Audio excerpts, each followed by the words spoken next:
So just for those of you who were not here yesterday, I'd like to just do a couple of house rules. If you can please put your phones on silent.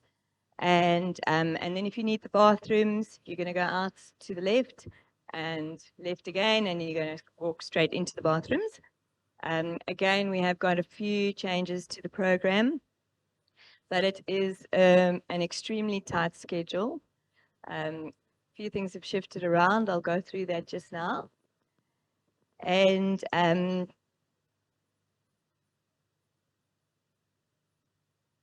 going to invite our first speaker up, Mariette Liefrink from the Federation for Sustainable Environment. And she's going to be speaking to us today about acid mine drainage and also the human rights reports from the pollution of our rivers for Tshwane and the Vaal rivers.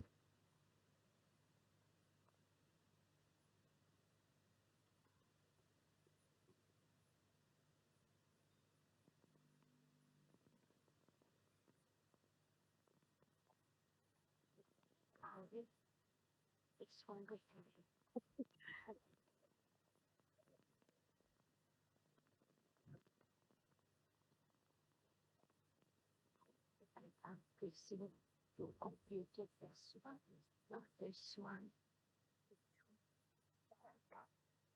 Good morning, everyone.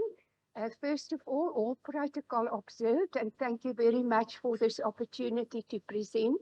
Acid mine drainage may not be perhaps your field of interest, but it is considered the second greatest environmental threat next to global warming and ozone depletion because of its profound, often irreversible impacts on ecosystems. So I thought that I'll start with a problem statement. I will perhaps not speak in the same sequence as my bullet points, but I would like to speak in an impromptu manner. So the Witwatersrand goldfields, which consist of the West Rand Basin, the Central Basin, the Eastern Basin, the Far Western Basin, the Free State goldfields, as well as the Klerksdorp, Orkney, Stilfontein, and Hartbeesfontein basin was or is the largest gold and uranium mining basin in the world. It was created as a result of gold mining over a period of more than 120 years by more than 120 mining companies. During the 120 or more years, approximately 43,500 tons of gold had been extracted, and since our gold ore occurs with uranium, between 1953 and 1995, approximately 73,000 uranium had been extracted. It's low-grade uranium, but it left us with a legacy of 6 billion tons of iron pyrite tailings. Why this is important is because tailing storage facilities, 270, that houses where the tailings are being deposited, cannot be maintained in an oxygen-free or reducing environment. So whenever it rains, the oxygen, the water, and the iron pyrite produces acid mine drainage. This, of course, will continue for many years, even after mine closure. It also left us with 600,000 tons of uranium. Because of uranium's extremely long half-life, this will remain a risk for communities in close proximity to tailing storage facilities for not only biological ages, but geological ages. And it also left us with 6,000 square kilometers of degraded soil or property. Sorry, I just must get this computer right.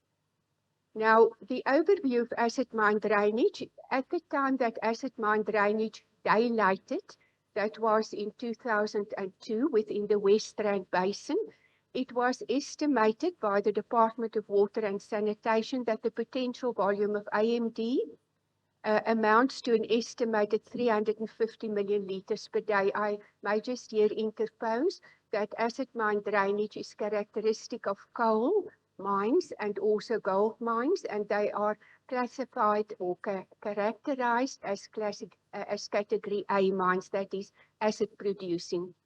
At the time, it was stated that the volumes of AMD represents 10% of the potable water supply daily by Rand Water to municipal authorities, and of course, it has a cost a cost aspect to it at a cost of 3,000 million, 3,000 Rand per million liters. The gold mining industry in South Africa is currently in decline, but the post-closure risks of acid mine drainage presents an enormous threat. And this, of course, can become worse if there is no remedial action. And when I refer to remedial action, it's not just neutralization of AMD, but also desalination of AMD. At the time, Harmony Gold operated within the West Rand, and this was their findings in terms of the environmental impact assessment, that the acid mine drainage contains a wide spectrum of metals in toxic concentrations. Metals such as cobalt, copper, zinc, arsenic, uranium. Arsenic is a metalloid, as well as uranium and its radioactive progeny. Then also, as is mentioned in the last bullet point, it's not only that acid mine drainage contains radioactive progeny or uranium, the tailing storage facilities also present a significant risk because of seepage or percolation.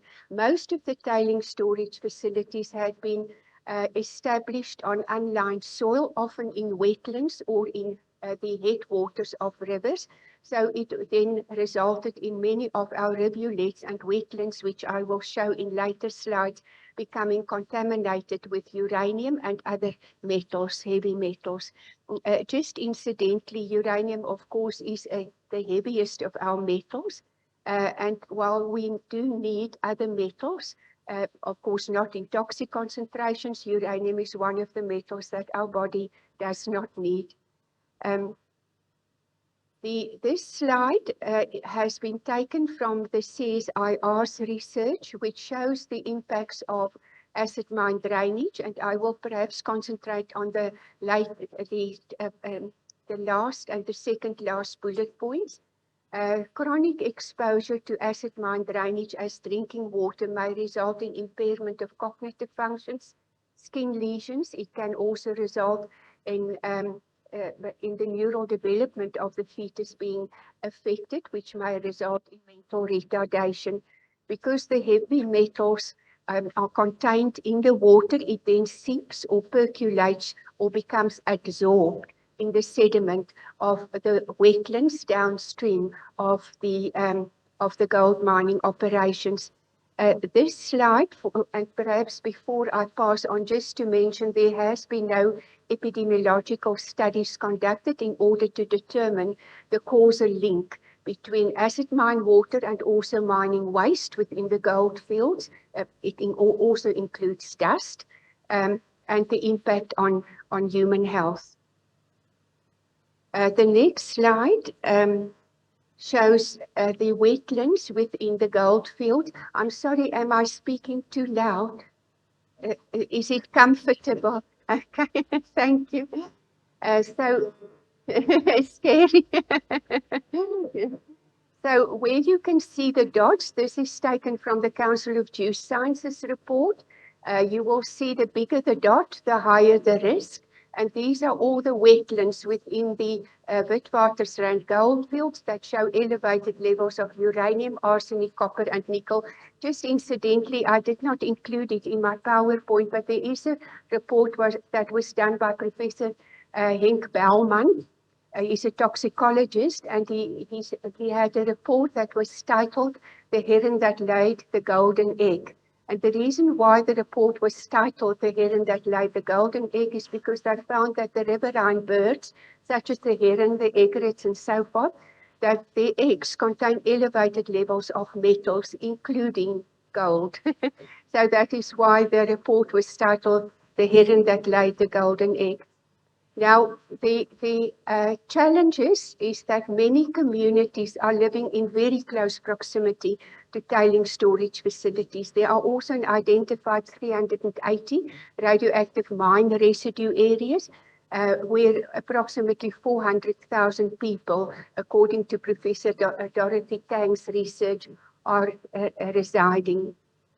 What you see here is a tailing storage facility that has not been fenced. There are no access control, and stormwater runoff, the water is then acidic, is then used for recreational purposes. This is not the only usage of acid mine water. It's often also used for domestic use. It's also used for, besides recreational use, swimming, also for fishing, and it can also be used for watering of cattle and also irrigation. Now, acid mine drainage is, of course, not a new phenomenon. It has been recognized as a phenomenon within the Witwatersrand since 1903, but there was no concern for the groundwater. The groundwater was discharged as cheaply and quickly as possible in order to make mining possible. I just want to mention to you, I have, with hyper-scrupulous attention to context and content, put down for you the sources, in other words, the reference sources, in order for you, if you want to perhaps call into question some of these statements, that we can perhaps then refer to the references. Now, the highest cost burden currently, according to the Water Research Commission, of combating salinity, because acid mine water does not only contain a wide spectrum of metals in toxic concentrations, it also contains high salinity or sulfates, between 3,000 to 5,000, often a neutralization in the West Rand. So it's our regulatory limit is 600 milligrams per liter. So the highest cost is currently carried by the household sector. Of course, our National Water Act focuses on the polluter pays principle. It also has a retrospective application. The solution then to that is that the polluter must pay, also the historic polluters. That is part of our National Water Act and also our Constitution.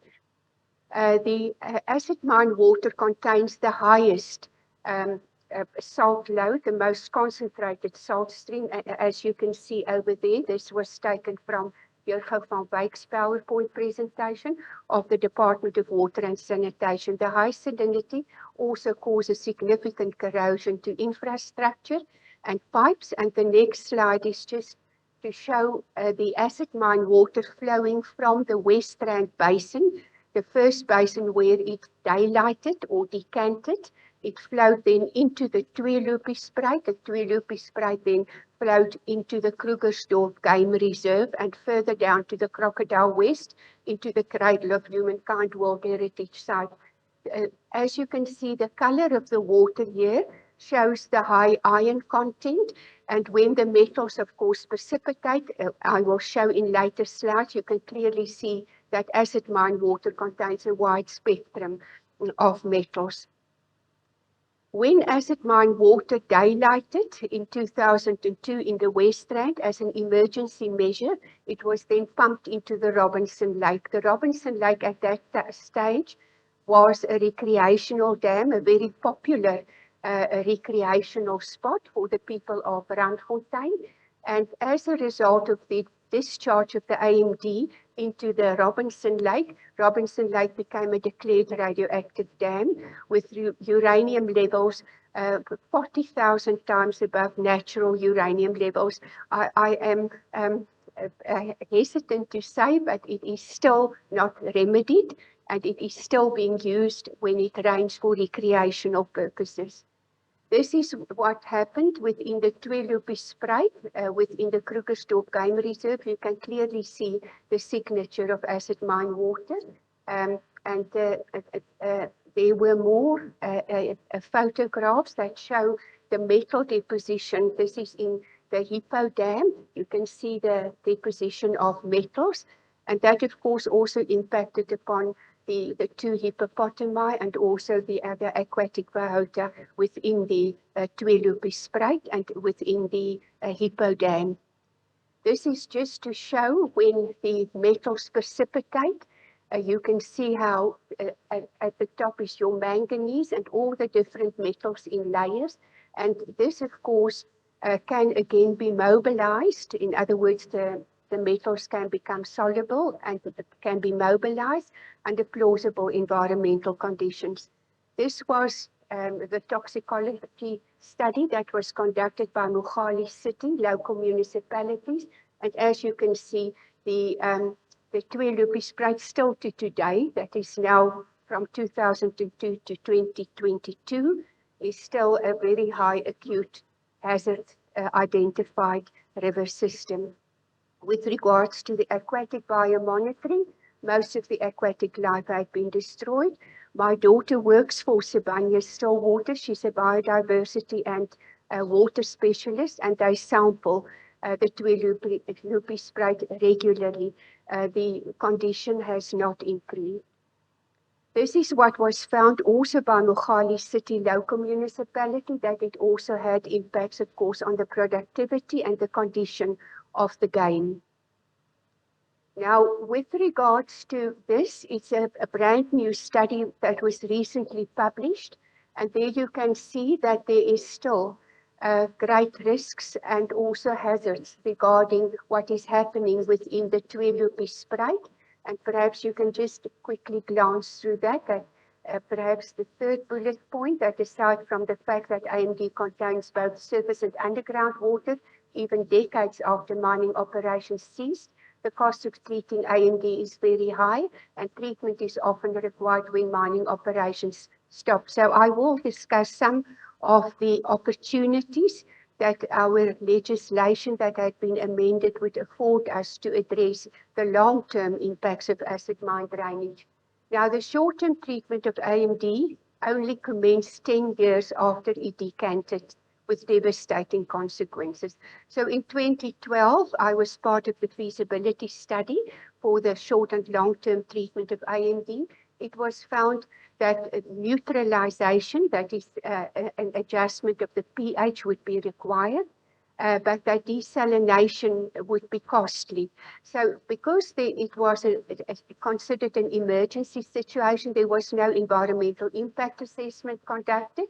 And so currently, since 2012, approximately 30 million litres, well, between 30 and 35 million litres are being pumped from the West Rand Basin, neutralized, that is lime dosing, and discharged into the environment.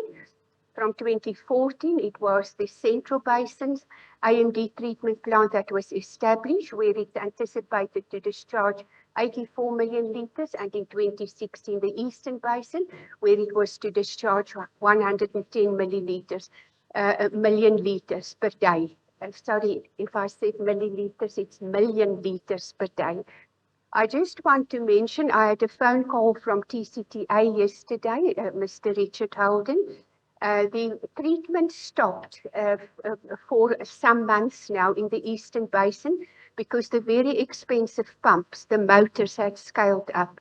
That, of course, had significant risks because it would mean that the environmental critical level would be breached, and acid mine water may affect surface and groundwater. It may also then decant. So that was the risk. And yesterday I was informed that the Gold One, it's a mining company in the Eastern Basin, had apparently donated 3 pumps that they acquired from China. So that is good news, despite all the bad news. These are the basins currently where there is acid mine drainage treatment works, where they are neutralizing AMD. And again, I want to emphasize that it is not desalinated. So high volumes of salt also flow into the Blesbokspruit, into the Bar River system, and I shall perhaps refer to it later. This is what acid mine water looks like when it is neutralized. This is taken from Sibanye Stillwater's operations in the West Rand. You can see when acid mine water, when it is not neutralized, the metals are in solution. When lime is added, the metals then drop out of solution, it precipitates. But I will now also discuss perhaps some of the challenges with that. When the pH is adjusted, the metals do drop out. Some metals drop out at a very high pH, perhaps 11, that is mostly manganese. Uranium can drop out at different pH levels, but the metals do not disappear. They merely change into a different oxidization state. So from being soluble, it now becomes solid. And this solid sludge has no beneficial purposes at the moment, and it is disposed of in open pits, on unlined tailing storage facilities, or in shafts. This is the current disposal. But if the water becomes acidic or under plausible environmental conditions, such as acid rain, drying out of the sediment, sudden influx of water, then these metals can again be solubilized and can also be mobilized. This is one of the pits in which acid mine water, the sludge, that is after AMD had been neutralized, is being disposed of. It's currently not used. Another pit, the Millside pit, is being used within the Western Basin. Then the challenges with the short-term treatment of AMD, our regulatory limit for our river systems is 600 milligrams per liter sulfate. Acid mine drainage, even after neutralization, contains in the Western Basin between 2,000 and 3,000 milligrams per liter sulfate, and in the Eastern and the Central Basin between 1,000 and 2,000 milligrams per liter. So this was stated at the time when the short-term treatment of AMD and the feasibility study for the long-term treatment of AMD had been proposed.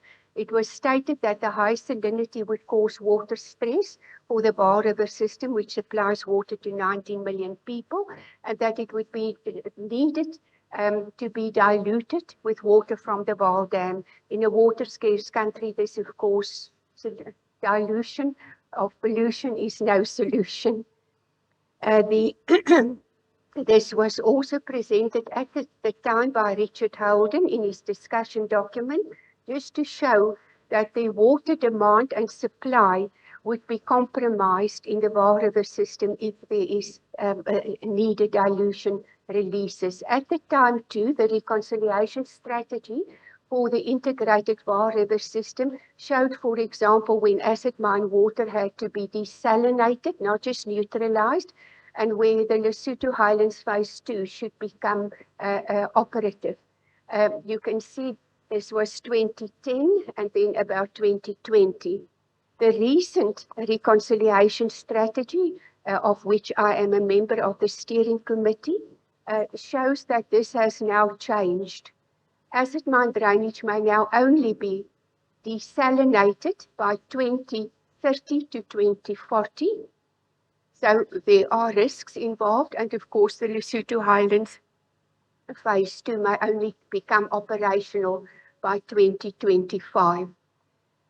Notwithstanding the fact that they felt that there was no need for releases from the Vaal Dam until now, this slide was presented also by Jurgen van Wyk at the reconciliation strategy for the Vaal River, is the fact that acid mine drainage currently, the neutralized acid mine water, contributes 352 tons of total dissolved solids to the Vaal River system, the Vaal barrage per day. That is quite significant. Then this is also what was presented to our reconciliation strategy, is that the short-term treatment for all three underground mining basins must continue. Ingress control interventions must be implemented as a high priority. Governance and management cooperation with the DMRE and others must continue and improve where necessary. It was also found that the environmental critical levels, that is the level where it does not impact upon your surface and groundwater, that can perhaps be investigated, and it need not be so conservative. Monitoring will have to continue, and I think you are all aware that in Gauteng, no monitoring has been taken place for the last 4 quarters because the laboratory contract had not been renewed. So we unfortunately do not know the quality of our water within the Gauteng regions. Then what was very important is that new and innovative solutions, even embryonic solutions or technologies, must be investigated so that it's cost appropriate, and not only cost appropriate but low energy, and that there is minimal or no residuals. And then yes, and then the last two, also the updating and the re-establishment of some of the programs. Now, the summary of the situation, that was by, at the time, Bastian Govender. He has resigned from the DWS, but at the time he presented this to us, and I'll just read it. He said surface and groundwater will continue to find its way into underground workings in the eastern, central and west rand. Continuous pumping of underground mining drainage is a prerequisite. 180 million litres ought to be pumped per day to maintain the environmental critical level. Pumping has stopped in the Eastern Basin due to the scaling of the motors of the pump, and the same problems are experiencing in the Central and Western Basin. If 150 million litres of neutralized AMD in terms of the short-term treatment are released into the Vaal barrage, 60 million litres of clean water, I'm sorry for the typo error, will have to be released from the Vaal dam to dilute the salinity. The volume in the Vaal dam is insufficient and will have to be augmented by the Tugela Vaal and the Lesotho Highlands Water Project 2. It was previously assumed that in time poor quality water will separate or stratify from the better quality water and will stay deep in the basin, while the water close to the surface will be of better quality. Depth profiling monitoring has found this not to be the case. That is not the case in the Central and Eastern Basin, but it is the case in the Western Basin. The water quality has improved. Then the summary, I continue. It was found that there is no improvement in the raw AMD within the basins except in the Western Basin. The monitoring results confirm that mine water cannot be allowed to flood the mine void and decant, since it will have significant impacts on downstream water users. Pumping and treatment of mine water will therefore have to continue. Disposal of sludge presents challenges since there is no successful treatment of the sludge for beneficial use. The current National and Water and Sanitation Master Plan call for the desalination of mine water to address the predicted deficit of 17% between water supply and water demand. This was also presented by Mr. Bastian Govender. The short-term solution, you can see the cost. The total CapEx cost was 2.6 billion. The annual OpEx cost 293 million. The taxpayers are currently paying for the treatment of AMD, the neutralization, except Sibanye-Stillwater pays for a third of the treatment within the Western Basin. The long-term treatment, the feasibility study had been concluded. 10 billion rand is estimated for with regards to the 900 million annually for operational costs and 10 billion for the capex. However, it has been referred or deferred in order to allow for the salinity and hydrology recalibration model to be developed. This is still not being developed, and also because of fiscal constraints. Just thought I'll mention that to you. There are some of the problem statements, that is in terms of the draft mine closure strategy, which I've been credibly informed is being finalized now and is at Parliament level. But as you can see, there are certain very needed interventions done. For example, integrated approaches to mine closure. In other words, national mine closure strategies must be developed. Apportionment of liabilities, optimum use of appropriate and best available technology. The best practicable environmental option must be implemented. That is the option that causes the least harm to the environment at a cost acceptable to society in the short and long term. internalization of costs, as in other words, residual and latent impacts must also be paid for by the polluters. Then duty of care, environmental vigilance and continuous improvement.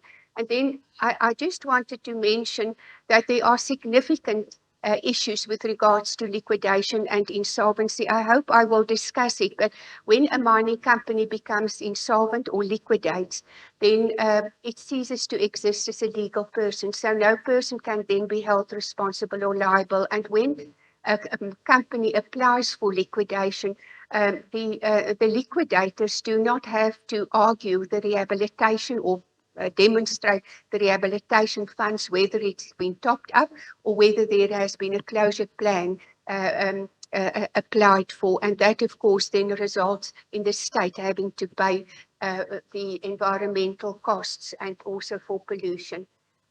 There's also limited technical skills in government, fragmented policies and implementation, and inadequate monitoring and assessment.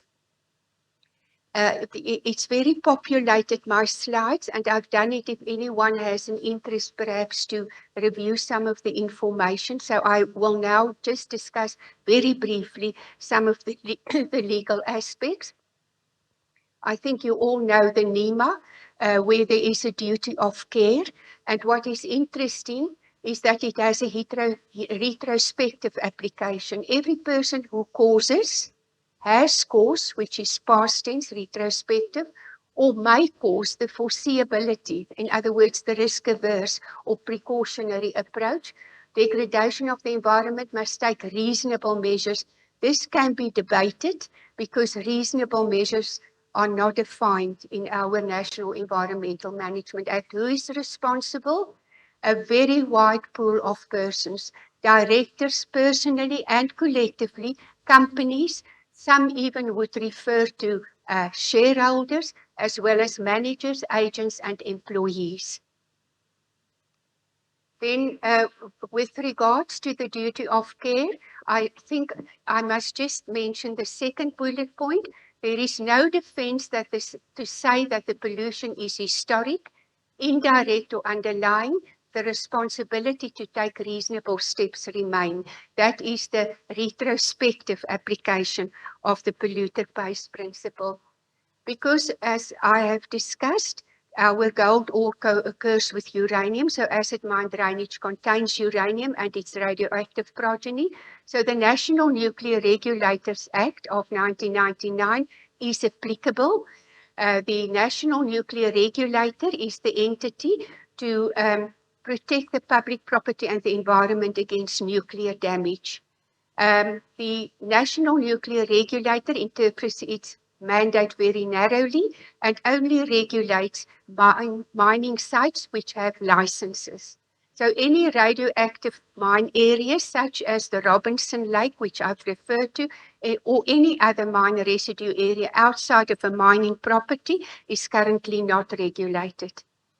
I sat on the board of the National Nuclear Regulator, so I hope that my interpretation is factual. Then the National Water Act, of course, also holds a wide pool of persons responsible, but what is of interest, of course, is how pollution is defined. Pollution is any physical, biological, or chemical alteration of the water to make it less fit for use for what it was supposed to be used. So I think that is important. And then we also have regulations dealing with mining. These regulations are enforced occasionally, but the one that is not enforced is the access control to tailing storage facilities or fences or warning signs. Then with regards to closure, and this is another opportunity, we have been engaging with the Department of Forestry, Fisheries and Environment with Dr. D. Fisher on this aspect, and we are heartened to see that this had been included in the 2015 regulations and will be included also in the updated or amended regulations, is the fact that the closure must also restore the land. Sorry, this is not the one I was referring to, but it must restore the land to a generally acceptable principle of sustainable development with sustainable livelihood opportunities. But I'm going back just to the financial regulations just now, but just to refer all to the MPRD regulations is again that there must be cooperation and consultation with affected communities, interested and affected parties, because they obviously will be the future landowners or holders or occupiers of the land. And this is usually what must happen when 10 minutes. This must happen when a mining company ceases operations or when it relinquishes any portion of its land where the mining right was held. It must within 180 days apply for a closure certificate. The closure certificate must then also include a risk assessment. The risk, for example, to ground and surface water, the risk to air quality, to soil, property, and to also non-aquatic biota such as vegetation.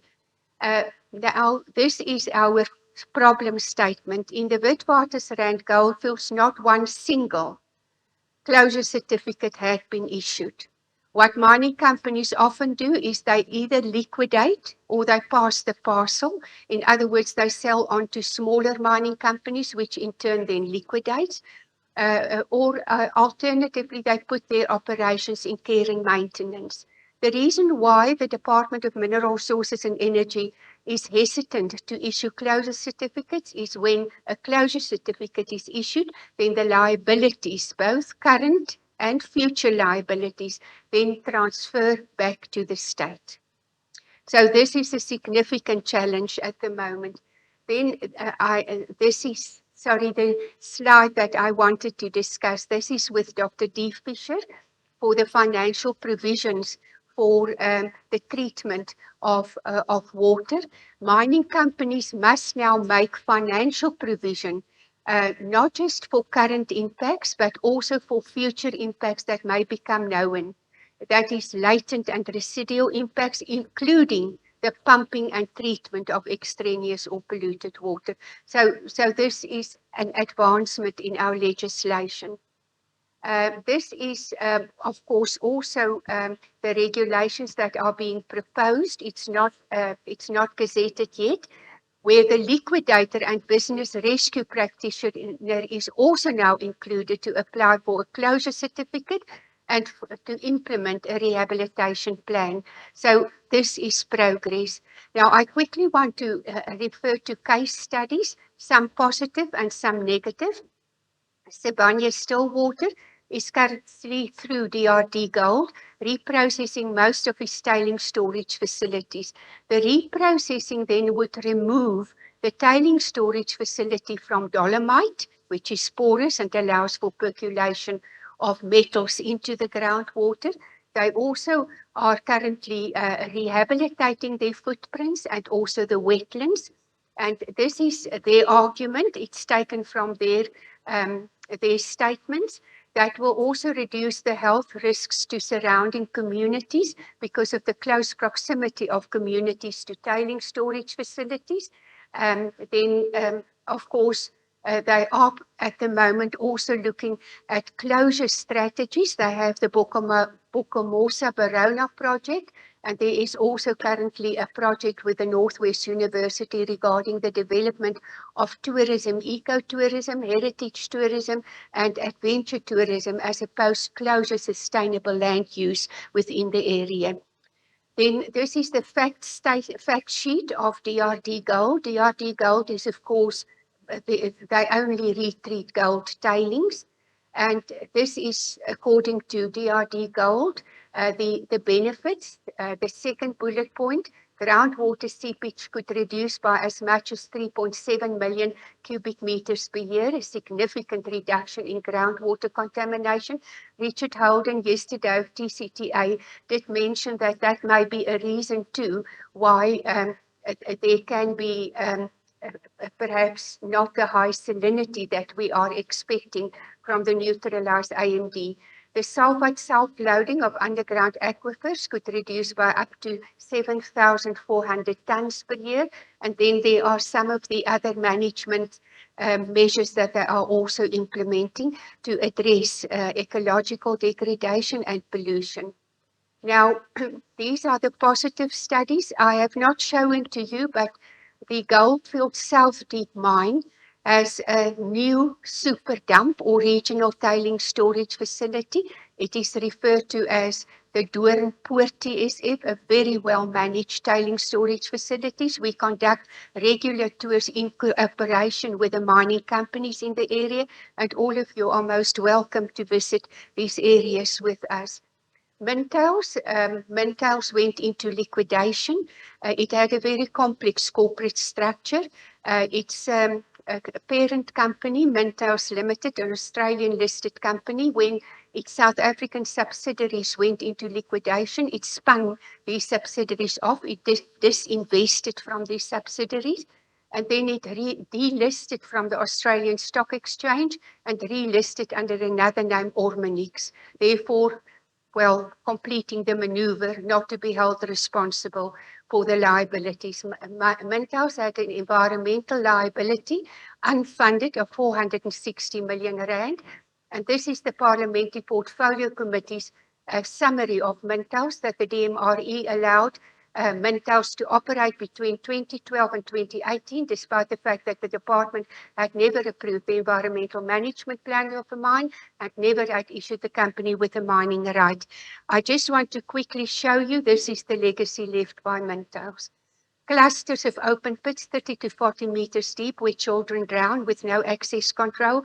Tailing storage facilities that had been partially reclaimed, no access control, no mitigation measures, no management measures, as well as toxic and radioactive dams and unrehabilitated footprints with residual radioactivity.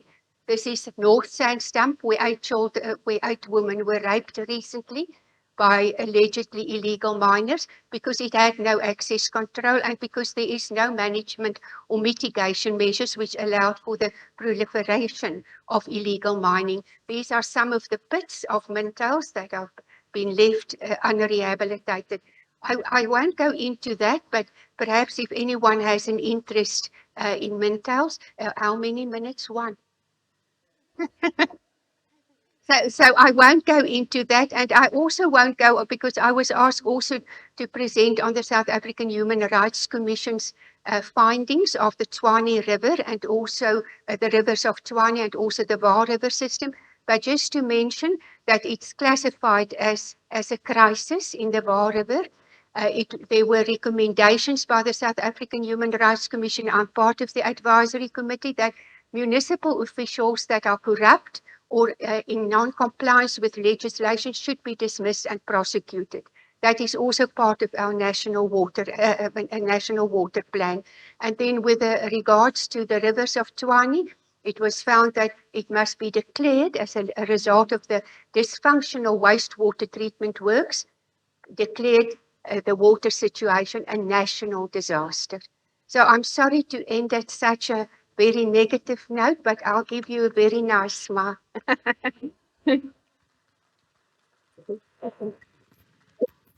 Oh, sorry, very sorry.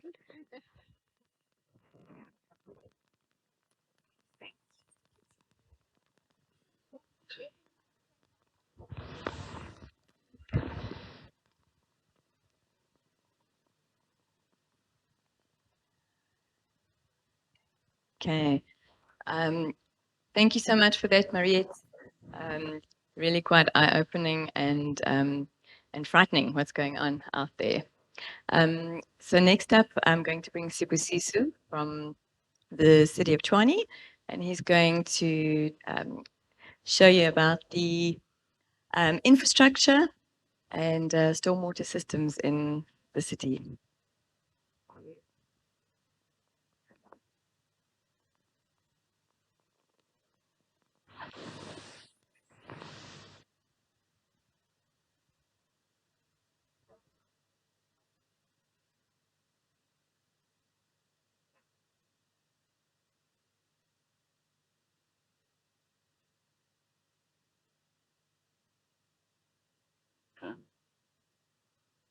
Good morning, everyone.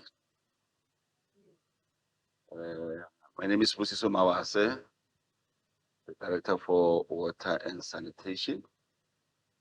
and also a task team member for the Centurion Rehabilitation Project, which is happening.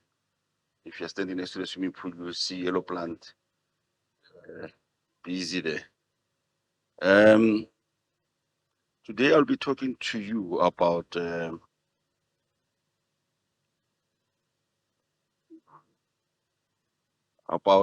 municipal infrastructure asset management. As you know, we build infrastructure to service the communities. And you remember that previously, before 1994, you find that other communities are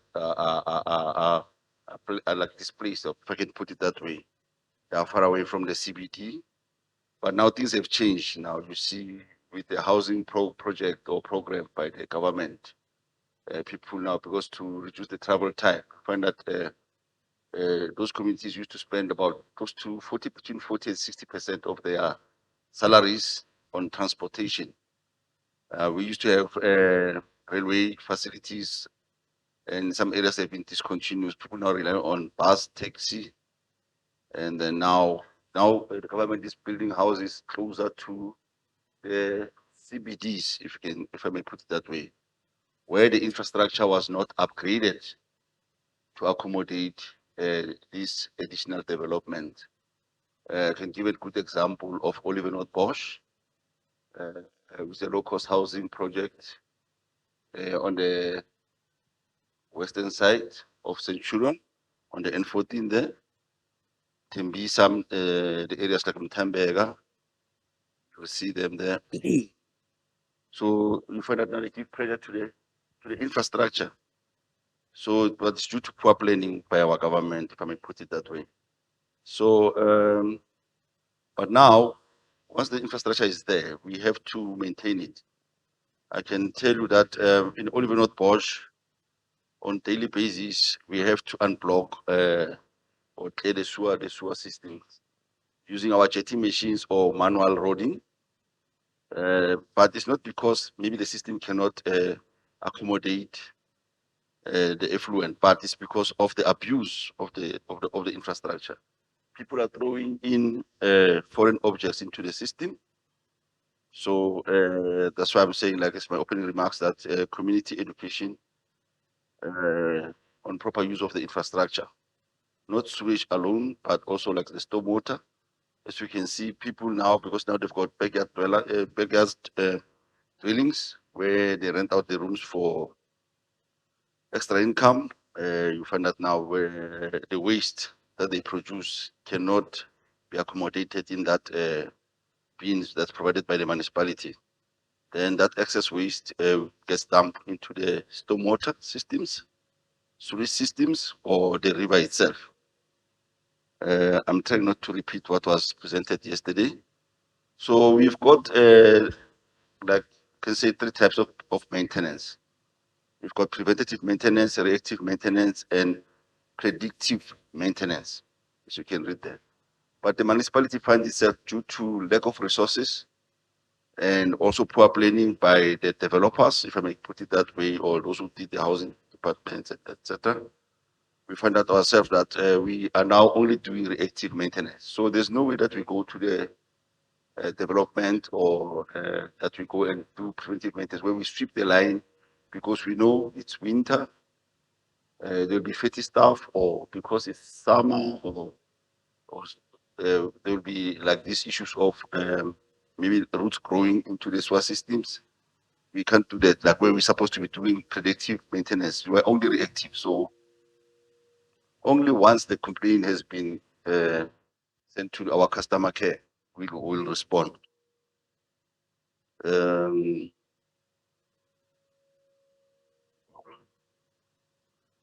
As I've said, like I'm going to talk about the sewer system. That's number one.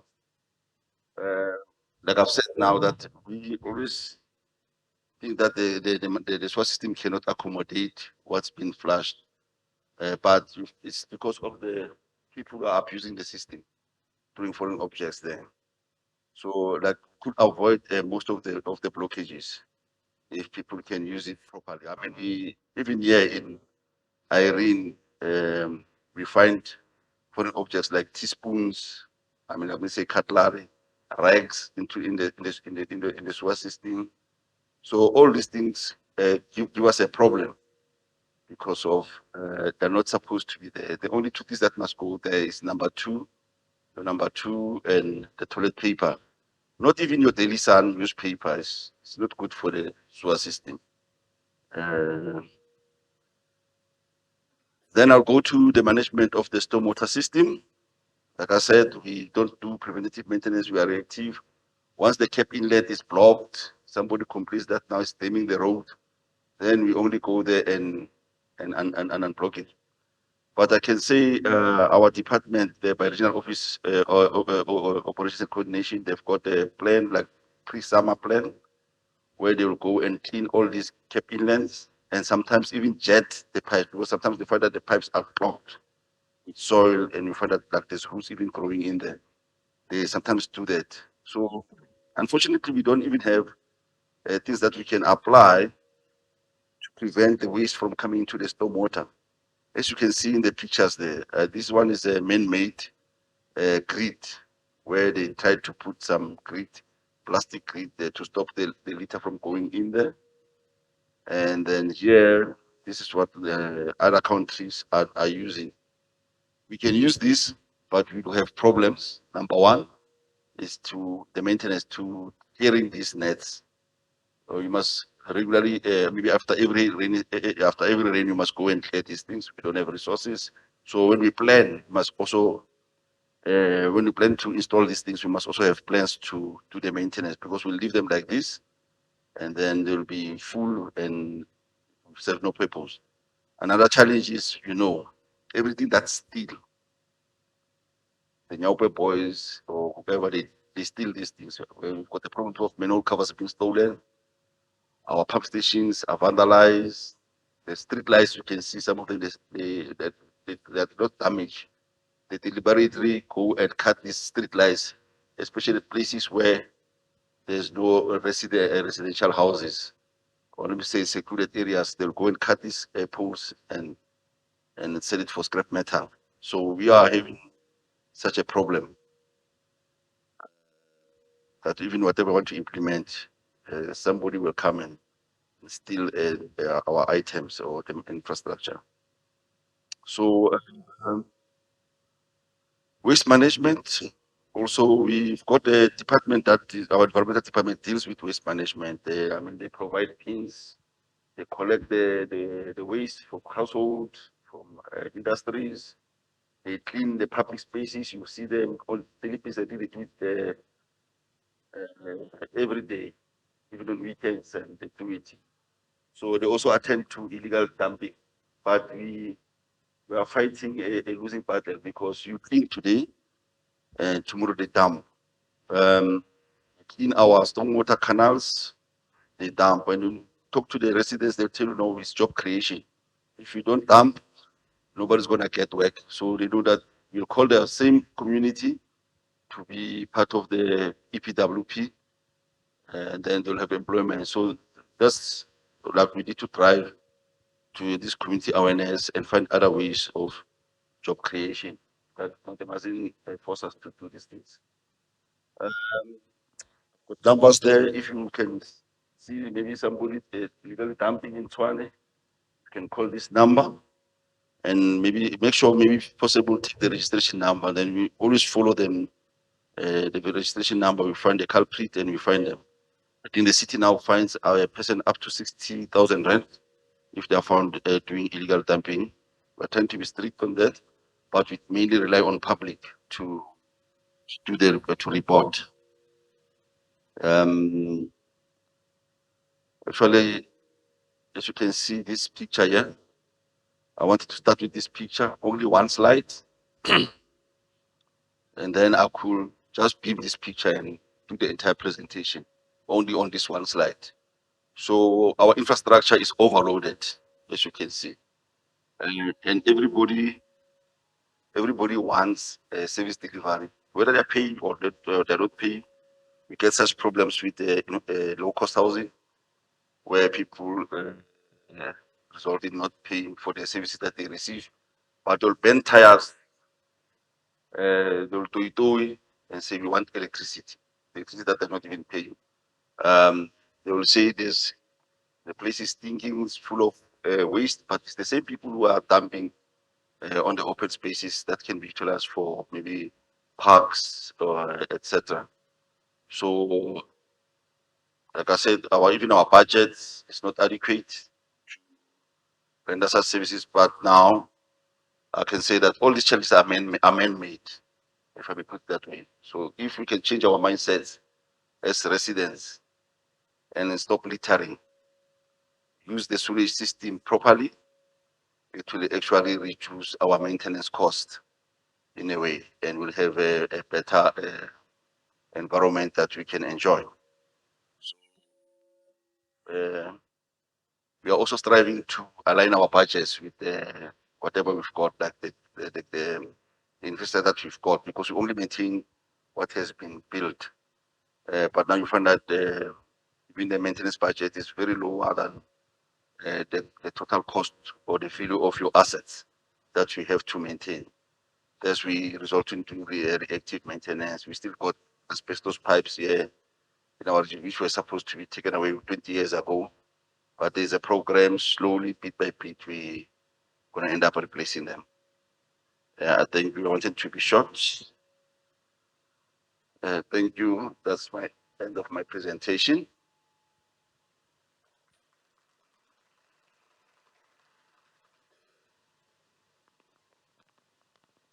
Sorry, I didn't introduce Sibusiso properly. I was in a little bit of a rush. So Sibusiso is the Director for Water and Sanitation in Region 4, Tshwane. And, from my perspective, the city wants to help us. They're just not necessarily always on the ground. So they don't see everything that we see. Obviously, we're on the river. So if I say to Sibusiso, here's a photo of a blocked stormwater drain, and I drop a pin location, that is fixed within 2 hours. So I have to encourage active citizenry and being active on the ground as residents to ensure that these types of things are fixed quickly and effectively, so that we actually sit with less problems at the end of the day. Thanks, Sips.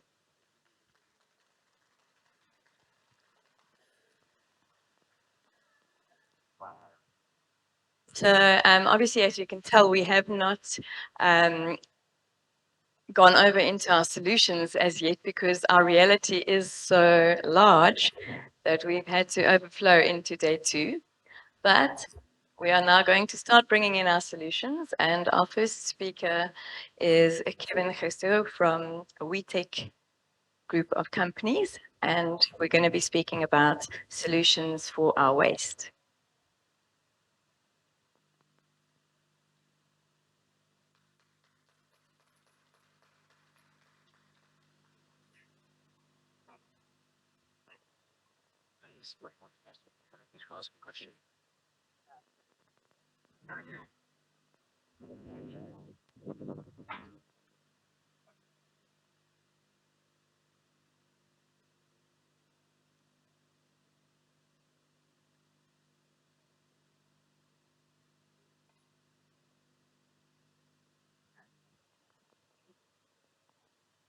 I can't walk away.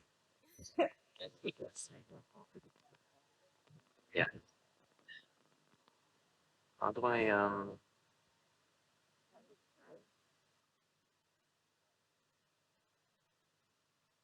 then after that? What do I do after that? This one, yeah. Good morning. My name is Kevin Gesso. My company name is WeTech Africa. It's a group of companies which concentrate on developing renewable projects, mainly in the waste field. But we also have a few projects, a few small off-grid projects on the African continent in solar space. So unfortunately, before I can talk about solutions, I'd like to just do a few reality checks about the waste situation in South Africa. I know we've spoken a lot about it. Just to give you an idea, we generate as citizens, 54 million tons of waste, municipal solid waste.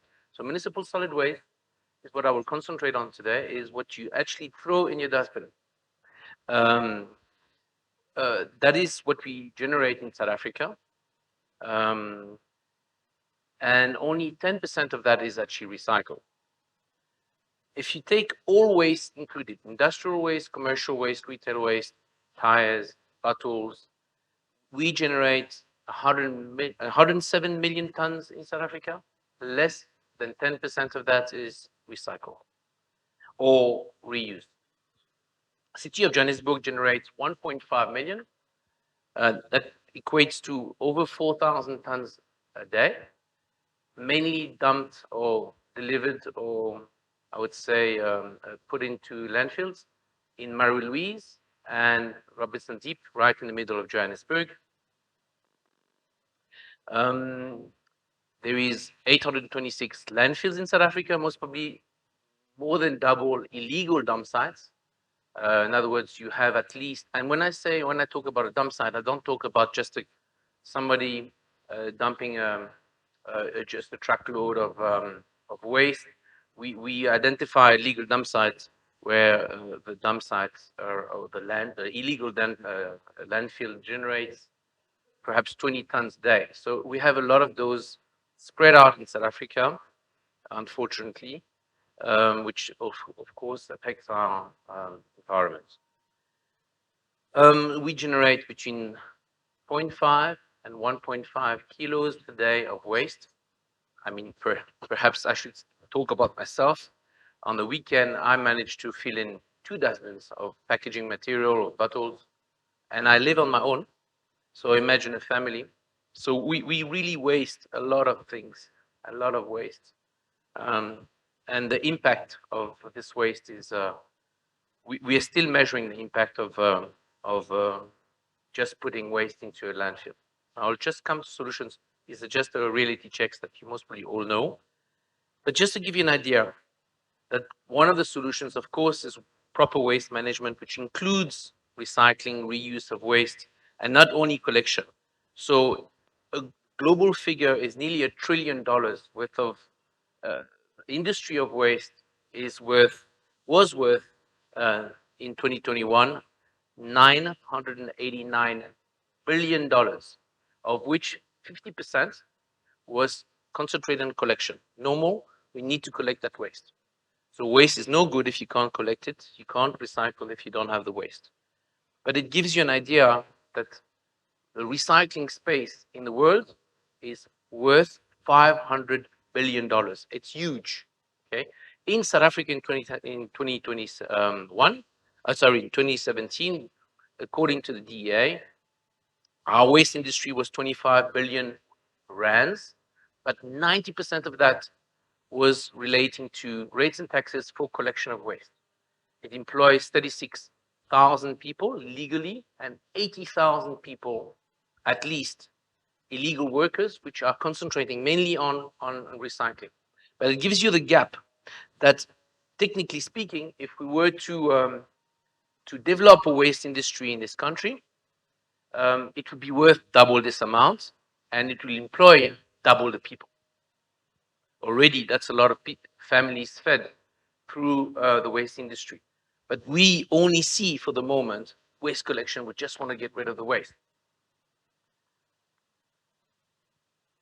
So the solutions I'll talk about is, of course, associative, relating to production of substitution to fossil fuel, waste to energy. Of course, this is my specialty. And the biggest solution is for us to reduce our consumption, or reduce, or be careful when you actually consume. Make sure that you have your own packaging to pick up your goods at the shopping center.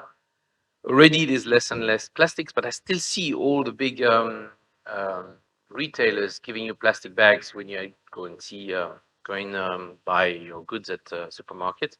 So reduce your consumption of, or watch what you consume, reuse more. I mean, if I talk, for example, at home, we have a basin in the kitchen. So we collect all the water, and I feed the water back to the garden. Um, so that's reusing at home because it's recycling starts at home, and of course recycle. So the 3 R's are essential for these are the best solutions. Okay, waste to energy falls under recycling. So you either have thermal recovery, incineration, gasification, pyrolysis, you have plasma technology. It becomes complicated, of course, but all those technologies are banked and proven, and they work in other countries and are well implemented. Um, and they are bankable if there is uh, sufficient gate fee and sufficient offtake for the technology. And I will come to that later on. We have a biological recovery falls on recycling and also intermediate production of fuel. Um, I will talk about the associative side, which is going to be my next page. New laws. What can the new laws do to encourage us to recycle and reuse the waste? And of course, production. We've started in Cape Town. I'll tell you all about it just now. We started production of RDF. It's a refuse-derived fuel that we do in conjunction with the cement factory for using waste to replace their coal. So on the associative side, so we thought when we first started developing a waste to energy business in South Africa, there was no association. There was no lobbying to encourage people to think about waste as a source of energy. So we funded an association called Waste Transformation for Energy. You can Google it, wt4e.com. And we, of course, are no longer involved. It's an association which is run by a woman, and now doing work in Sierra Leone, in Tanzania, in Senegal, where we're involved, in Cape Town, and they mainly do associative work or ESG work and engage, for example, the schools and do basic education on what to do with our waste. Same thing for Hennops revival. Get involved with the cause. What we're doing here is very good. We lobby our specialty. We exchange ideas. We expose the problem, and we do something about it. So be part of the change. There are many pick it up campaigns. Be mindful that waste starts at home. So if you already at home, by law you should do it already. Select not to put your bottle with all the other waste, even if we know that most of the time the waste that you actually separate lands up in one landfill. Okay, so that's the sad reality, but at least it starts at home. At least we do something about it. Am I going too fast? So why focus on waste? What should I do with my waste? And waste just doesn't stop with MSW. We waste water. We waste a lot of electricity. That's why we also have a problem with electricity, because we waste electricity. We leave our home with the lights on. If you go in Sandton, all the offices are lit. You would never think that there's a problem of electricity.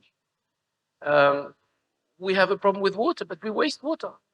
When we brush our teeth, we just let the water run. Is that normal? So why waste? What do I do with my waste? So that the education side of waste is fundamental. And it started, for example, and I don't like to bring the European example in the face of Africa, but we have to know that we started being conscious of waste in the 70s and the first OPEC or OPEP crisis. In 1970s, we had the barrel of petrol the barrel of crude went to 120 US dollar barrel. And we found that we had no coal.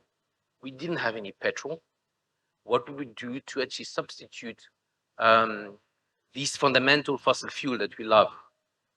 So we started recycling at home, so much so that now, um, in a normal European home, you have 4 or 5 dustbins where you put different things, and you go and dump those dustbins in specialized dustbins.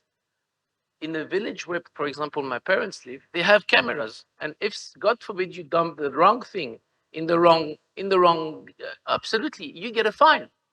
Within a week, you get a fine. They take your number plate. You said, "Oh, you dumped a tire where you're supposed to put plastics."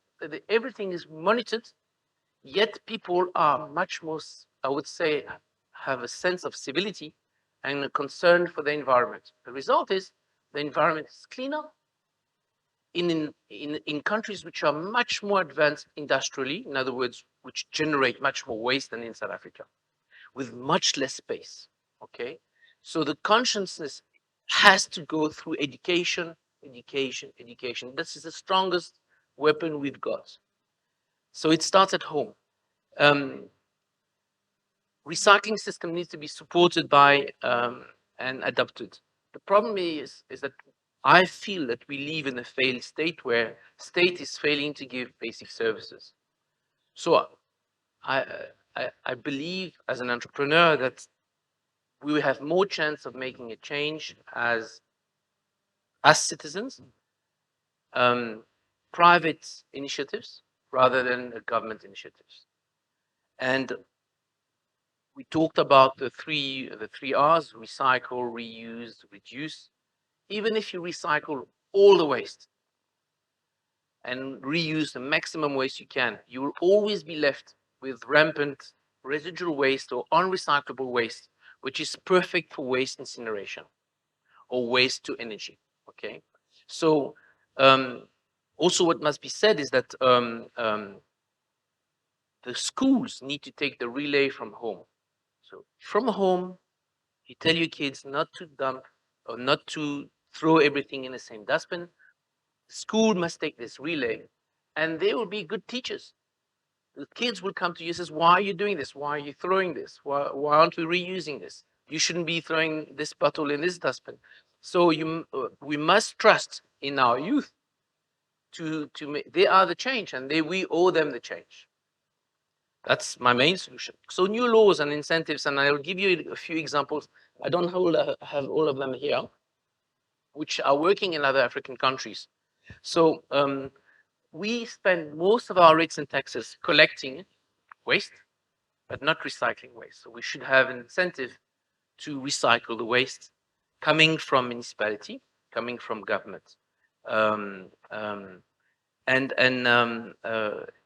yet again, our laws well adapted to the reality of the pollution that we create with the waste. Incentives divert. So we should incentivize companies for the less they divert, the more they divert from landfill, the more they incentivize, the more the tax break they've got.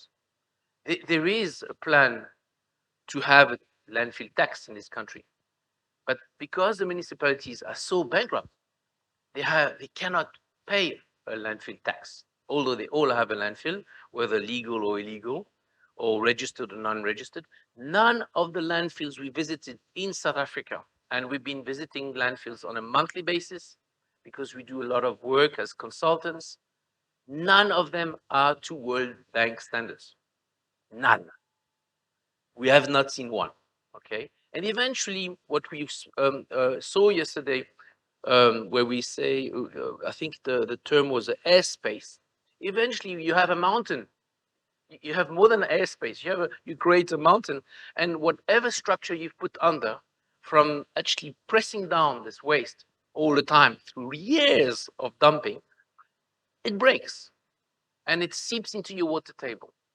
So wasting municipal solid waste eventually seeps in your water table, and that's why we've got also a water problem. It's not only related to mines, only related to wasting just water. It's because our waste is now in our water table.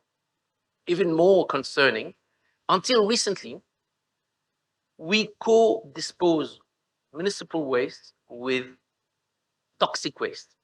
In South Africa, big companies, listed companies on the stock exchange collecting waste still co-dump or co-dispose, let's say. It's a kind of word. So imagine municipal waste has a high content of, because of the organics, of leachate, of water. You press it down through the toxic waste, you get leachate, which is actually toxic for the environment. So, but I'm supposed to bring you solutions. So the solution, which is now being adopted in South Africa, is the classification of landfills and punitive measures if you actually co-dispose municipal waste with toxic waste. So that's a measure that is working in South Africa for the moment, but we still see it on all. If you have an illegal, out of the 826 registered landfill, at least 50% of them co-dispose. So the solution is not to co-dispose. Landfill rates, in other words, gate fee. So to bring your waste to a landfill, you have to pay a gate fee, which is subsidized by a number of things. I need to get rid of my waste. I need to pay to get rid of my waste. The rates and taxes, I would say, subsidize a bit of that gate fee, and of course, the management side of the landfill. However, the range of gate fees we see, for example, Moy Plus yesterday was 215 rands a ton. So I only have to pay 215 rands to dump 1 ton. And 1 ton is normally more than 2 cubes. Waste cubes a lot, okay? Only 215 rands. This 215 rands is far more damaging to the environment than just the price of dumping the waste. So the gate fees need to reflect the real impact on the environment. And it's more like 100 euros, 1,000 to 2,000 rands. That's the damage you do to the environment. And that's what you should be charging for a landfill. So in Cape Town, because they're so short of space and there is no more, the lifespan of the 2 landfills there are nearly reached. We are now nearly on 900. Plus, it's quite far from Cape Town. So the waste companies must do 120 Ks, 60 Ks there and back to the center of town. So gradually, the economics of waste are dictating the price of the impact on the environment. But just now, I'll finish there. You can ask all your questions. So the landfill rates need to reflect the real environment cost, and the environment cost is huge. Okay. I would like to give you the example of Senegal. So Senegal have identified that there are a majority of the population which cannot afford rates and taxes, which live more in informal settlements. So they have created a national waste removal company. Okay, so they are subcontracting a lot to the EnviroServe of Senegal or Interwaste of Senegal or whatever. But they have identified that because there's no rates and taxes in informal settlements, they have created this company to systematically clean informal settlements and to bring this waste to a landfill. So it's a solution that we need to explore in South Africa. The only problem is that SOEs don't have a good reputation in South Africa, and we failed our railway, we failed our SAA, and we failed so many other things. So will it really work in South Africa? Perhaps an association between private sector and the state. This is another solution. In Gabon, where we did quite a few consultancy work, and we nearly developed the waste to energy project there. They indexed the price of electricity by 6%, and they have created the green fund. So it's like a rates and taxes, but everybody paying electricity bill, and 90% of people in Gabon pay electricity bills. They've taken 6% of that. They've basically increased that electricity bill by 6%, and they've created a massive green fund that they use for collection of waste and recycling of waste. And that works. Why couldn't it work in South Africa? Yes, now we're going to say we're indexing the price of electricity with waste collection, and we're already paying so much for electricity, yet we've got load shedding. So perhaps it's not adapted to South Africa, but it's a nice way to subsidize future waste to energy or waste recycling solutions for South Africa. Hopefully, the fund will never be looted and embezzled. So, so waste to energy. Where am I? Just here. Okay, so the waste to energy. That's my specialty. Typically, the more mixed is the waste, the more costly it is to pre-sort it, and the more difficult it is to clean. Okay, so if we start pre-sorting waste at home, it will be easier to introduce the waste to energy solution in South Africa, especially when it comes to more difficult waste to energy like biogas, where the stream has to be 98%. We'll come to that now. Organic content for it to work. The technology has evolved a lot in Europe and in developed countries where we already have 450 waste incinerators. All major cities have their waste incinerators, and they generate either electricity or heat to the district heating. In South Africa, we don't need heat. We really need electricity. But just bear in mind that the impact of electricity from waste is 18 million people in Europe and 15 million people heated through waste to energy.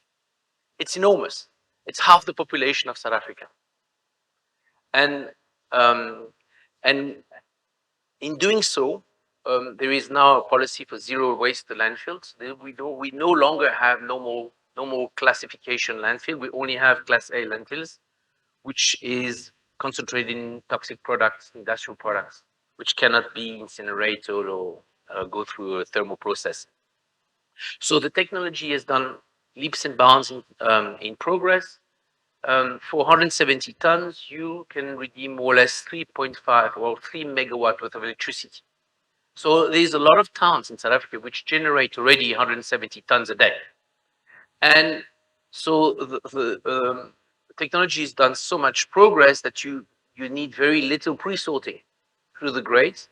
And at the end, of course, you have to watch what your flue gas treatment is going to be.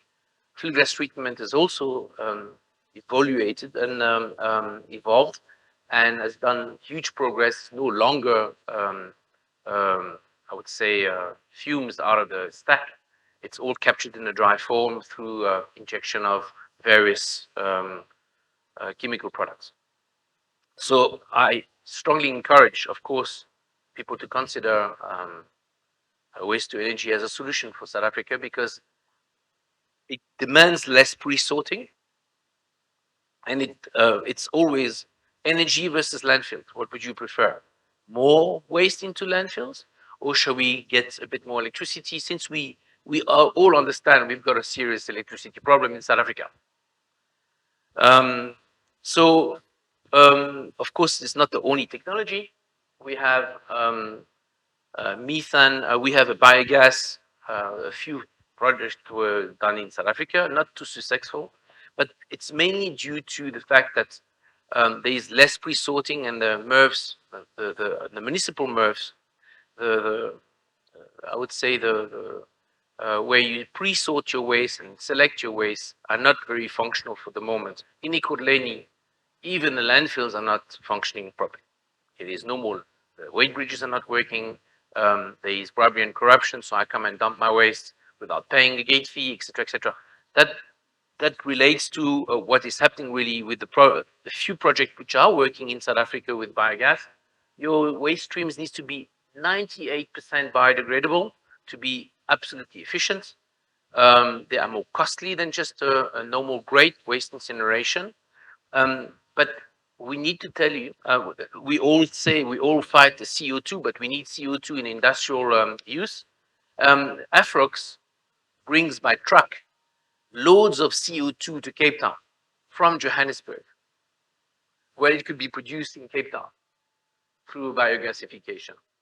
So that impacts us in many ways because we buy products more expensive. Methane can be used to fire a turbine. So it is a solution which is viable if we are able to pre-sort the waste and to secure the right waste. So in Cape Town, I'll just tell you about a few case studies, what we do. So we started with we have an SPV, or a company that we created called Mustafa Energy. We own 85% of. And we started, it has a few phases of development. The first phase, the ultimate phase of development is the banking of a 400 million rands waste to energy power plant in Athlone. We have the land, we have the waste. We are trying to finalize our offtake agreements. We're not selling our power. We won't be selling our power to the city of Cape Town. We have the right backing for development and the right bankers also, and the right technology. I think we go to tender in November and ask people to tender for the equipment and the EPC. But the phase one is the production of an RDF, refuse derived fuel. So we take various waste streams of dry waste that we shred and dry, and we put in bales, we test the bales, and we sell them to a cement factory. So we are doing between 1 and 6 tons a day. And once the pilot phase is over, the ramping up from 100 to 160 tons will necessitate the client to upgrade his infrastructure that we will participate in. We're talking about large investments, so a 30 million rand infrastructure investment to feed this RDF into the kiln. We then will ramp up to 160 tons a day, and this cement factory will substitute more or less 30% of their coal through waste. So use waste instead of using coal. That's the example of Cape Town. It's a real example. It employs people.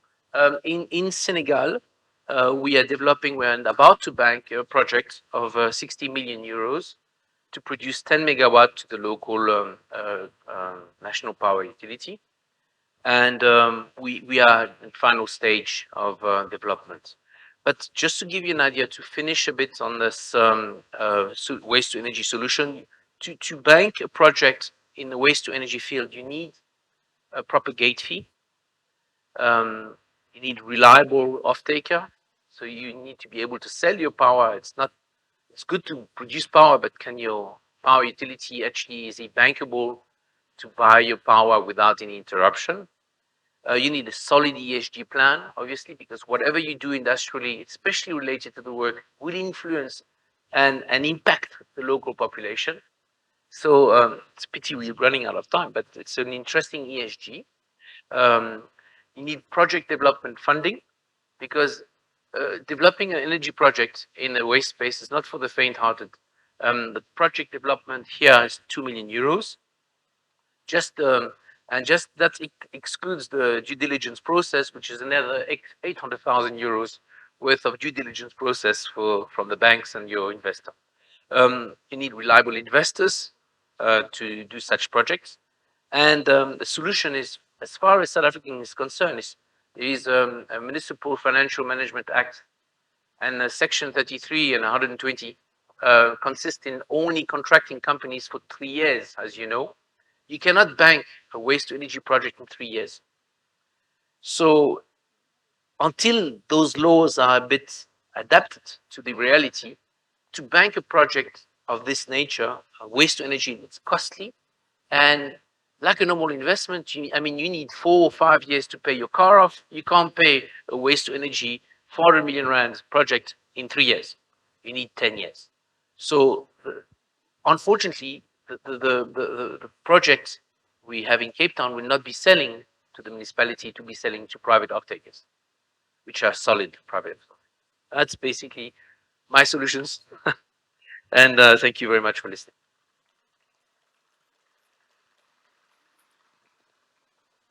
Any questions? Good.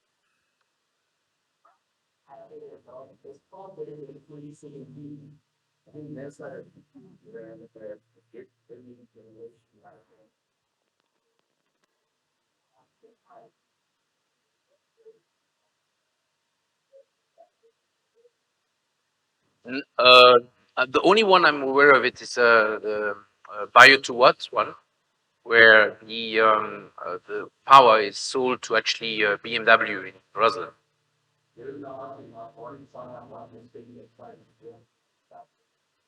Yeah, yeah.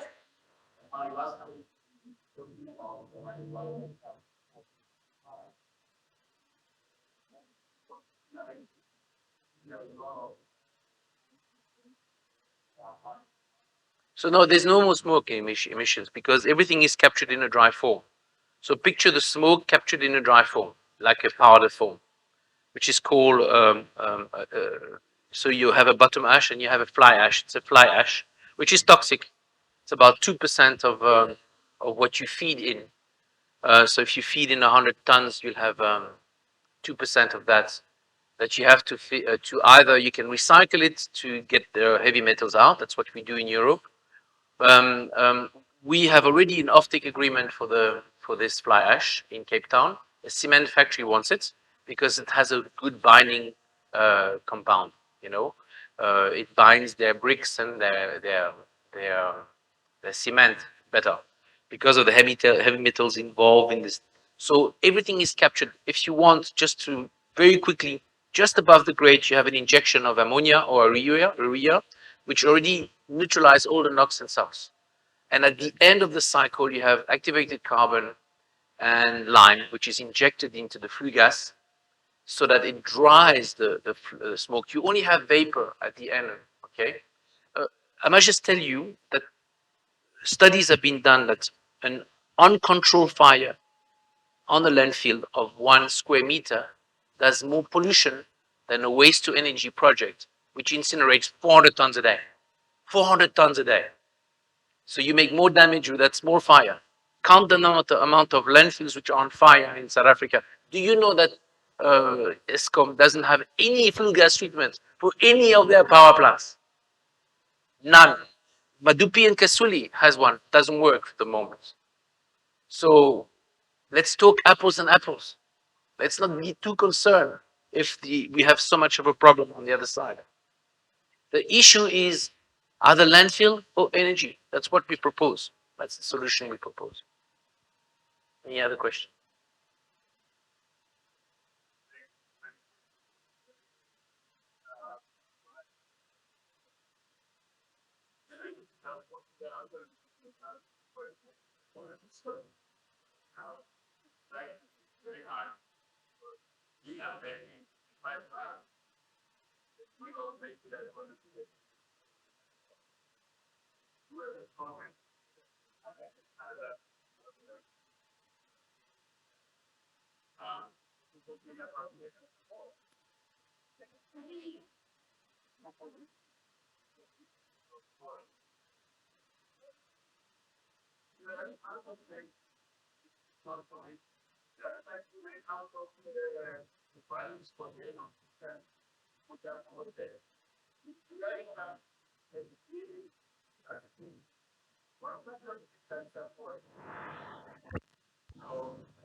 Well, the last point I made about the Municipality Financial Management Act, the section 33 and 120 forbid us to contract municipality for more than 3 years. Every 3 years, you need to renew your contract, okay, with municipalities. So there are companies which have been in business with municipalities for 20 years, but every 3 years they have to renew their contract.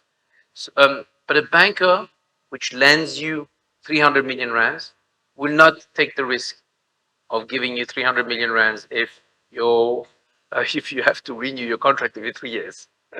So that's one of the solutions, but there are other solutions, of course. Sure.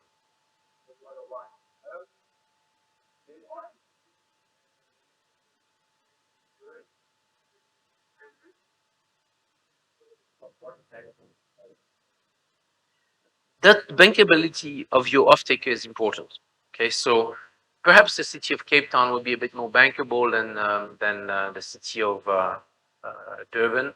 I do think that Tshwane, city of COJ, Cape Town are bankable options if they are backed by a proper fund. For example,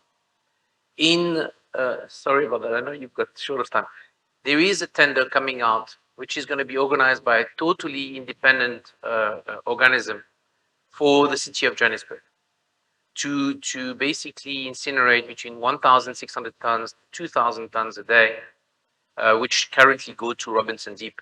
The landfill, the site has been identified. It's all racetrack next to Robinson Deep. And the reason why it hasn't been done, okay, there are some delays, but because we've had so many changes in Myers and there's been so many, and an unstable, I would say,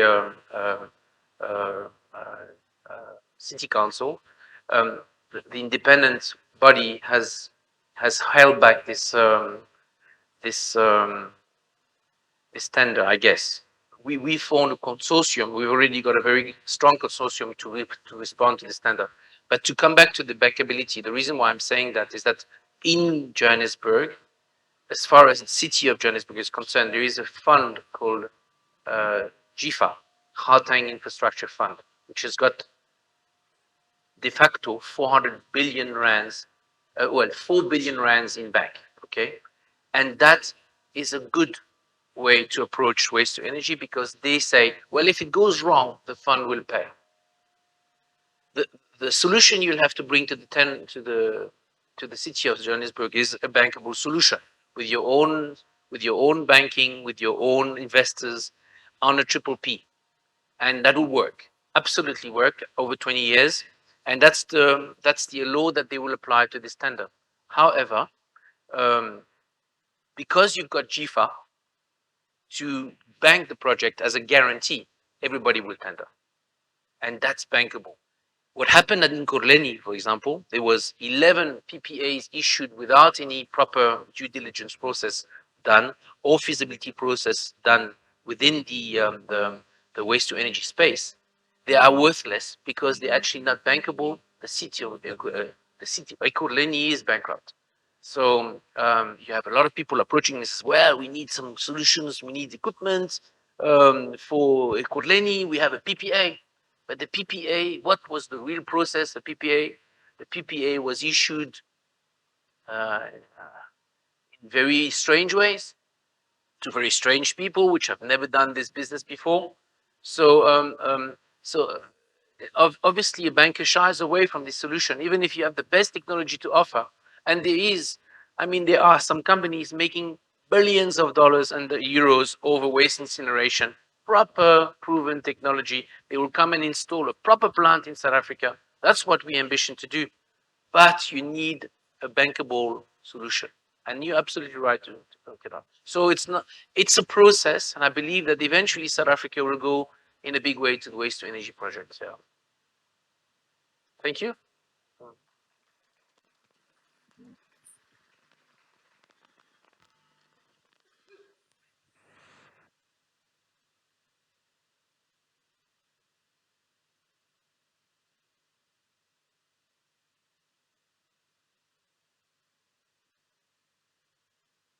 Okay, awesome. So I hope you are all going to at least start separating your waste when you go home.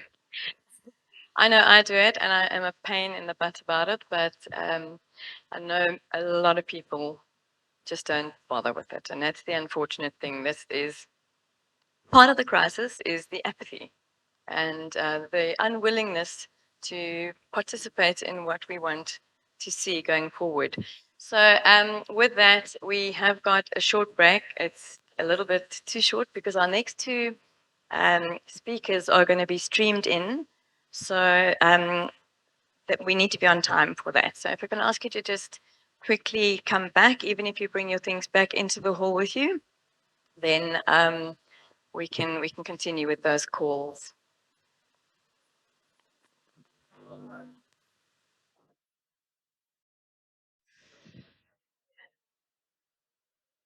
Hello? Sorry, I did make a slight mistake there. I was rushing ahead of myself. Our next speaker is actually here, and she's going to be speaking from the platform. And then, guys, can we please? Our next speaker is here, and we'll be streaming in the next two speakers from abroad. So please, can everybody come inside and settle down?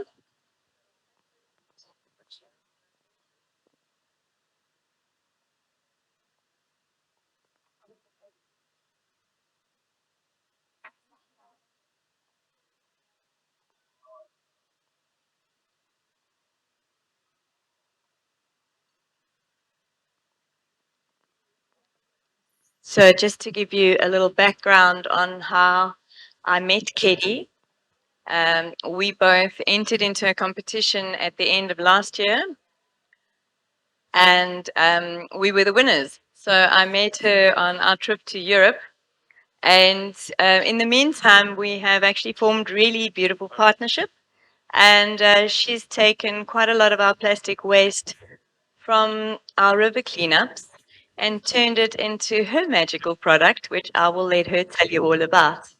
So very excited to have you here, Keddy, and thank you. I'm sorry I, I skipped forward on my own agenda, but welcome, and the floor is yours.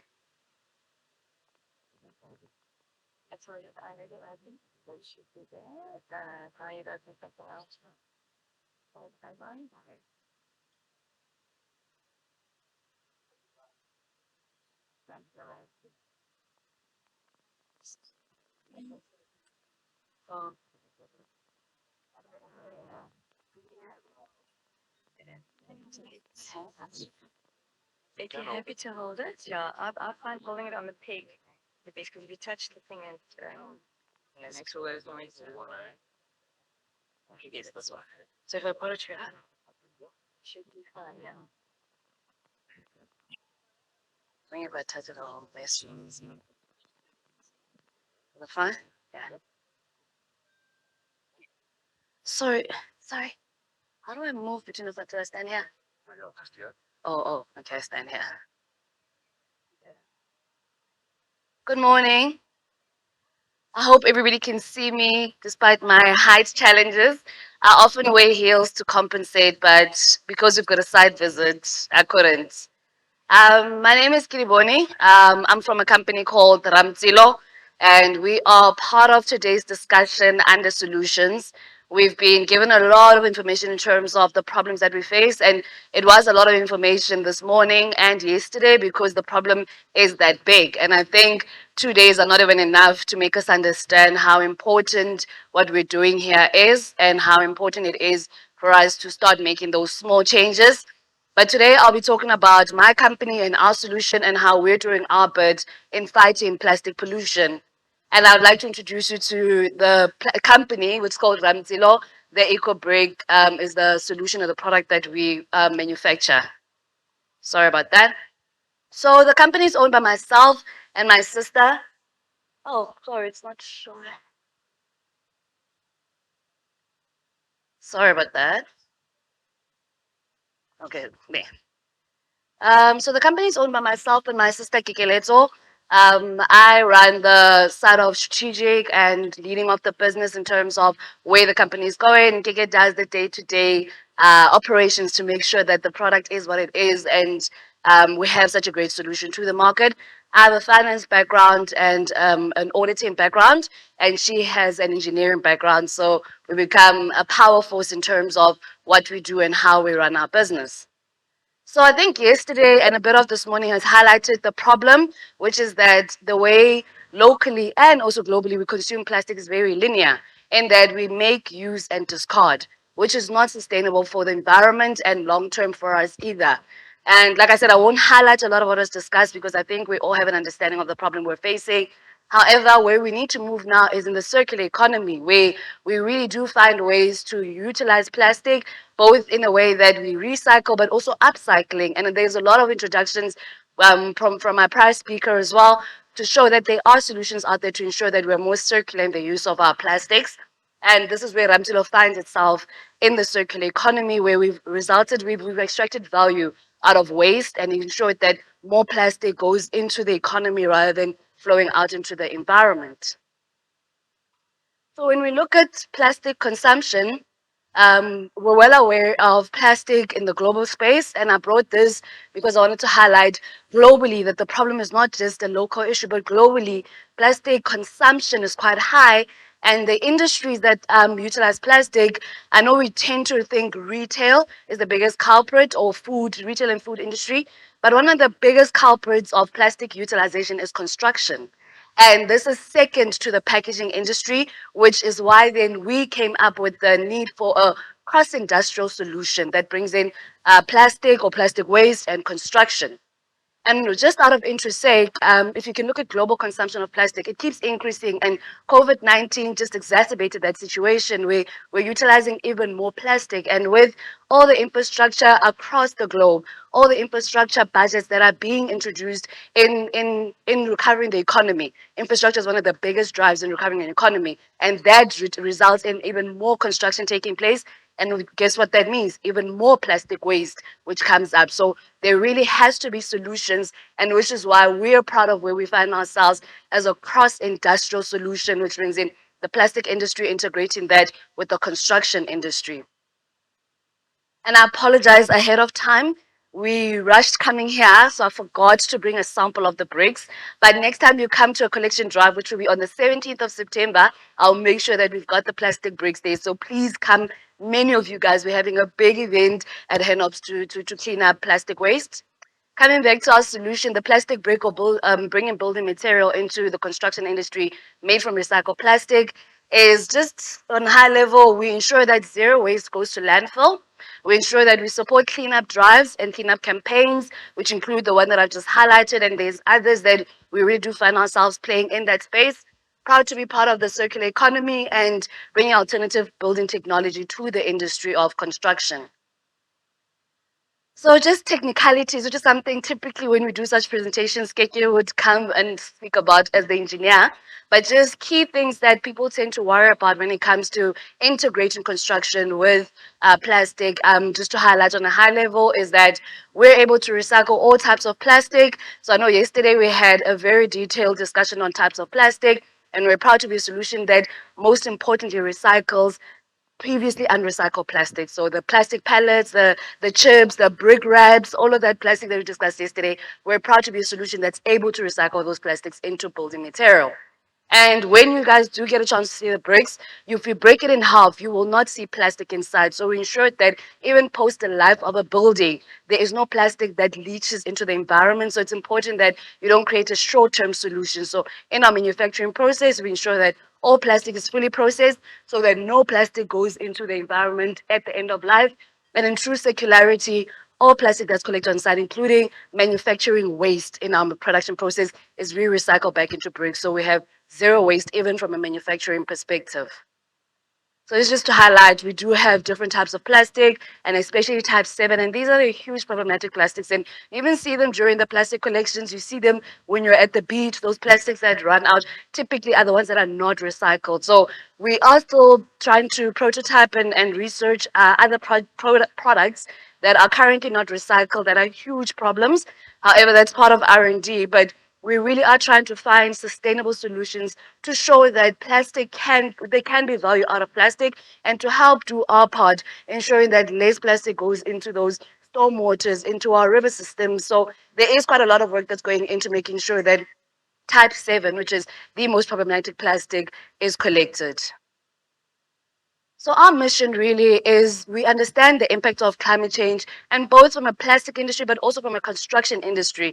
And I don't wish to speak on a lot on that part, because we do know from yesterday and this morning how much the plastic industry contributes, but also the construction and cement industry also have a level of contribution. So by partnering with these two industries, and we have a lot of partners in both industries to ensure that we work together in ensuring that less plastic or less climate change impact is felt. So this is really our mission, and we're proud of the fact that our organization's existence and mission tie into a number of SDGs, because these SDGs are really on a global perspective able to are looking at different aspects of life, And through what we do on a day-to-day basis, we contribute towards attainment of the SDGs.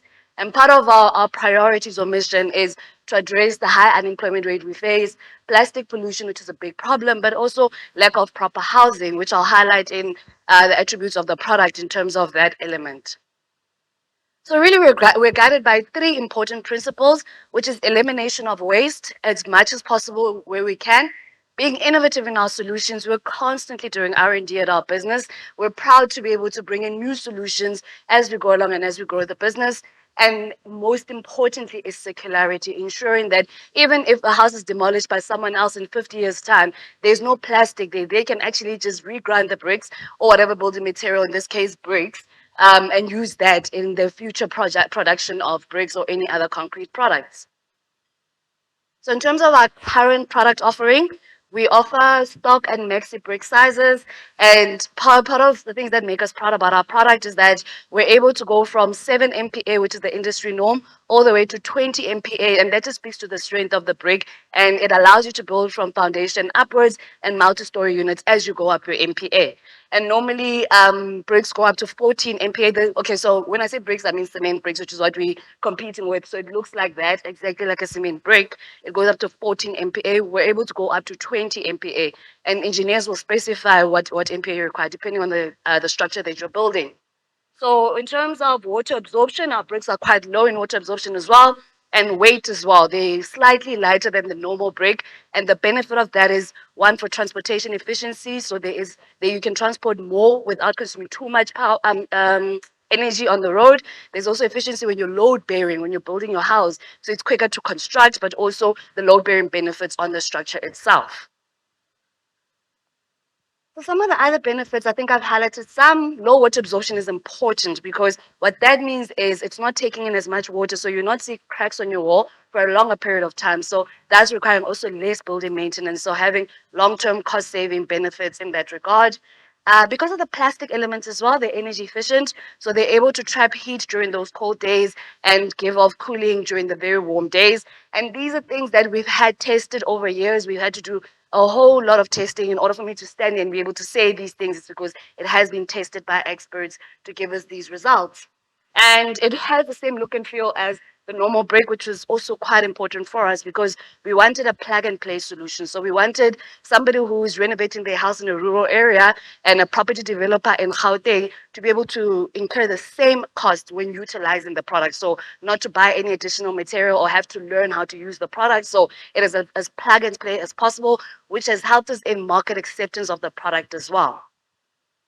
And I'm sure you guys are worried about tasting of the product because when you hear plastic and you hear construction, it typically does not, or bricks, it typically does not make sense. But we're proud to say that our plastic bricks are Agrima certified, thanks to Cecil, who've helped us instrumentally in ensuring that we test our product. And thank you so much. It's such a huge achievement. This is an equivalent of an SABS certificate. And we went through this process for an equivalent of a year. So it's been quite a hectic one, and getting that certificate has been a huge game changer for our business. It's also SABS tested, and we also have a partnership with PPC that tests our product from a concrete lens perspective and making sure that we do meet those structural and important requirements. Because at the end of the day, these bricks are going to be used to build houses, hospitals, schools. So it's important that technically they do meet the requirements as well, over and above taking care of the environment. So the use of plastic is not new in the construction industry, actually.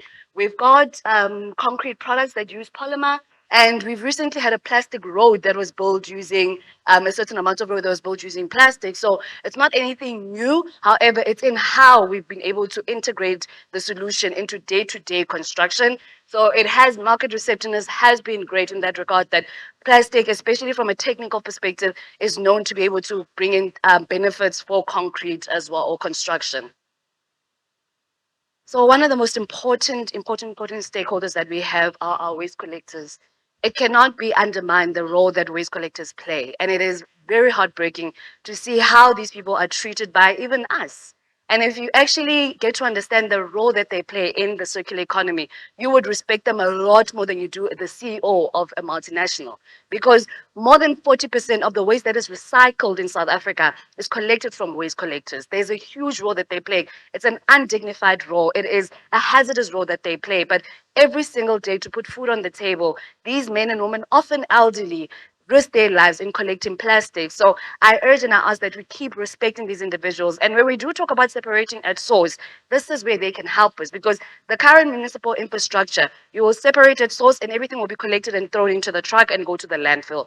So it feels like you're not doing anything. Whereas if you were to separate and make sure that you put this on the side for the waste pickers, when they collect, they separate the waste. So you've actually made their life easier. So it is important for us to separate at source. It's how we do it and how we work along with these men and women, that we respect each other's role, and it is clear that they are not being a nuisance. They are really contributing a lot.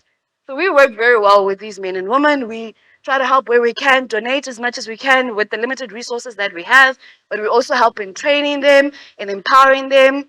We collect from central locations because it's often difficult for them to collect and then have to walk with those huge trolleys to a recycler. So we've got collection sites where we arrange with them both in the Free State and in Gauteng. And where we collect, we'll arrange that on a certain day we're collecting in this area. So say this area lives in Tembisa at a certain site, we come and collect there and so on. So that we can also help in reducing their costs, but also ensuring that they are able to be motivated to collect more, thereby helping us here to ensure that less plastic goes into the environment through the activities. And one of the proud things that we recently launched is that we noticed that the unrecyclable plastic is not being collected.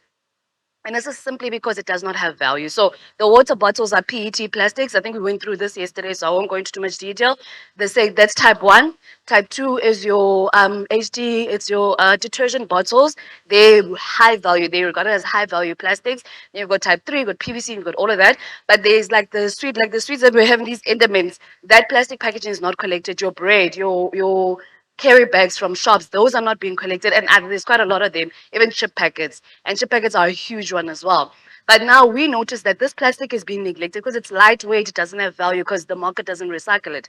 We actually partnered with SAB in this regard, and we rolled out an initiative where we remunerate collectors for purely unrecyclable plastic. So we've actually created value out of this plastic. And it was funny when we started in Tembisa, and when we started this project, we gave them the big bowl bags, the one ton that the normal plastic uses to fill up. Within 2 days, we got a call from the waste collector to say, these bags are full, you guys need to come and collect. So to show that this is a huge need, the unrecyclable plastic, and this is why we work with a lot of the corporates that we work with, and we work a lot with the partners. I mean, when I met Karen and I got to learn what they do, I said, but we need to make sure that there's circularity, because once we collect these plastics, which is a very important thing, we collect this waste, and I'll speak plastics because that's where we operate.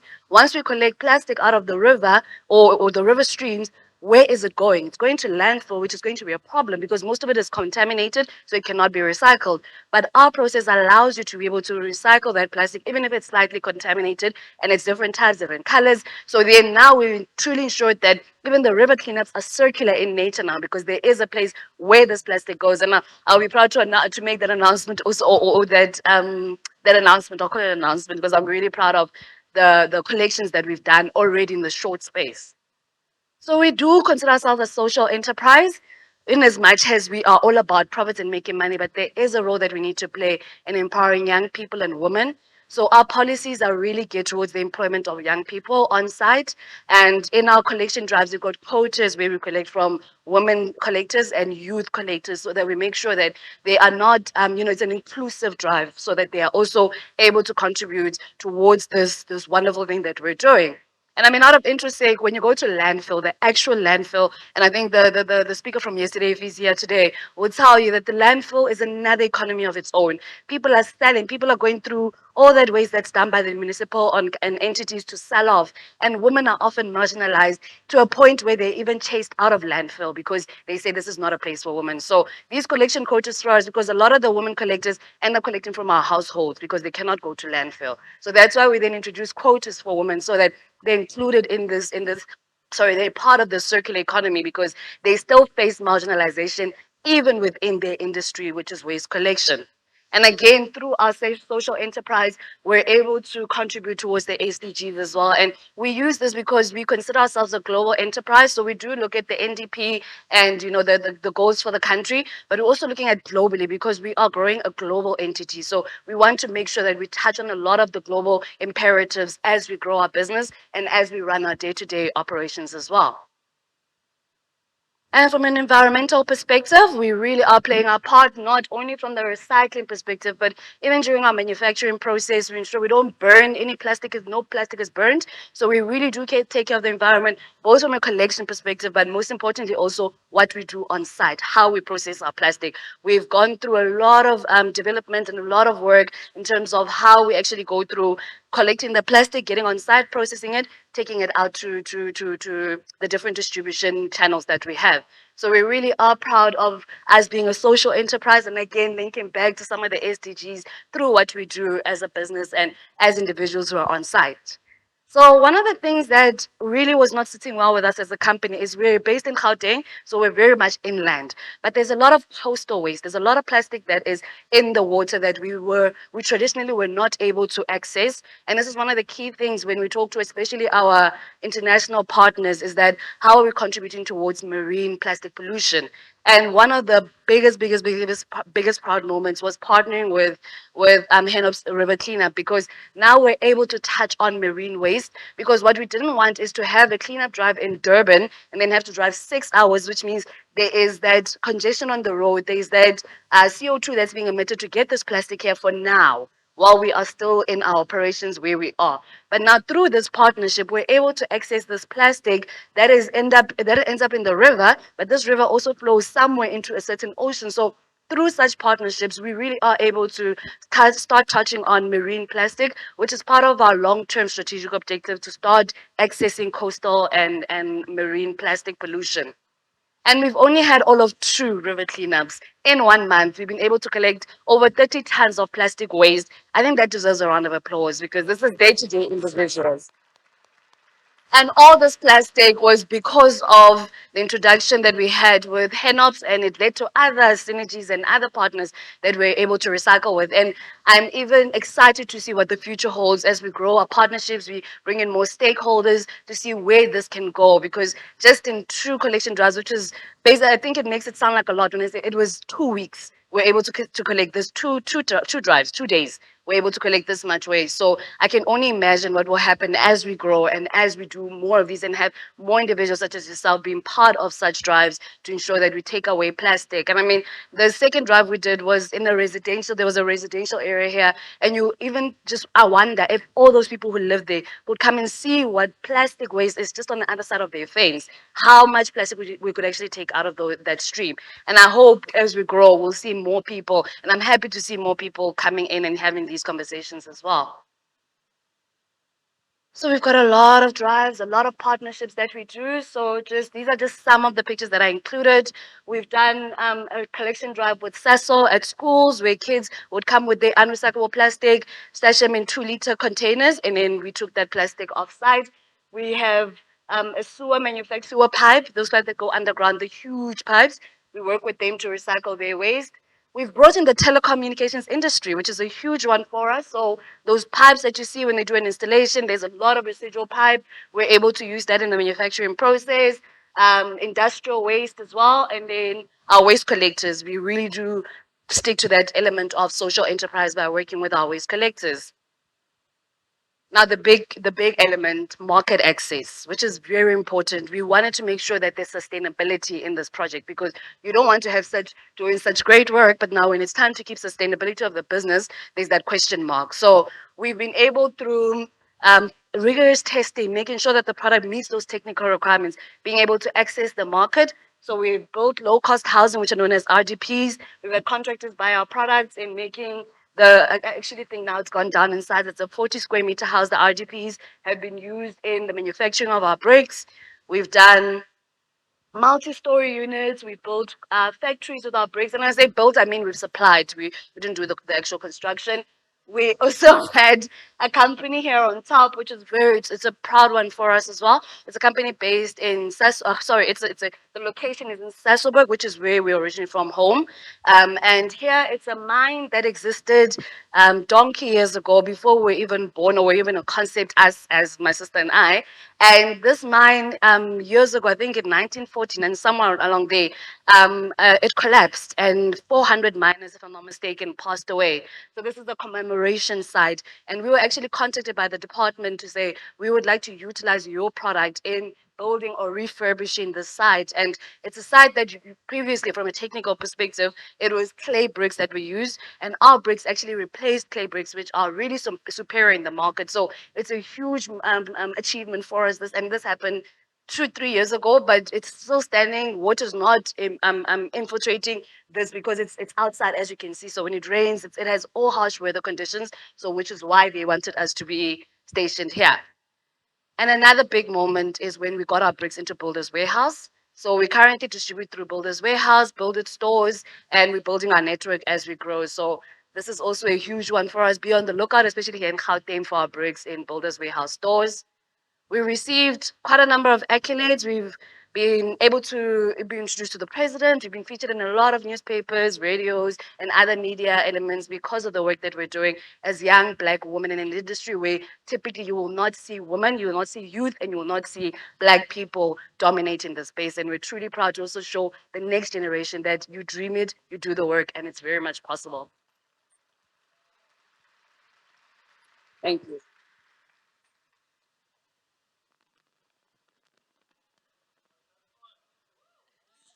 So much.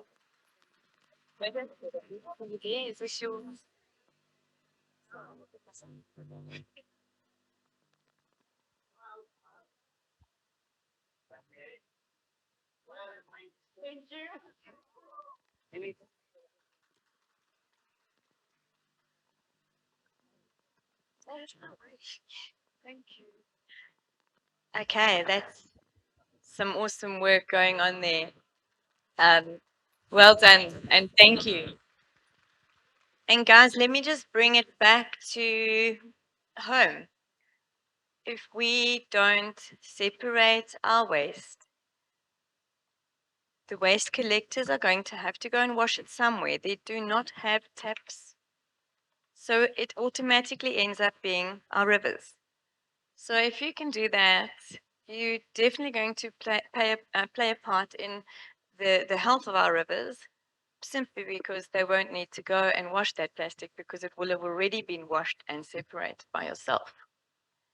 Okay, and so next up we are going to have our two international speakers.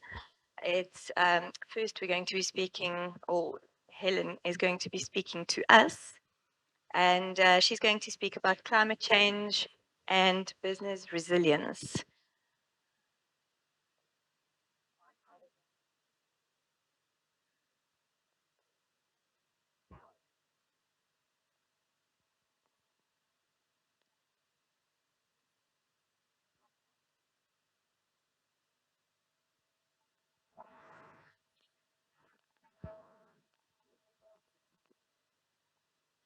I can see.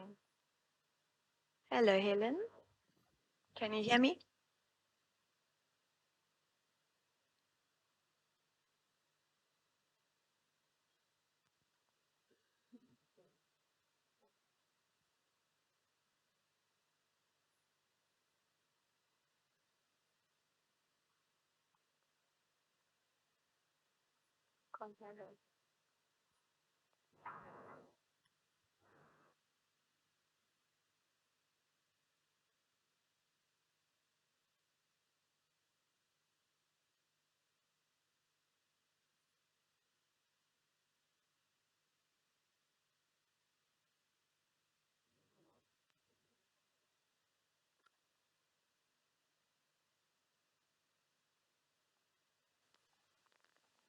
Helen, just wait, we can't hear you.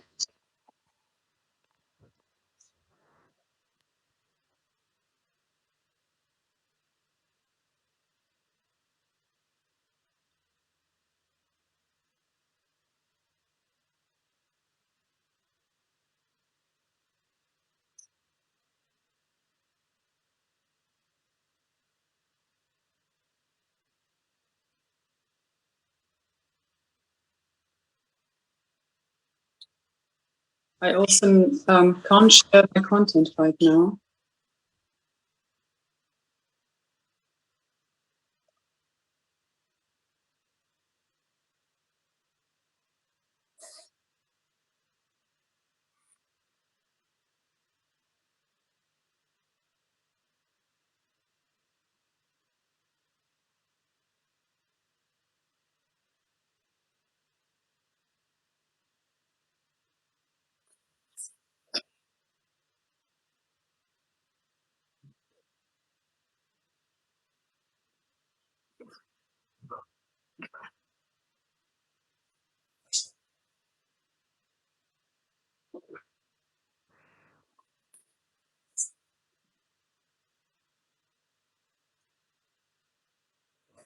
Yes, that would be good, because until now, I can't.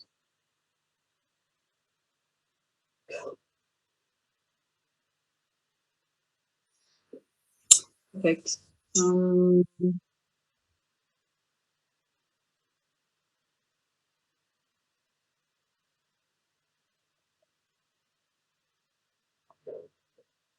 Okay, let's see soon.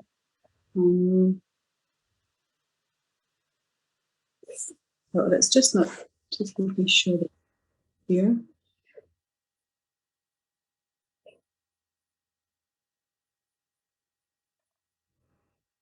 Do you see my screen now?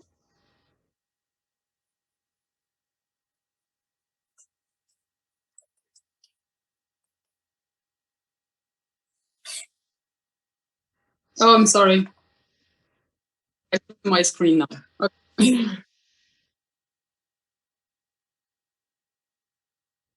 Yes, perfect. Seems to work my other screen. I just go ahead. I just go now. I can't see you, so I'm really sorry for that, especially because I wish I would have been here physically in person. I was here until last Saturday, but unfortunately I had to leave. And but I'm happy to share with you some global sites, maybe that can be interesting for all previously mentioned aspects. So today I'm going to talk about climate change in general, and more specifically the impact on the water cycles, and specifically the water digestion cycles. So we're going to see some basics about climate, let's say, and talking about climate change is always quite a big word that everybody likes and needs to hear and say, but it's something that has to be very cautious. So let's say the recent evolutions of what happens today. Then we will see how does it affect businesses. And at the end, it would be good to talk about very simple good practices to become more resilient. But this is going to be on a larger scale right now. So back to South Africa and the today situation. So the water resources in South Africa, there are, as it is known, globally below the world average. So there is an average rainfall, the figure is roughly 2080 of 450 millimeter per year, which is significantly below the world average of 860 millimeter. Yes, I got to mute my other no, I can't go to the presentation with Tarryn. I see some message. That's not working. I don't know why. Yeah. We have an evaporation, which is it maybe too small? Which is, you know, like this. The evaporation, so you can see on the map maybe, before I make it too small, so that there is a gap in terms of rainfall. So there are a stronger gap in all the area, which is the upper Vaal, up to the south, eThekwini, Durban, and in the north, Olifants, up to the coast. And another big gap, which is around the Western Cape, so around north part of the Cape Town area. The last gap is in the middle of the country, means there are a certain surplus in terms of water resource, in terms of rainfall minus use of this water. And along the country, so I put it in bigger character now, there is a high evaporation, which means part of this rainfall is just gone quite rapidly in evaporation. It's going off in the atmosphere. And the runoff means the part of the water which stays on the ground, which stays on the surface, as also a strong runoff, means it doesn't stay in South Africa. Just leaving the country back, of course, to the sea, but also to the Zambezi River, which is the closest large river to South Africa, and it is no longer available in South Africa. In terms of groundwater and the natural availability of the water to across the country is very uneven. We saw it on the map. We can see that roughly 60% of the river flow is raising from only 20% of the land, which creates big gap that are shown on the map. Another interesting aspect, 4 of South Africa's main rivers are shared with the other country. And this drains together about 60% of the area. And that's roughly 30% of its total surface runoff on the river flow. So that's for South Africa today. Let's see now in terms of climate, some more general figures. I put it in bigger form. So today we have an average temperature on Earth, which is 15 degrees. We have an increase in the amount of water vapor for each degree temperature. Means each time the average temperature on Earth increases by 1 degree, the amount of water vapor in the atmosphere increases by 7%. We have more and more water vapor in the atmosphere. This is what it means. We also have a raise on the average annual sea level over the past 10 years, so far for now, of 3.2 millimeters. So the sea level is rising. And we also have until 2000 an average temperature increased, so between the 1900 and 2000 of 0.8 degrees so far. As you know, many people are forecasting a higher increase. There are very global objectives worldwide to limit it by 3 degrees. We had just 1.8 degree over the last 100 years. Excuse me. So what does it mean? What happened with that? It created more and more frequent climatic phenomena like droughts. There is a decrease in river flows, especially in summer, but not always. Let's say it's getting more and more irregular. Ice melting on the poles, on the north side and the south side, so an increase in the sea level. Heat, more and more longer heat period, which increases the evaporation. There are even more water vapor in the atmosphere. And this water vapor in the atmosphere increases the amount, the quantity in the precipitation. So means this more humid atmosphere means even if it is more humid, the rainfalls are less frequent, but they are more intense and stronger rains. I mean, we had the KZN disaster in April as a good example. And I think, unfortunately, that's going to be not a single case, but they are every year. And this is not just a phenomenon in South Africa. It's more and more in different dots of the world. I think everyone's heard about what's happening in Pakistan right now. This is an example of the stronger rain. It's really strong. Which means that the quality of the water due to this climate changes is also changing. The water getting warmer and more acidic. They do absorb more and more carbon dioxide in that water, which is an issue for all the biodiversity living in the water. This high amount of CO2 in water is affecting birds and fishes and all possible animals living here. And you can see just due to this climate changes, some natural dying of fishes and of birds along the water, which is a source of pollution at the end. You get organic material in the water, increased bacteria, and health risk at the end. So this is also a phenomenon which is on top to all presently mentioned issue linked with the management, waste, etc. in the waters. So this is a very general story, which is kind of what everybody's talking about when you look at the news. And back to business, nothing changed. So it should be interesting to have a look at that.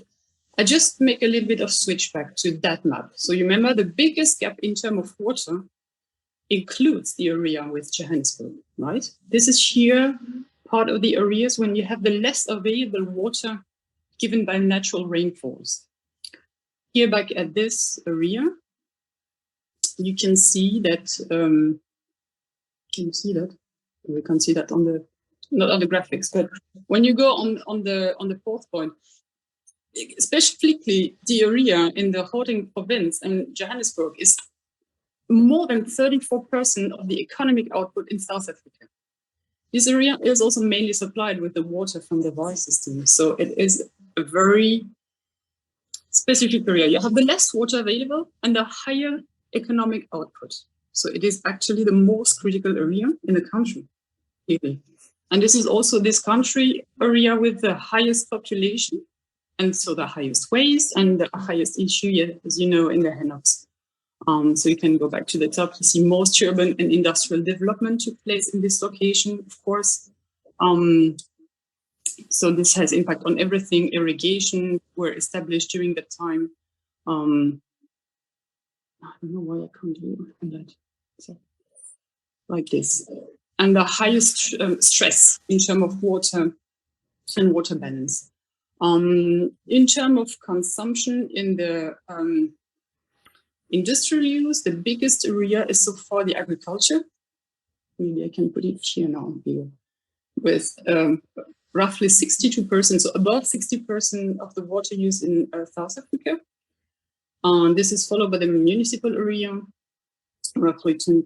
As you can see, there is a huge gap between the urban regions, which are again here between Johannesburg and Pretoria case, and the rural areas are just 3% of this use. It means there is a huge gap. And then the mining, the industry are all 3% of this water use and 3% for the afforestation, with the last sector being, this is specific to South Africa, 2% by the energy. Many other regions in the world have a lot of water-cooled energy production. They are totally facing this shortage in water. So as you can see, the resource in water is scarce and the yield is huge. And what happened with this used water, as you can see on the next slide, is that it is, how to say, not exactly well retreated in terms of sewage treatment plant, wastewater and effluent treatment. So some official figure, I wouldn't fix it on an exact figure.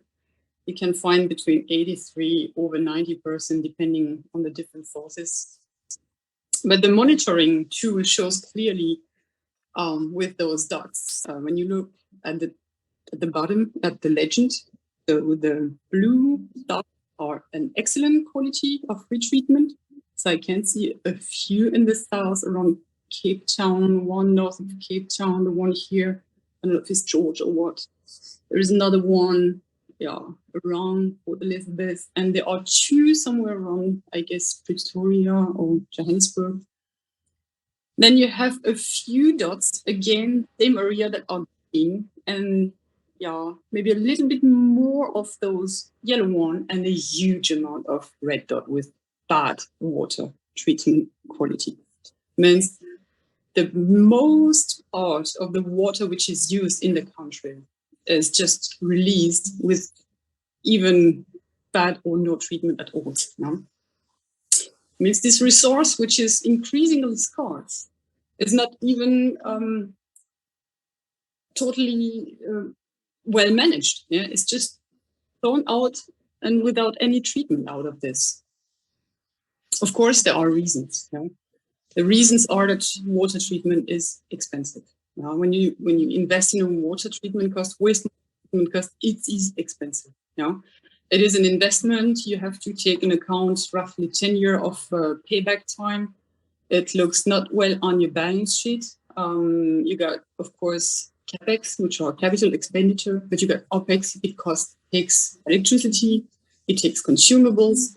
You have to run it and to monitor it. So you also have staff expensive because it's like kitchen, it's biology, chemicals. You got to have someone looking at all processes at all time to make sure they are running properly.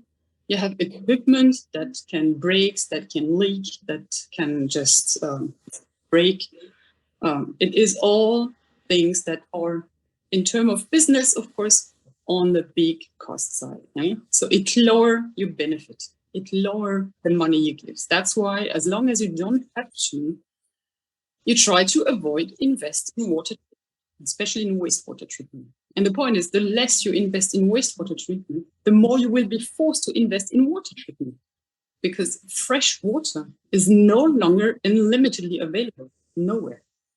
Means you will more and more at least be forced to invest in water treatment, even in a manufacturing process, even for cooling, even when you're building cars, all tools are running with water cooling system. When you're painting, you have to wash it. When you're screwing, you've got to wash your tool. You have an amount of water per car, which is much higher than 10,000 liters. You will no longer also be able to run no mining at all, because the mining treatment is in my drainage, etc. It's a specific water treatment process or specific parameters. If your intake is no longer a rainwater, but it's a wastewater, you get to first put on place a lot of treatment to separate the bin, to separate the solid parts, to separate all the mud, to then treat your water to not have bacteria inside. That will affect your material and your tooling. So these costs are now coming back as a boomerang. Not investing in the water treatment will mean to invest much higher in the water treatment on the intake side. And to be honest, it will diminish the availability of water. And this is the next point. This is the next point that will be strongly hit right now. Because when you come back to the climate change, so I mentioned more and more irregular times, mean you got even longer period without rain. So you got long droughts, means less water available.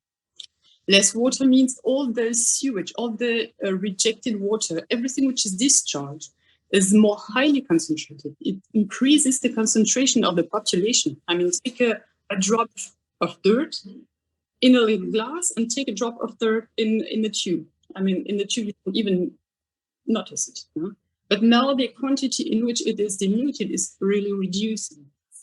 And if you want to have at least a minimal level of dilution in that water, so you will have to, in case of drought, reduce your water use even below that what would be available to make sure you have a certain dilution taking place. This is what happens when it doesn't rain. When it rains, you have more flood. Of course, you also have more damages, but you have also more runoff. You get more water, but the water doesn't stay. That's not infiltrating. Heavy rains are no longer reloading any of the groundwater reserve. It's just washing away, taking all the bins and waste and bags. And this is the time when you go on the Hennops where a river is full of dirt. But it doesn't bring you any reloading of your reserves. This is back to drought, same issue at the end. So in terms of when I look at the Hennops, very interesting to see it from time to time. There is never a good situation. So either there were no rain, which is optically quite nicer, as you will have less things floating around. It looks like less garbage, but the concentration of the pollution is much higher. The water is black, it stinks. So that's the one with no rain. When it rains, it might be less stinky, yeah? The foam is more diluted, the water is higher level, it's less contaminated, but it is full of garbage because actually the water is the natural transportation system. So this brings everything off at the end to the ocean, and it reduces the amount of available water in the country, in a country which is already, again, scarce with water. And maybe to be added, the higher temperatures are also affecting the water in terms of bacteria risk. As you know, many bacteria tends to develop with a temperature that is over 20 degrees, between 24 and 25 degrees. You need 48 hours maximum, and you got all E. coli and many possible bacteria that just starts to develop. And this is a threat for the health. Yeah. So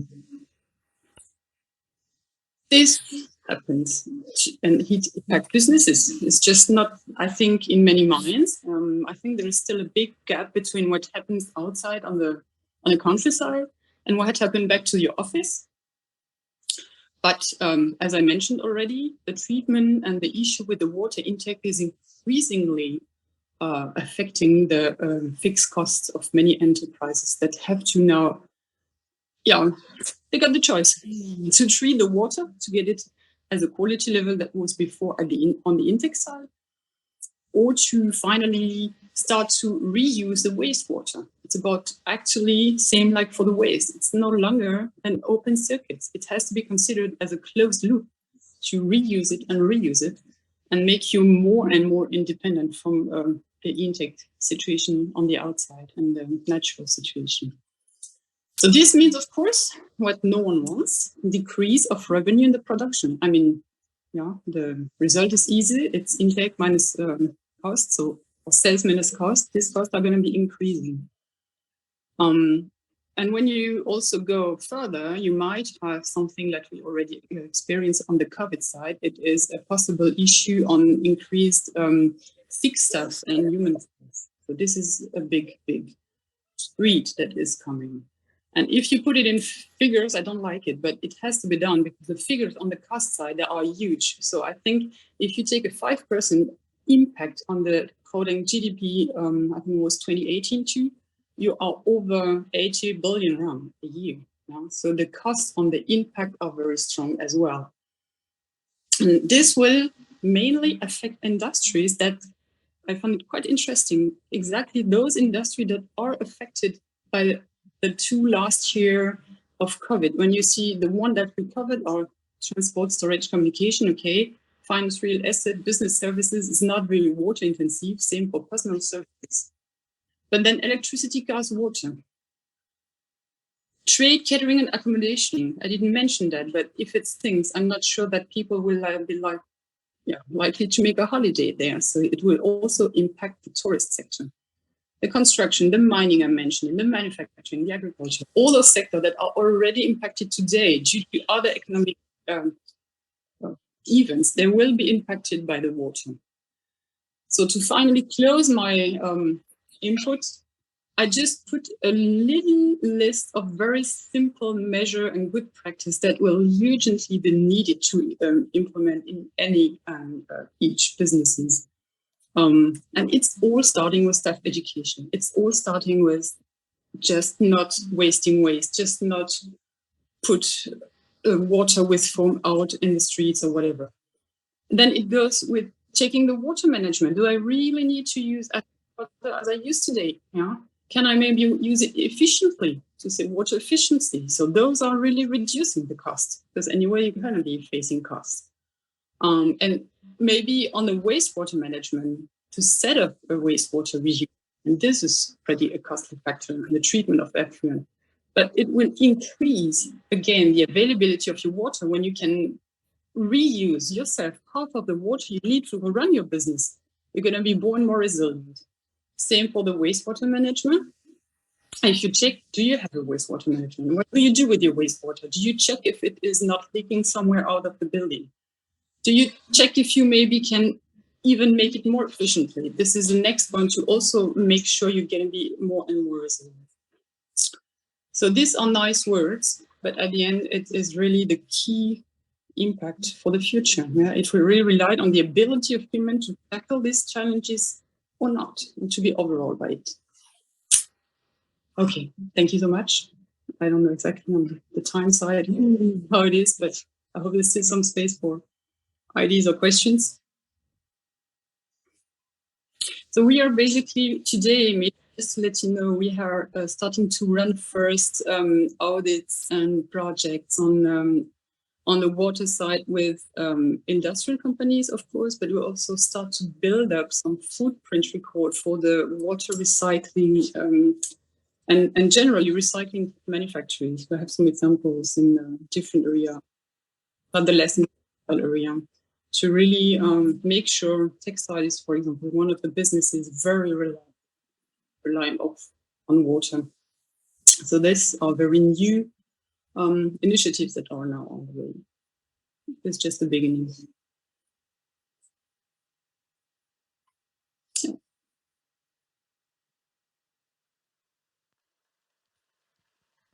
Thank you so much for that, Helen. Some really insightful information delivered there.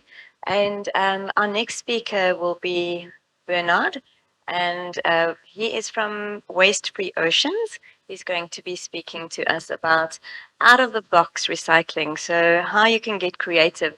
I love Bernard because he really, he's one of those guys where you cannot tell him you can't do that, because he will make a plan and he will do it. And he's come up with the most amazing designs and things that he's actually made just through using his initiative and bringing about creativity in the recycling space. So without further ado, let's check if we've got Bernard online. Okay, we're just waiting. Not so.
Hello.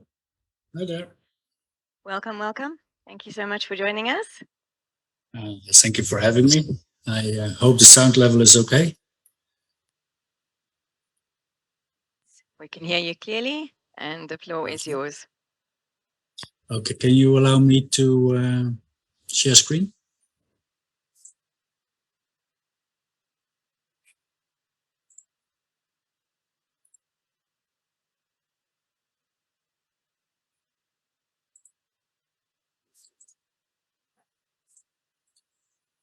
Can you see my screen now?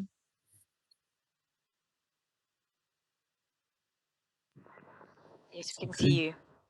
Let me see what I can put it on the full screen. If not, it will run like this. Right, and the sound quality is good, and you can see my screen. Then this is me sitting in front of a lot of plastic waste on a 3D printed bench, which we made out of 100% recycled content. And having said that, there are no limits. And I think, Tarryn, thank you very much for this gentle introduction. Yeah, I don't take no for an answer.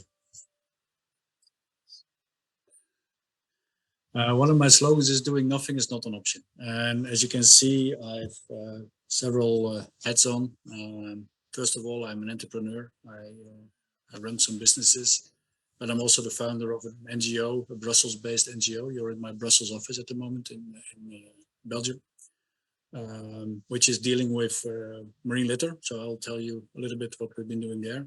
But I have also a very background on plastic recycling and plastic converting. And I'm also, among others, a vice president of a UN body called the Global Diplomatic Council. So Tarryn asked me to also link a little bit what we are doing with climate change, as Helen did. So let me take you through a few slides.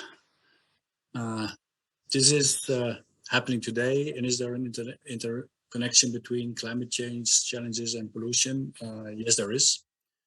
In Europe, this is now being formulated as going circular and trying to keep resources into a more solid circle.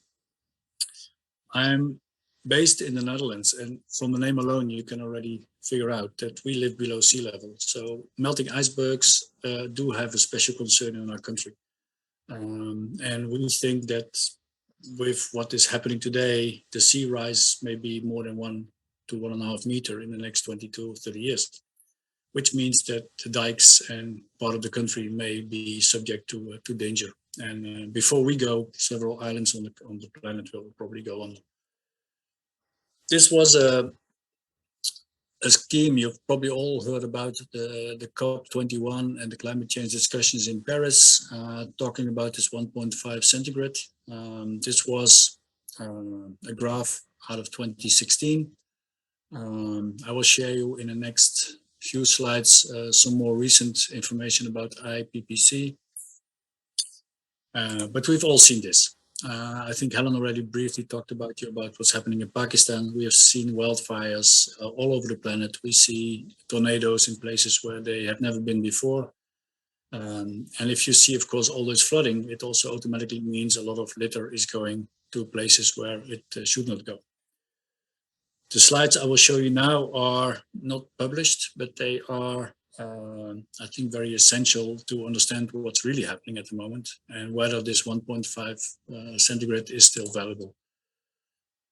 So here's the official graph. And they say that we do everything on the planet with all the countries that we will stick to this 1.5 centigrade. Unfortunately, that is the theory. With new technologies, we are now looking at scenarios which could mean between 3.5 and 4 centigrade in the next 20, 30, 40 years. That means more warm, more wet, more extremes in all phases that we see. Whatever the reality will be, for sure, it will be less comfortable than we were looking at today. And I think Helen already point out, for example, the access to clean drinking water. What really happened is basically this. When we look at statistical averages, you still see that, let's say, if you look at on a daily basis or on a weekly basis or on a monthly basis, it's not too bad. The only thing what is happening is it comes in 24 hours instead of in 30 days. So the peaks are higher, but what we also see is that the whole graph is shifting to the right. In my home country, the summers normally had 23 to 25 centigrades. This year, we had another peak of 39 to 40, which just simply says things are shifting. And this is a slide which is showing you. Right, then let's go to the real challenges and what also links us to the Hennops cleanup. In 2016, the Dutch had 6 months presidency of the EU, which every member state has every 6 months. So it's a rotating one. And I organized a conference in Amsterdam, and I had one of the senior advisors to the European Commission on stage. And when we talked about plastics, this is one of the slides he brought with him. And please have a quick look. This is how politicians looked and still look partly to what's happening in the plastic world as packaging. It's cheap, it's good, but in the end, it's thrown away. The brand owners do ruthless marketing. If you deposit on landfills, it ends up in the oceans, either through the rivers or by the wind. But you also pointed out, and I didn't see the presentation earlier, but I've seen you have also waste to energy on the thing. In Europe, the point is incineration looks clever for the naive. Incineration is not an answer for waste management. We just have to be more clever to deal with waste management. And so this gives and gave a lot of discussions. And what all triggered this was litter.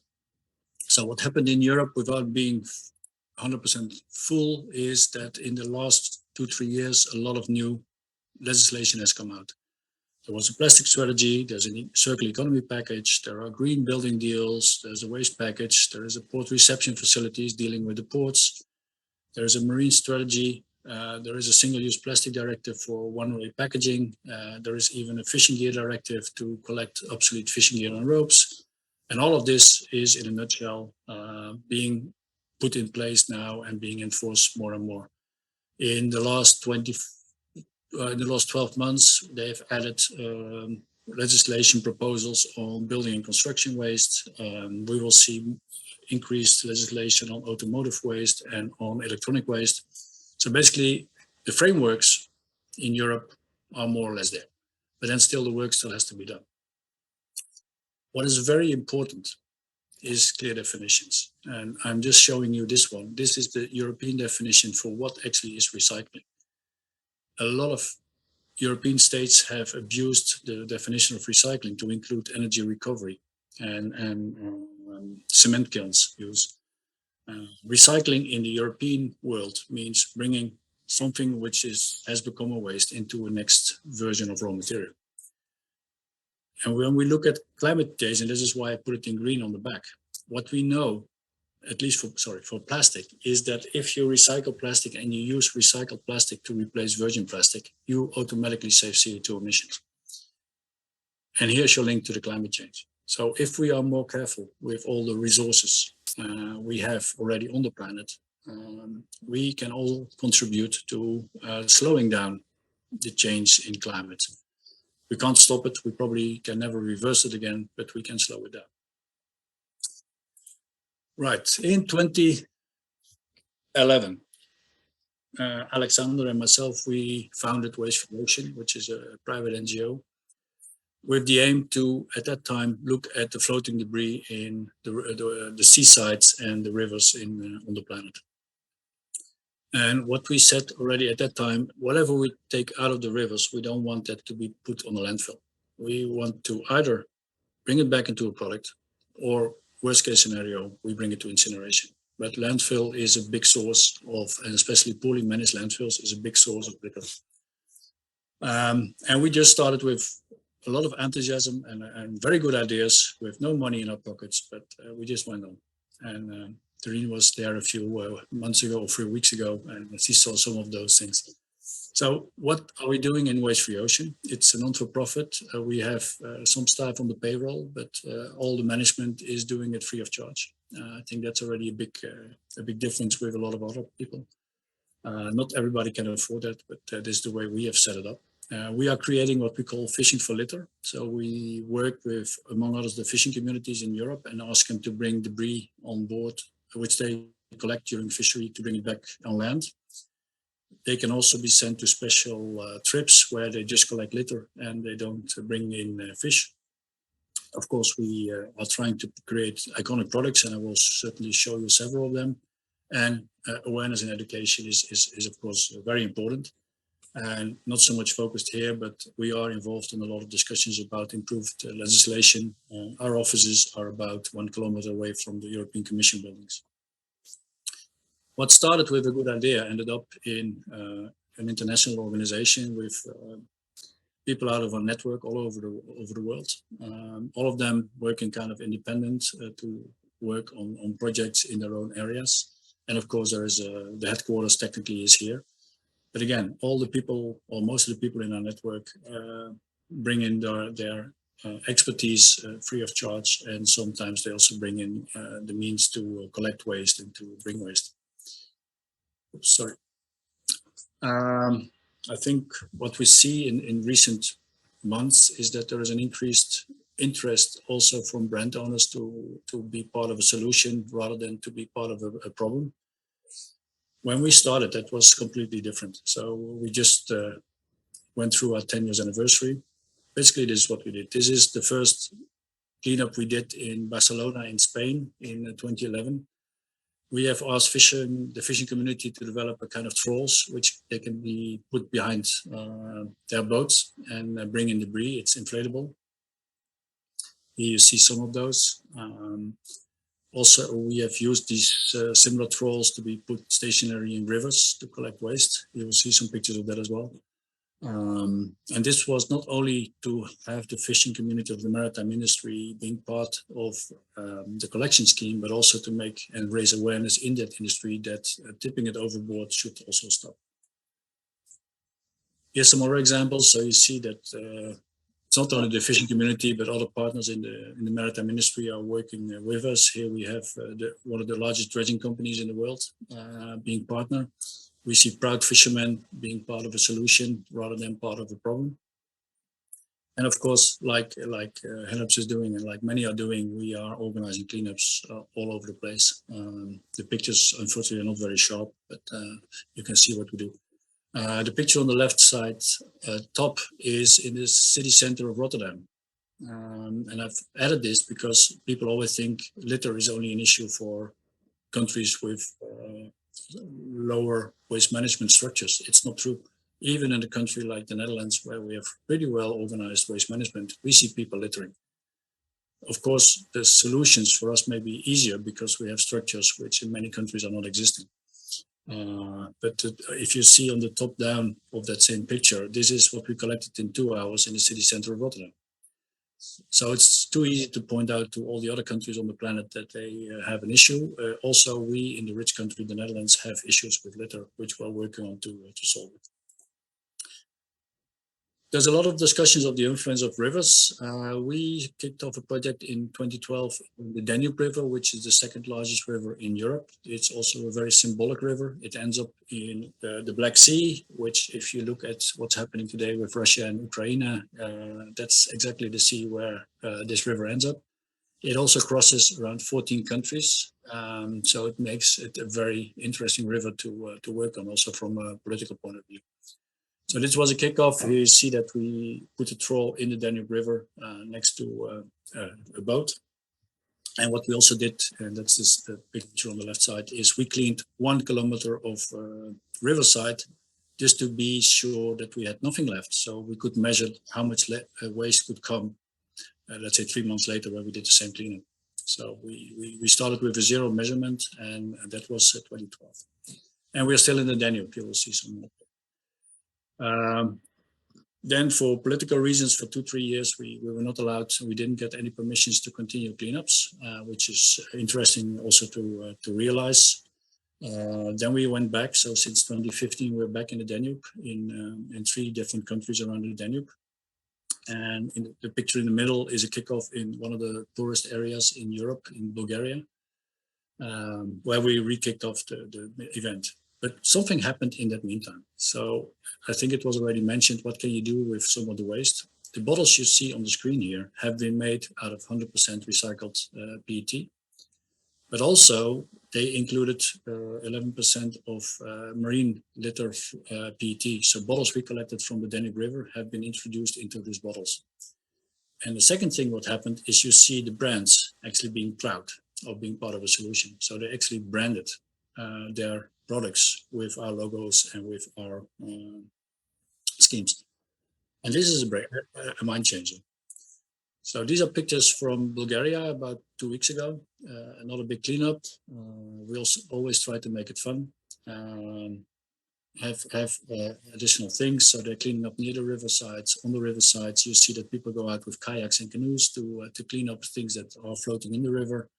There have been competitions of who has the nicest floaters. And what you see also here is we try to involve a lot of families with children because in the end, that's part of education. Most of all, at the end of the day, they all have to go home with a laugh, some fruits, some good memories, and a nice day with friends. And then what do you do with the litter? So the eyewear I have on was floating in the Danube about a year ago as a PET bottle. So we converted these materials into these kind of products. So this is a collection which is being launched as we speak. It's branded Refocus, so change your eyes and look at something else. It's reading eyewear and sunglasses, both. This is produced out of 100% riverine debris. The other one which we did is together with a partner is we made travel suitcases out of PET. And as I just came out of my summer holidays, I have made pictures on some of the spots where I've been with this suitcase. And what we also see here in the middle is that the brand owner is very proud of using this material. So we actually branded the collection, the Danube collection. So you see that there is our logos are in his exposition rooms. There is a full traceability of what we're doing. So it's very important to have this kind of trust in the value chain. And how do you get trust? That's about data collection. And I think that's maybe still a missing issue and a lot of people involved in this kind of collections. You collect to clean it up, but you don't record what you collect. So what has been developed with some partners also in several countries, it's called an app, and with your iPhone or with your phone, you can make a picture of in this case, for example, a can, and then that goes into an international database. And with that, you can do tracking. You can see which brand is more frequently found than others. You can help the local municipalities by telling them that on Friday they should send in their waste truck instead of on Saturday or Sunday, because then they're 2 days late. By the way, these cans are recovered near the Rhine, which is one of the larger European rivers, also ending up in the Netherlands. And what we use these data for is political discussions with the Ministry of Environment. And this is what you see here. So last year, the 30th of June, we were on the beach side in the Netherlands, very close to The Hague, which is the capital of the government. The lady in orange is our Minister of Environment, at least she was at that time. And we decided, based on all this data and all the collections and all the social media and all the pressure from the NGOs, to introduce deposit on beverage cans and on the small bottles. We already had it on the large bottles. The brand owners tried to delay it, the retailers tried to delay it, but finally, after 20 years of discussion, these pictures will, in 1 or 2 years, no longer exist in the Netherlands. We will have finally clean areas. It was not intended when we started, but by going there, of course, you also start to discuss about animal protection. So here you see that we have a very close relation with some seal rescue centers. The black lady on your left is Happy, the seal, and the logo of the Happy Seal project, which we do in a UNESCO protected area and also the Netherlands. We work with zoos and oceanarios. This one is Oceanario in Lisboa. And for example, this beautiful tall ship is partnering Waste Free Ocean. And they help us to do research on microplastic during eco voyages. And why are those aquaria and zoos so important? In Europe, they attract about 65 million visitors a year. They also attract the visitors, which often come with the families. So it's again an education opportunity, which is important. How does it look on board of this beautiful tall ship? So I was there last week to bring them this nice flag, which they automatically raised. So they have a flag on board Waste Free Ocean with the SDG numbers. Here you see Captain Bernard. Before she sailed, we brought her circular ropes. So the ropes you see in front and in the middle are made from 100% or 97%, have to be precise, recycled maritime rope. So we went from rope to rope, which we brought on board. So this is the first tall ship in the world which has these ropes on board. The boxes behind it are also containing about 70% of recycled fishing gear, and they're using it for storage. And on the right-hand side, I think it's also for you on the right-hand side, you see the two of the staff of the boat pulling what we call a mantra troll, which they use behind the boat to collect samples for microplastic. Here's some more. So the ropes you've seen here, you see the small blue rope in the middle. Here you see one of the staff has made some beautiful nautical knots out of this rope, which he uses to all the people. In the middle, you see the green rope we brought on board and the mantle troll, which we used to do microplastic collection with them. This is during one of their voyages. So they sail all over the Atlantic with this ship, and they take people on board for about 2 weeks, and they use the opportunity to educate the people about these kind of topics and what they can do. And on the right-hand side, you see them that they use the boxes already as kind of storage and as a collecting of waste streams. Right, is there more to do? Yeah, we talk a lot about circularity in Europe. There are a few things I think which can be used in any part of the world. If you talk about issues with waste and recycling of waste, there is an issue with design. There's a design that some of the products in the market, or a lot of the products in the market, are not designed to be recycled. They are designed for landfill or for incineration. So that needs to change. So more, for example, your iPhone or your computer is not necessarily designed for disassembly, which makes it difficult for repair. So there is a trigger there to be done. There is also, of course, if you collect waste, you need, and one of the earlier speakers already said it, you need a kind of value. So if there is not a market for the recyclates, it's going to be difficult. So in several European legislation, meanwhile, we see mandatory content of post-consumer recyclates to actually create markets and push up the markets. And then, of course, there is the design for capture end of life. So more and more in Europe, we see extended producer responsibilities, which go beyond, let's say, just paying a fee to get things collected. We see push for return and deposit schemes, which is part of a solution to get very high return rates. And all of that is needed to keep more and more resources in the stream. And let me take you to another very interesting development, which was also kicked off about 10 years ago. This is a recycling plant fully specialized to recycle fishing gear and maritime ropes, based in Denmark, which we started as a greenfield activity. Here, a quick look inside. So the nets are collected, being brought in and chopped, and then go into a big extruder, and then we have raw materials again. Of course, with some pepper and salt, which I will not disclose which type of pepper and salt we're using, but it's working. And as you could see before, we managed to close that loop. Where there is European legislation in the meantime, we're now discussing, for example, with the US and with Canada to also set up similar EPR schemes in that part of the world. And again, there we needed to find markets for the products. And here you see some of them. So backpack protection for cosmetics. We made COVID mask or parts of COVID mask. We made design furniture. Baume & Mercier, which is a sister company of Cartier, which you probably have heard of, is one of the Swiss luxury brands. They introduced the material and used it into a special edition for Waste Free Ocean of luxury watches. All of this has been fishing gear and ropes. So I think that's what Tarryn was also telling you. You just have to think beyond what is normal. You can go from rope to rope, but you can also go from rope to a chair. It's more difficult to go from a chair to a rope than from a rope to a chair, but there is a lot of things which you can do if you understand the business and if you understand what qualities are needed to make things. Some of the materials, and some of you might recognize that if you talk with the plastic industry, is give me a data sheet. And then if you give me the data sheet, it will tell you automatically I can't use it. So I'm very lazy. I never bring data sheets. I just bring them granules. I said, I've done it, so why can't you? We've turned fishing gear into packaging. If you ask the people, can you do that? No, you can't do that. Here you see it, it's done, it's in the market.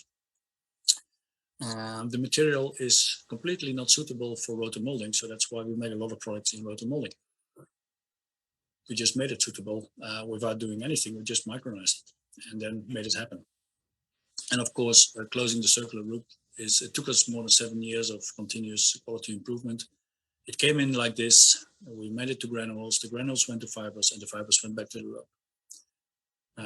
This is today's technology. So the good thing for other parts of the world, you don't have to start from scratch. We've done it. It's existing technology today. Coming back, for example, to the Danube, and I think Africa, in South Africa, you may have similar thing. There's a lot of aquaculture coming up in the sea, but also on land. So if you see, this is a picture in aquaculture collection, let's say in Bulgaria, but why can't you use just the box here below to do the same as what you do here? Or can't we make the boxes in which you put your salmon or your fish from the material, from recycled material? Yes, you can do that.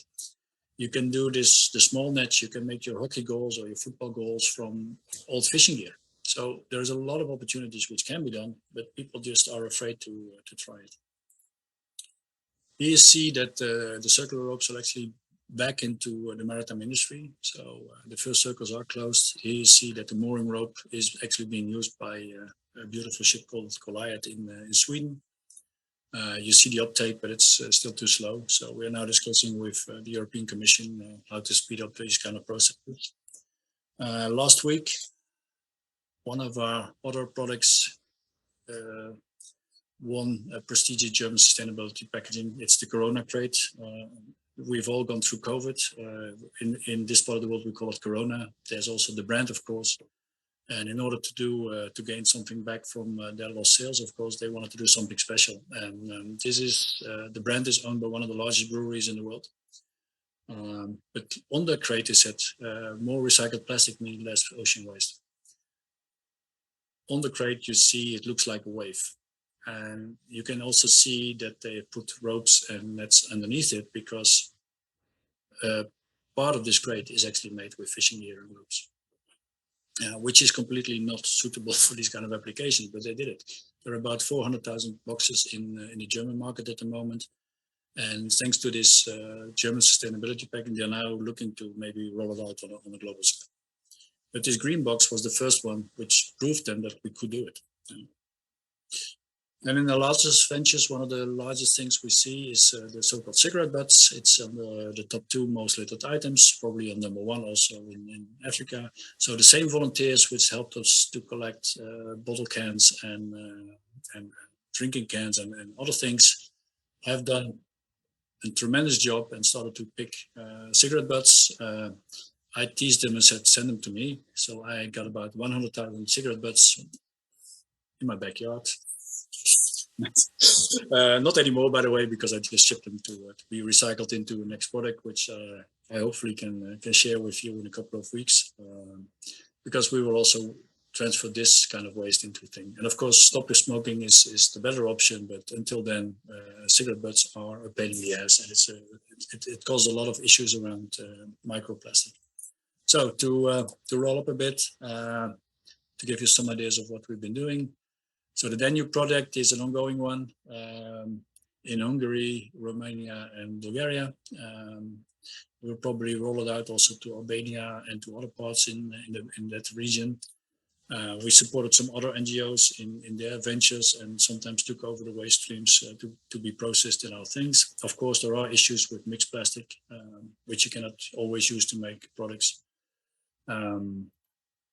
One of the other projects we are running is, for example, can we make social houses? So these houses are made from 100% mixed plastic sheets, a technology which exists. The only thing is you need a higher capacity to build. So we have worked 7 years on permissions to actually build a full-scale recycling plant in the Dominican Republic to deal with all the waste streams in the Caribbean, because there's a shortage of wood. And I think that's also something people tend to forget. There's not only pressure on clean drinking water, but with the hurricanes and all the winds in that part of the world, trees don't have time to grow as quickly as they are demolished. So there's a pressure on wood where there's a huge overkill of, let's say, landfills and waste streams. So if we can convert some of that waste in products which can replace wood, it could be a very good. The good thing about this, of course, if they break, we can recycle it back into a next generation. Some of those products are in the refugee camps in the Middle East at the moment. Also for testing, we are looking with the UN whether they could also be kind of launching partners for the higher volumes. 2021, we used to kick off projects in 10 African countries. Here you see a kickoff in Ghana. We have shipped smaller trawls to those areas. We actually have one on the way to Tanzania at the moment. It's slightly being stuck at customs since 3 weeks, but hopefully that's going to get there. I spoke with Tarryn to also see whether that could be an interesting thing to do in South Africa. So we'll certainly follow up on that one. And also you see here, we involve the locals because in the end, these are the heroes. It's not us. It's the people who actually do it on the floor. The last one in India, maybe I've heard about Afro Shah. He's one of the Indian heroes on litter retrieval. So we've sent in one of the largest trawls, which they're using in some of the Indian rivers at the moment. But also there, if you just take it out of the water and have to bring it to the next landfill, it's not enough. So in the end, you need to discuss with the authorities and with entrepreneurs in the area to build infrastructure to make things happen. Then I'm not sure whether this will work. If not, that's what it is.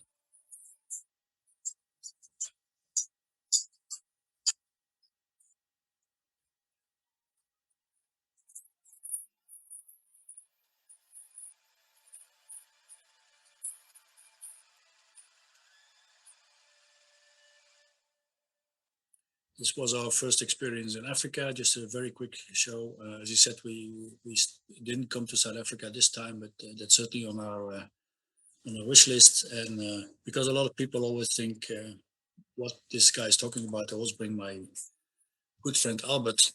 And I think this is also something we should learn from him. We can't solve our problems with the same thinking we used to create them.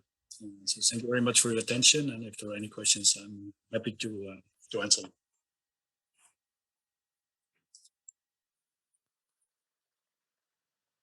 Thank you so much, Bernard.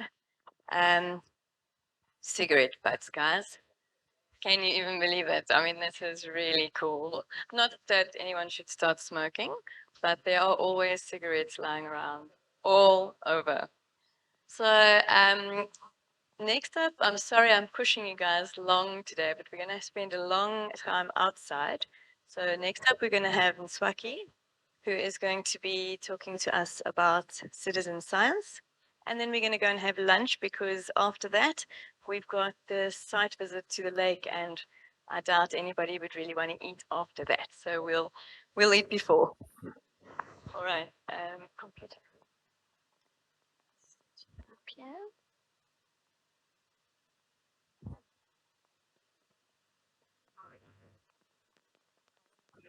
I'll probably turn it up.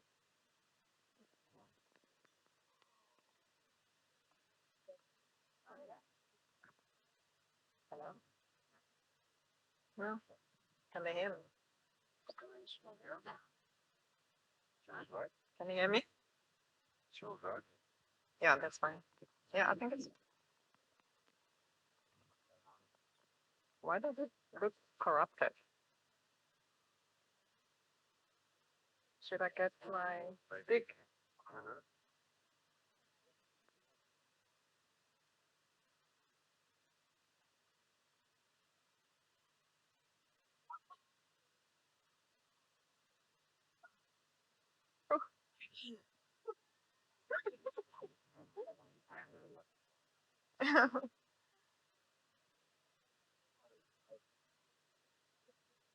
Okay.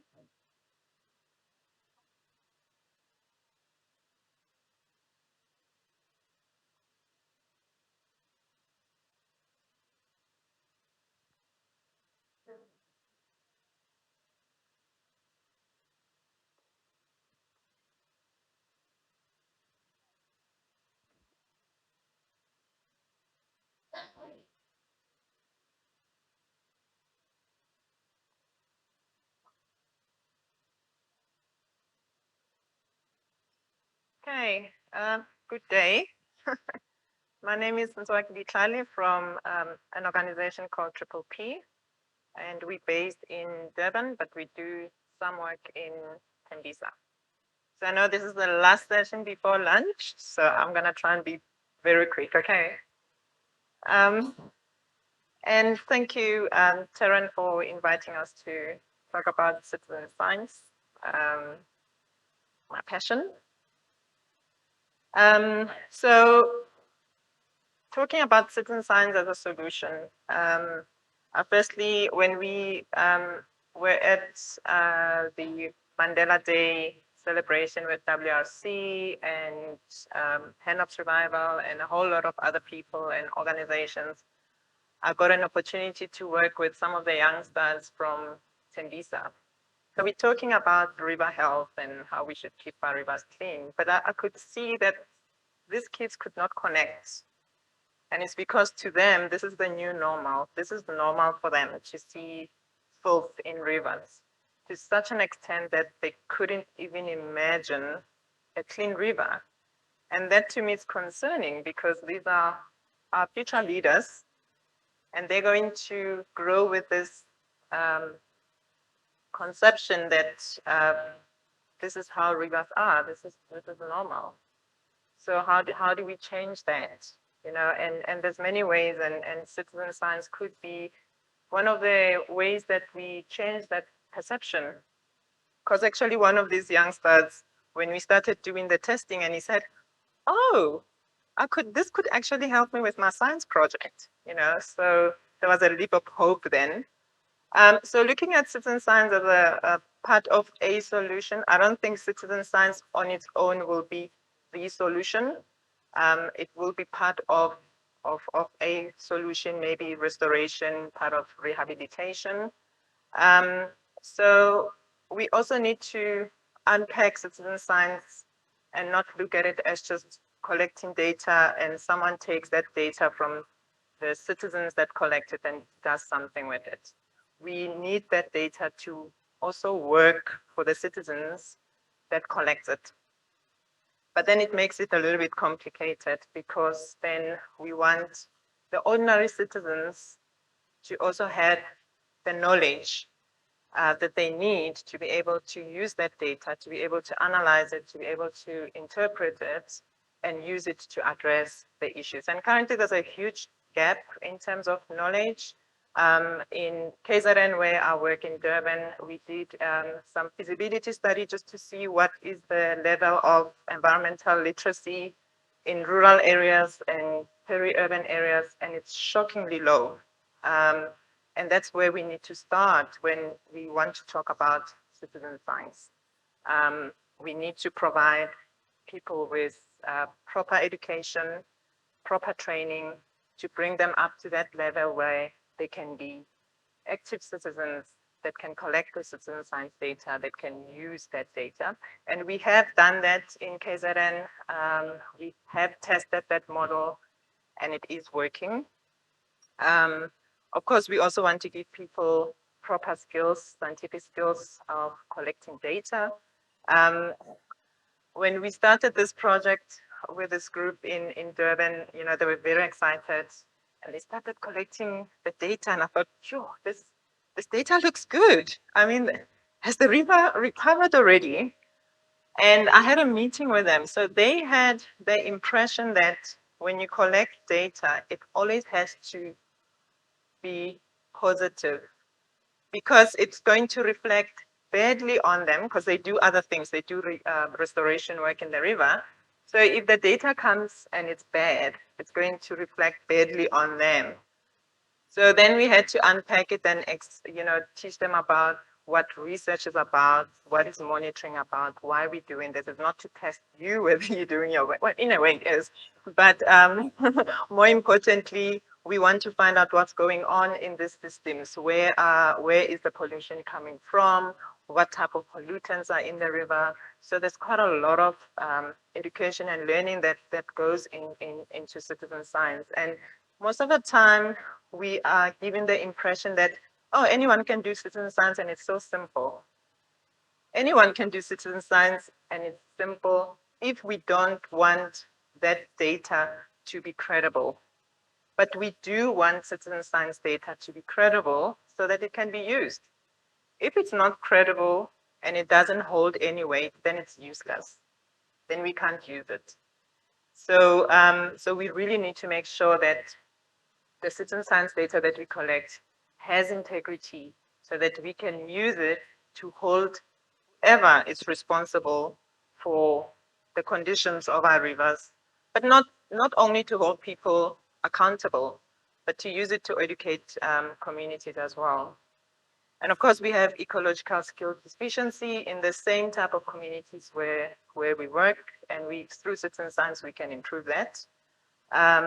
Currently, we are aware that there's so many organizations and individuals collecting citizen science data all over the place, but it's not integrated, it's not managed, it's still quite informal at the moment. I know Bonani from WRC wants us to start an official database that can be managed, and we do need that because I really believe that if we can have citizen science data that's credible, it's going to also fill up some of the gaps in government.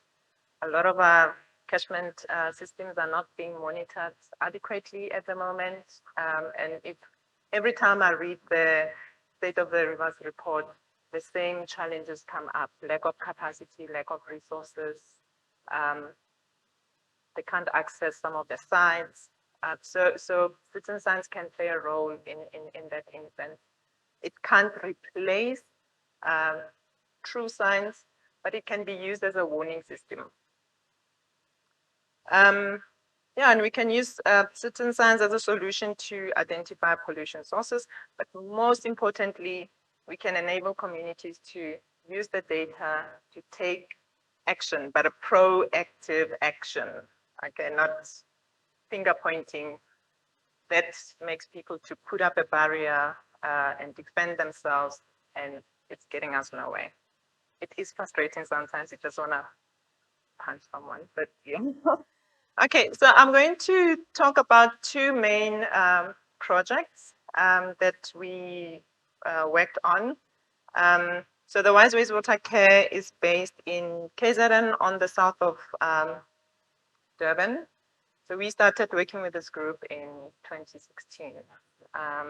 So there's a whole lot of work involved in the project, and citizen science is a part of that work. So they do a lot of restoration work like cleanups, they remove alien plants, they do erosion control, they do community education.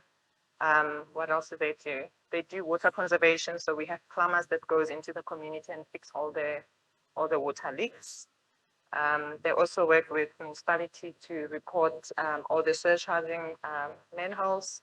So you'll see there's one river with two different colors. So the Mbokotweni catchment, actually it's the same length as the Hennops, Carlsbad Hennops catchment. So it's about 70 kilometers long.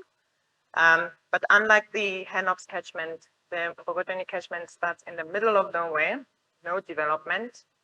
And then it flows through the rural areas. There's some sugarcane farming. And you'll see the blue color indicates that it's clean. It's actually in very good condition. I was surprised the present ecological status is categorized as A, which means it's pristine. I still need to test it to believe that. And you'll see as the river starts to enter the high density area, that's the residential area, and that's where the problem starts. Because then there's sewer issues. There's a whole sewer pipeline that follows the river. Obviously, when they built that infrastructure in the olden days, they built it so that it follows the force of gravity.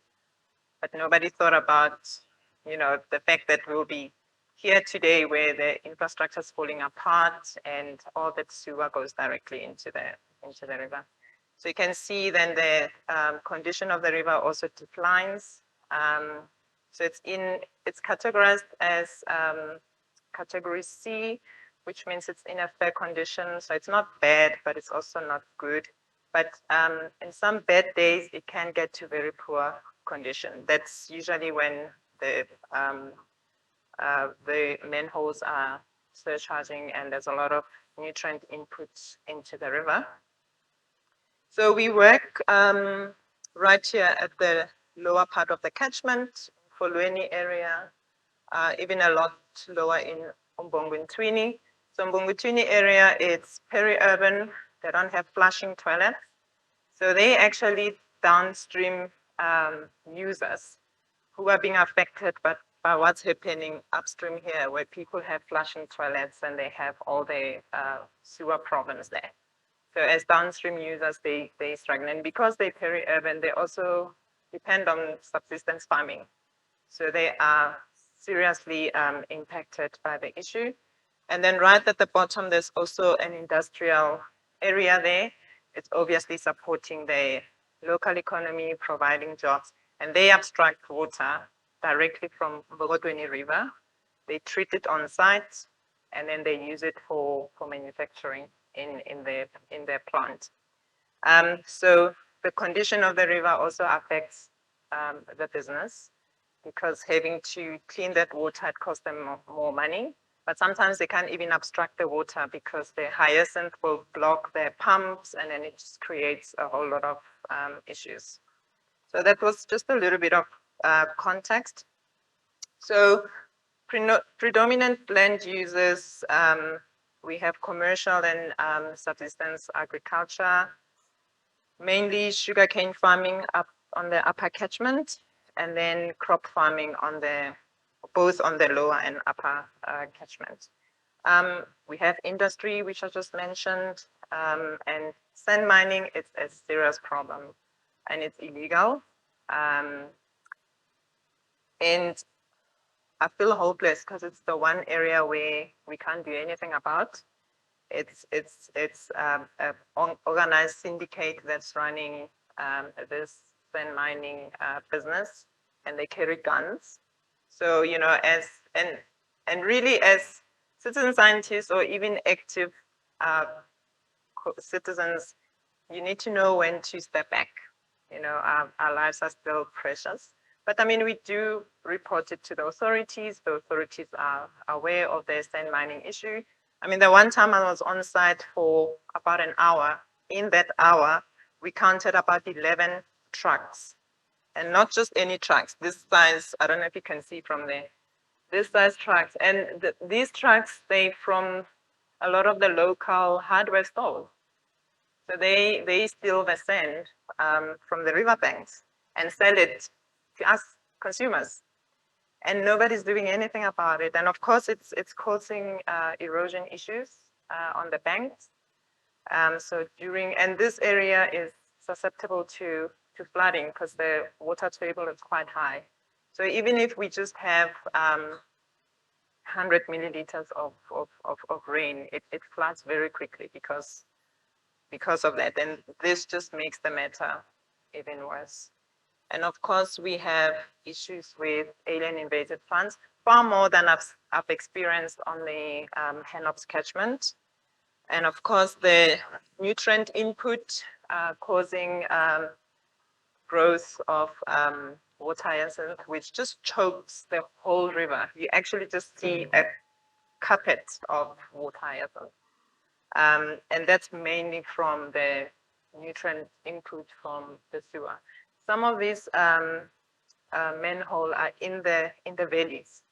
So when it surcharges, nobody notices until our monitoring team, they do their monitoring once a month, and then they pick up high levels of E. coli, and then they'll go upstream to do an investigation to see where this E. coli is coming from. And 90% of the time, it's that one particular manhole that's in the valley. And then, of course, we've got waste issue. I must say the waste issue on this Mbogotweni catchment, it's not as bad as I've seen in other catchments. And I think it's because although we do have high density areas on the lower catchment, I think it's because the upper catchment, it's not dense at all. But of course, we do have issues with nappies. And that's also made worse by the waste collectors that tell people not to put nappies in the bags. Because in Durban, we don't use bins, we use refuse bags. So sometimes the nappies are too heavy and they break the refuse bags. So just a summary on the monitoring that we do. Frequency, this is the team that does the monitoring. There's 6 of them. So they do monitoring every second week. So it's standardized every second week of the month. They do the monitoring and they look at mini-SAS nitrates, phosphates, pH, dissolved oxygen, E. coli. They also measure by oxygen demand, turbidity, and temperature. And that's all from citizen science tools. And the WRC and Department of Water and Sanitation, they have funded some of the development of some of the physical tools and development of the mini-CES. I'm assuming everybody knows what mini-CES is, but just a simple method that looks at the presence or absence of microinvertebrates in the water, because that's determined by the level of pollution in the water. There's some that don't like polluted water, and there's some that will adapt to live in polluted water. So we have about 9 sampling sites. 2 of them are in a wetland, the inlet and the outlet of the wetland. So we want to see if this wetland is functioning. 5 years ago, it was in a horrendous state. And we really want to see the recovery process is very slow. So we are monitoring that, and we can already see that it is recovering. And when we had floods in April, a lot of areas didn't have water for weeks, about 3 weeks. And we received a call from one of the community members and said, can you test this water in the wetland and in the streams to see if it's safe to use to wash clothes or clean houses? So we tested the water. The E. coli levels were very low, so people could actually use that water. Of course, not for drinking or cooking, but just to clean homes and water their food gardens. We also have some network of streams that goes through the Mbogodweni community. And then, of course, we've got 2 sites, sampling sites on the main Mbogodweni River. And it's actually the main river that's more polluted than the streams within the community. So I've talked earlier about making sure that the citizen science data has credibility. And to do that, we put together a training program that we designed. So it takes the participants through, we firstly give them introduction on what is aquatic ecology. I mean, you can't expect someone who doesn't even understand what aquatic ecology is to now start collecting citizen science data. It doesn't make sense, you know? Someone who doesn't even know where water comes from, the concept of water cycle. And that's where we need to start cultivating that knowledge. We also, they did some of the accredited training courses as well, environmental practices. It has 5 modules, and one of the modules actually talks about citizen science. So using environmental tools to test the condition of your environment. It's not specific, obviously, to water resource management, but we've designed it so that it can be specific for our purpose. We also did some map reading with them because they need to know where the sampling sites are. They need to be able to identify the sampling sites on the map, or if they upload data, they need to know where to find those maps. So we've done some map reading and taught them how to use Google Earth to create maps. And of course, the application of various citizen science tools. We also taught them how to analyze the data, how to interpret it. So how do you communicate your findings to someone? So they need to firstly understand what does that data mean to be able to then communicate it to someone. And because the area where they're working is not safe, not from the perspective of crime, but there's a lot of snakes, it's slippery. So we also, they went through the health and safety training. So this is the area map where the monitoring sites are. So the orange dots, that's where the monitoring sites are. So we used to work here as well. So this is the Polweni area, the township.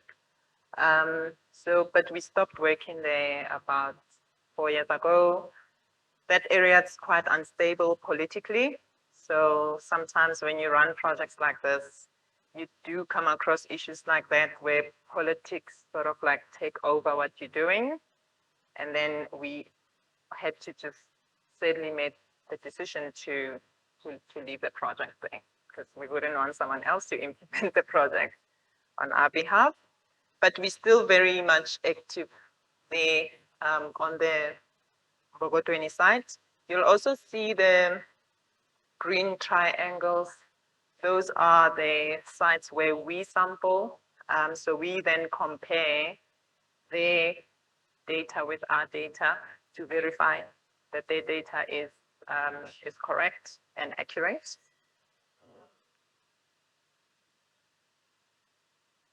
So I'm just going to share some of the data from last month.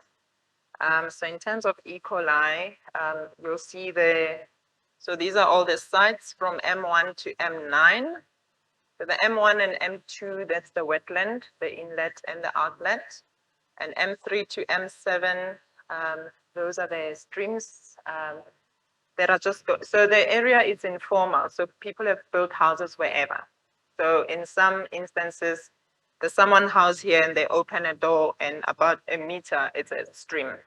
So that's just how it is. It's the network of complication. And then the two sides, M8 and M9, that's the main river. And that's where the sewer is a serious problem. So obviously after the floods in April, a lot of wastewater treatment plants are still not working properly. So E. coli counts across the coast from Amanzimtoti, which is Durban South, all the way to Durban North around Umhlanga area. Actually, eThekwini municipality also does E. coli tests and they share them on their website. It's all red right now.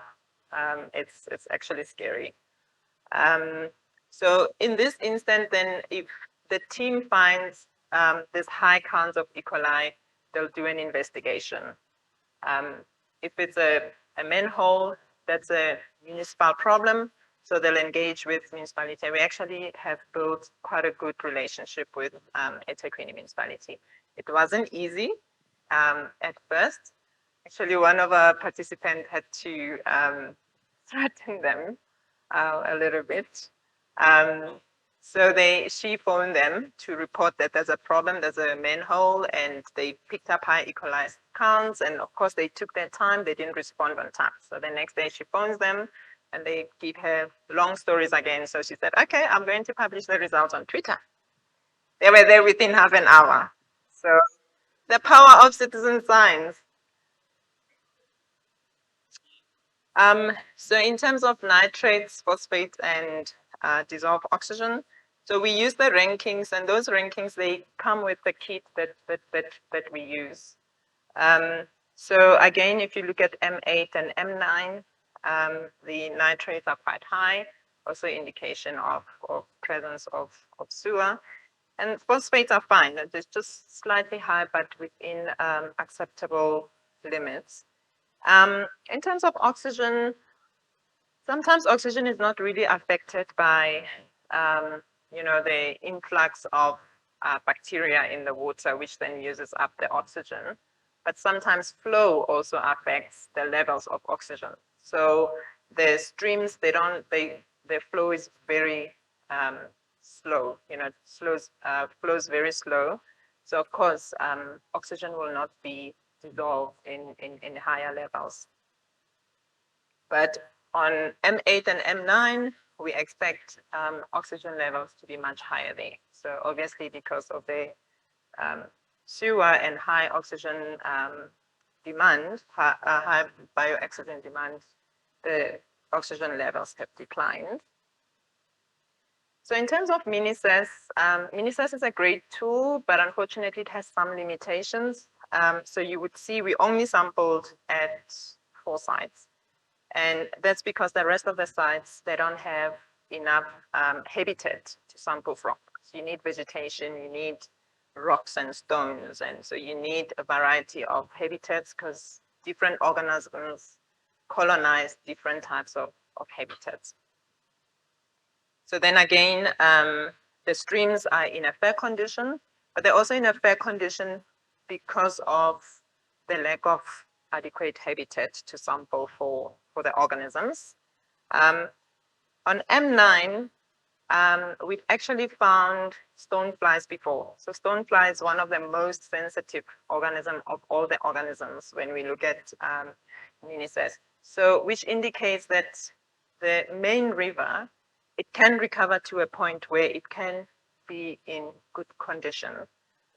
And we found stoneflies several times, which then puts the river condition into good condition. So it does recover quickly when it's given time to recover. But when it's constant surcharging of manhole input, sewer input constantly in the water, then the river fails to recover quickly. Especially now after the floods, it's going to take a very long time for the system to recover. So how they use this data, I've mentioned some of the things. So they do engage with eThekwini municipality. They also use the data to assess some of the positive or negative changes over time. So because they do other work, then they use the data to see if their work that they're doing, cleanups, removing alien plants, is it really helping the system to recover? But then, of course, if you have other challenges like sand mining that we can't do anything about, then the results might still indicate poor quality because of some of the issues that we don't have control over, unfortunately. And yes, they do identify pollution sources. Community engagement. So sometimes the high E. coli counts will not come from the manhole, will come from nappies, a nice pile of nappies.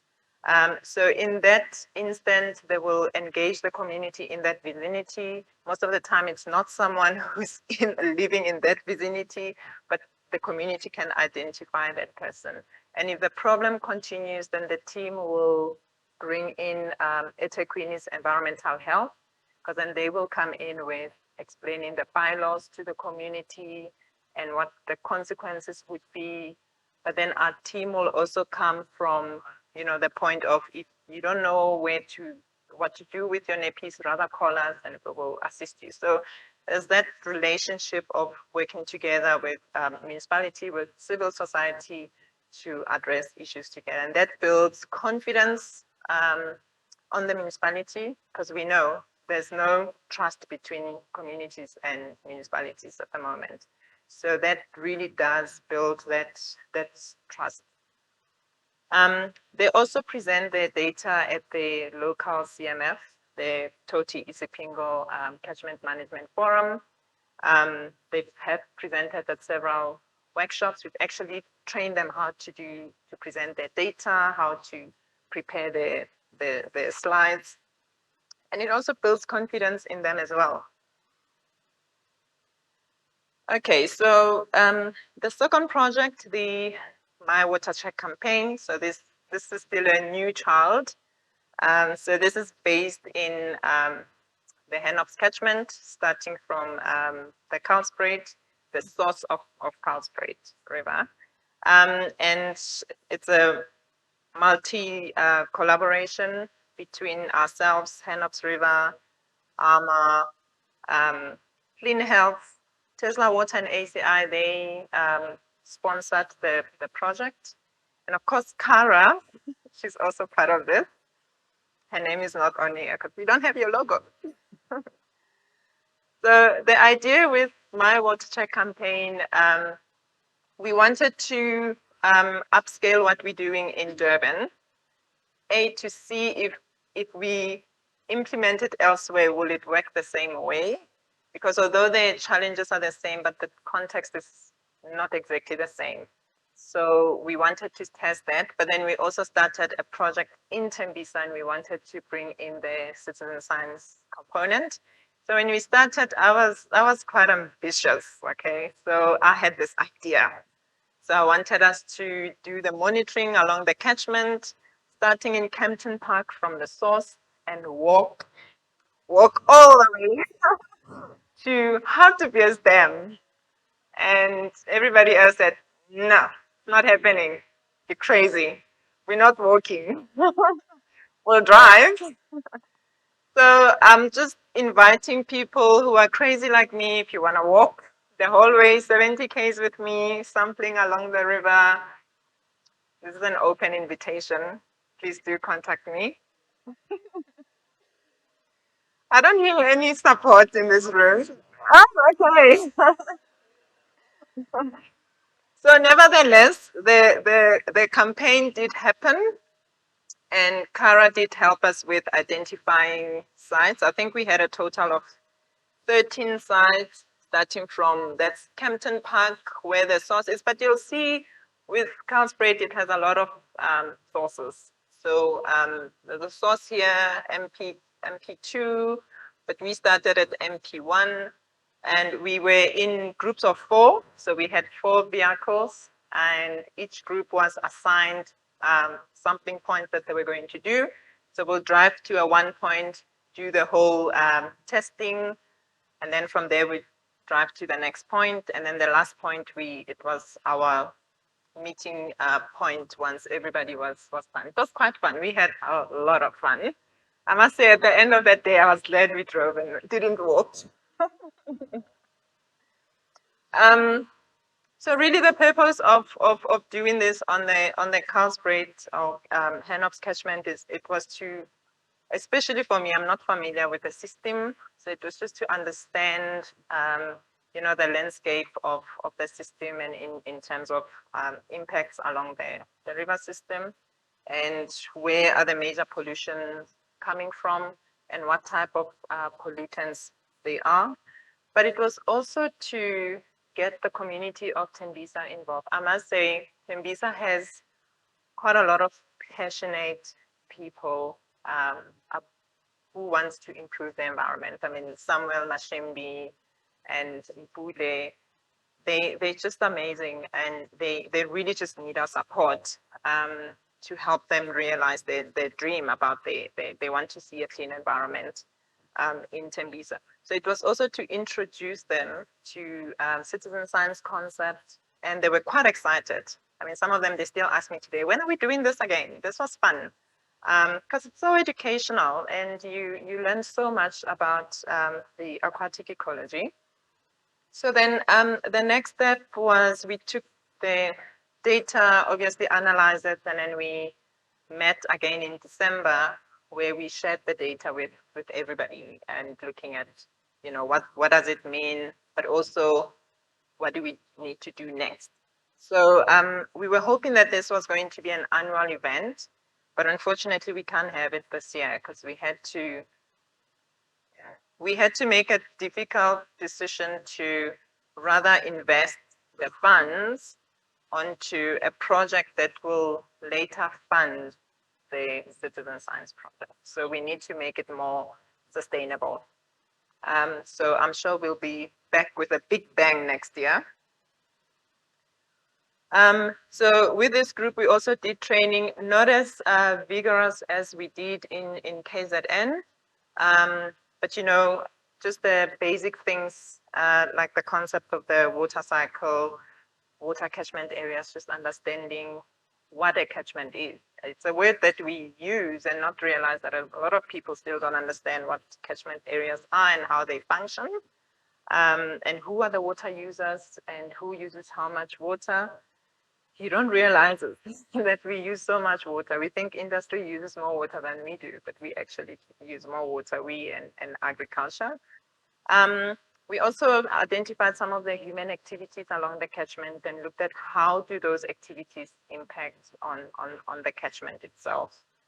And of course, using the various citizen sciences, this is a very important component because they need to get the application correct. Because sometimes your results might be affected by how you use the tool to collect your sample or to do your assessment. And of course the analysis of the data. So that's the whole training. So we did 2 full-day training, theory and practical, and then we had to do another practical training the day before the event, just to make sure that everybody still understands the application of the tools. So we use similar tools to what we use in KZN, but what we've also added here, the last one was the visual observation. The visual observation is going to help us to make sense of the data when we do the data interpretation. So I'm just going to share some of the results. I must say, so the day before we did this event, we had huge rain. So some of the results is not what we expected because some of the pollution was washed out of the system. So we were not sure whether to be excited or disappointed.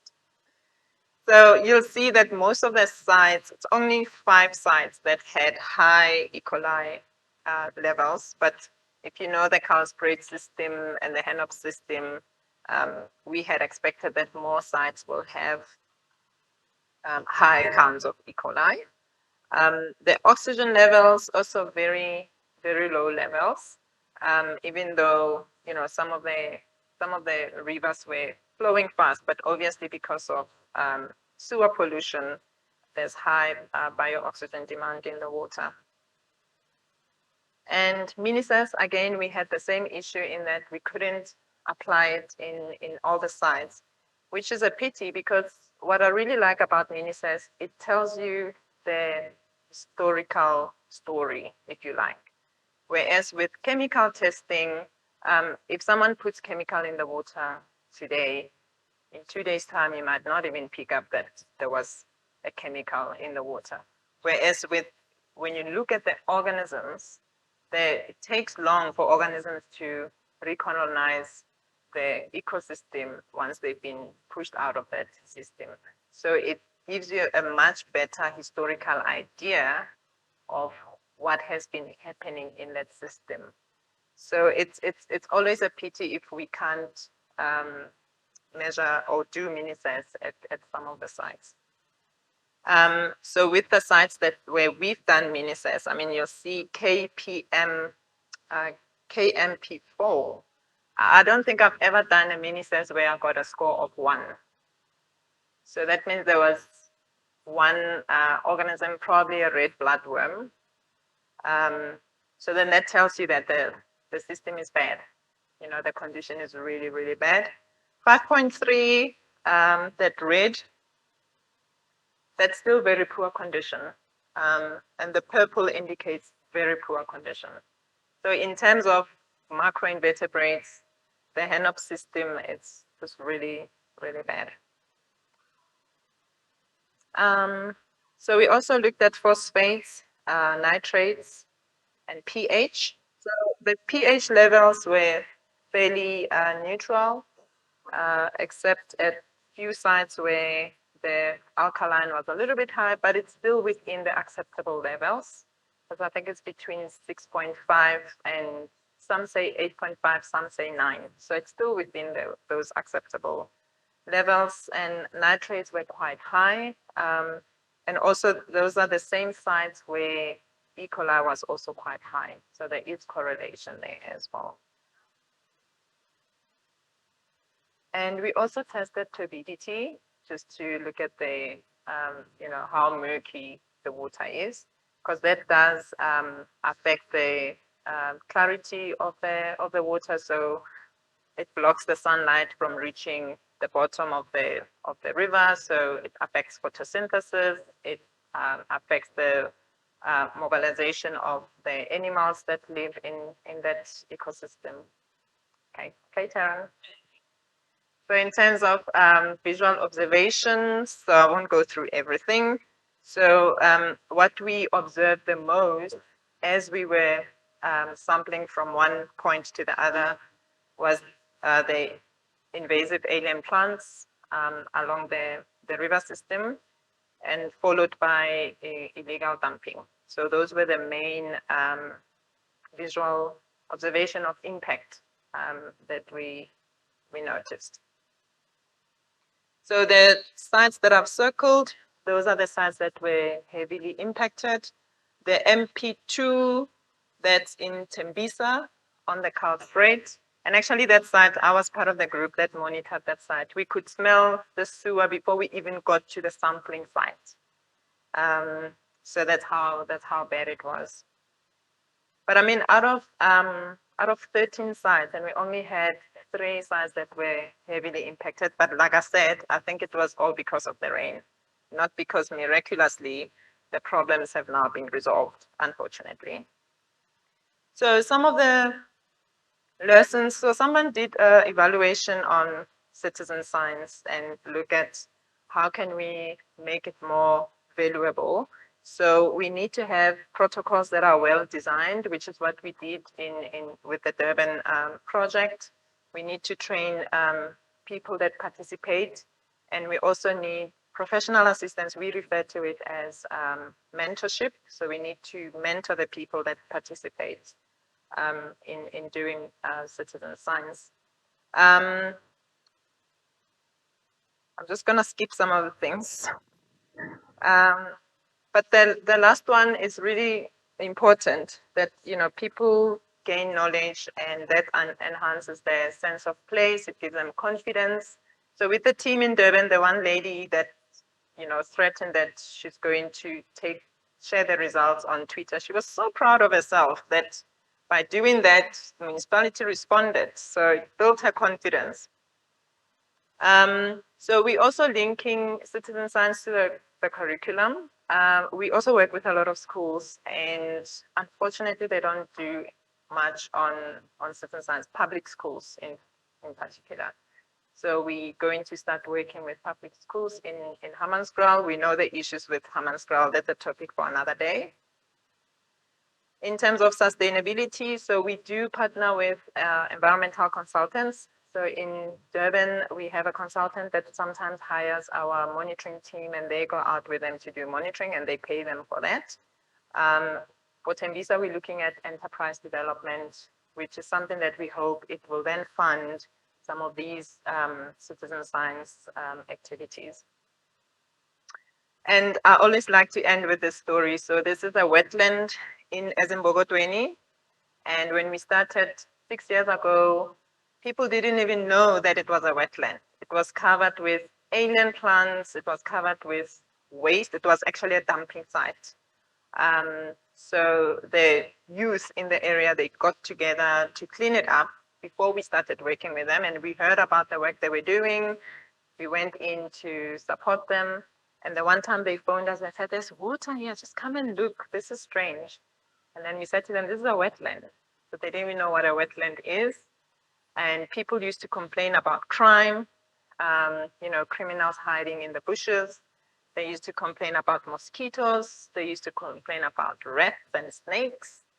And so as time went by, obviously, the wetland has been rehabilitated, and the community noticed that all those issues they had, they don't have those issues anymore. And in 2019, January, I received a call from one of the participants, and they said, someone built a kraal for the goats on our wetland. I said, okay, I'm coming, don't do anything. And before I even get there, the kraal is not there. And I said, what have you done? You can't do this. They said, no, it wasn't us, it was the community. So once people realize the value of the environment that they live in, that is a turning point. So, and this is why the cleanups, citizen science, all these rehabilitation work that we're doing, it's so important. Thank you very much.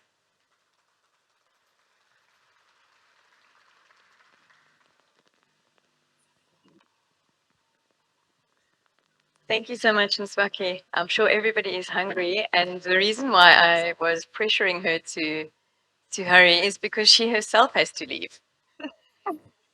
So yes, we're going to be doing the citizen science testing after lunch. We've got Dr. Farrell Adam, who has brought water quality testing kits. She's from Alta and the division called WaterCam. So I think we're a rather large group, so we'll have to split into two, and Swaki will take some people and the rest can go with Dr. Farrell. And then we'll do the testing and we'll come back. Aggressive, can you please come and receive your gift, Farrell?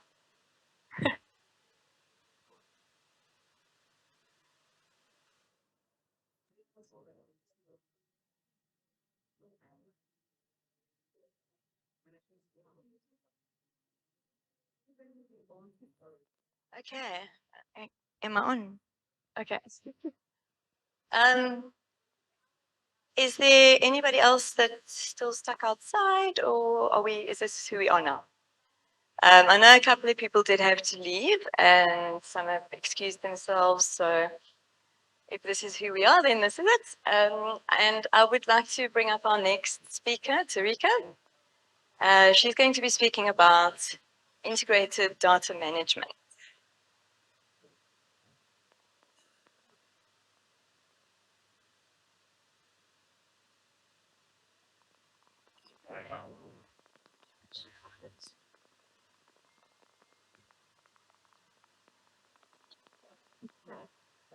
Hello? Is it working? Yeah. Thanks.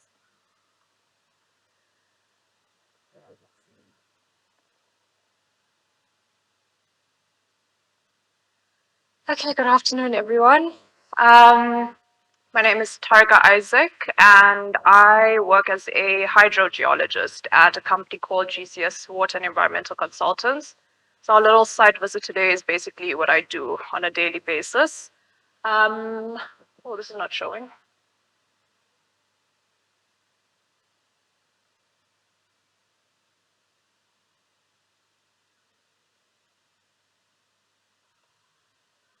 Sorry.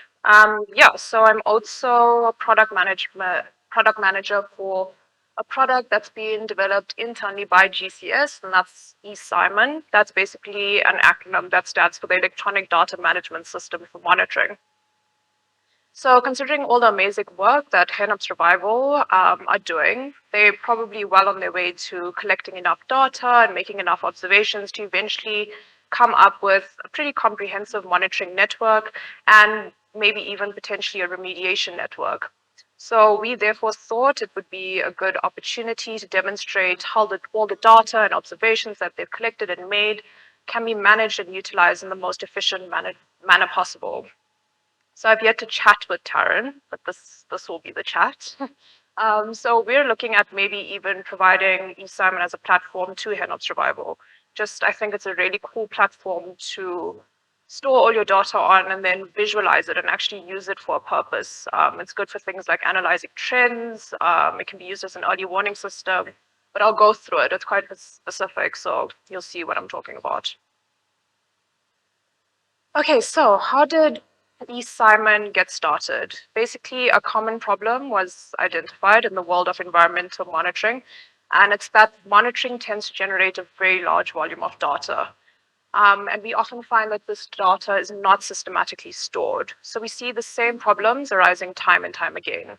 These problems include limited access to data, different formats of stored data, if the data is stored in digital form at all, issues with continuity and integrity of the data, as well as issues with security of the data. So we often find that we have all this data available, all this data we've collected, and so what? It can't be trusted, it's not stored correctly, so we actually can't use it. So the solution to this was to create eSimon. Basically, this software is used to systematically store large volumes of monitoring data on an automated backup system, provide remote and instantaneous access to real-time data, allow for data visualization using a GIS interface, and create various outputs such as time series graphs, geochemical diagrams, and contour maps. There's also two very unique features about eSimon.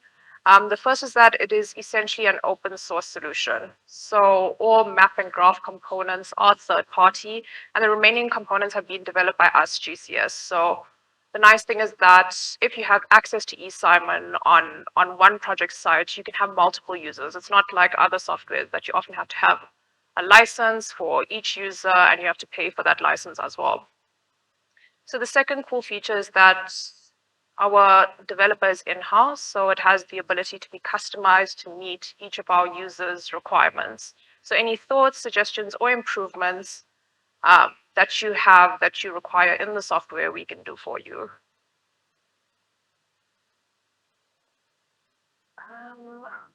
Okay. I don't know, it's projecting a bit weirdly, but this is a video. So this is just basically the main GIS interface that you'd be working with if you were to use eSimon. I'm going to try playing that.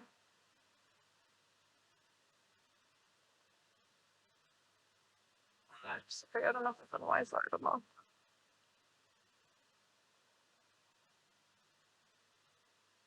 This is actual thing as a video, but I see it's projecting weirdly as well.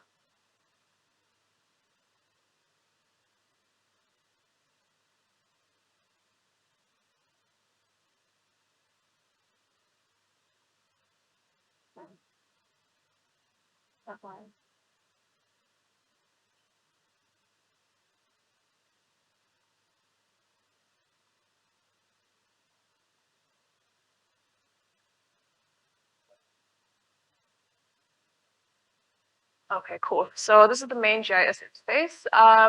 Basically, you are working in an area. You have all your layers on this pane. So for example, if that's the area we're working in, you have the ability to choose between different background images, and then any points that you're monitoring at can be displayed for you. You then would select those points, and any information that you have collected for those points will pop up. So with your selection tools, as soon as you click on a point, any water quality data, water level, water flow, any type of monitoring, logs, reports, anything that you collected for that point will pop up.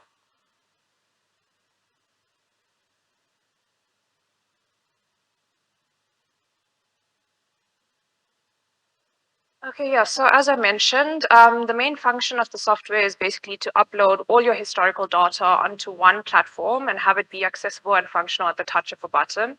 So once all your historical data has been uploaded onto eSimon, you'll be able to access site outputs, as I mentioned, such as reports, site maps, any topographical maps, contour maps, whatever map you have. And you also have the ability to click on a specific point and bring up data for that. So in terms of functionality, there are currently two main categories of monitoring that can be input into eSimon. So that includes water monitoring and general monitoring, but really any data that you would like to be displayed or that you would need to use can be written into the software. So anything that you would like to visualize on a GIS interface, that can be done for you. So just for the purposes of this demonstration, I'm going to focus on the water monitoring aspect. So in terms of water monitoring, currently the types of data we look at are your surface water, groundwater, geochemistry data, things like site layouts. So if you're looking at the Hennops River, for example, you look at what are the sources around that river, what are the land uses, so, is it residential, golfing, recreational, that kind of thing.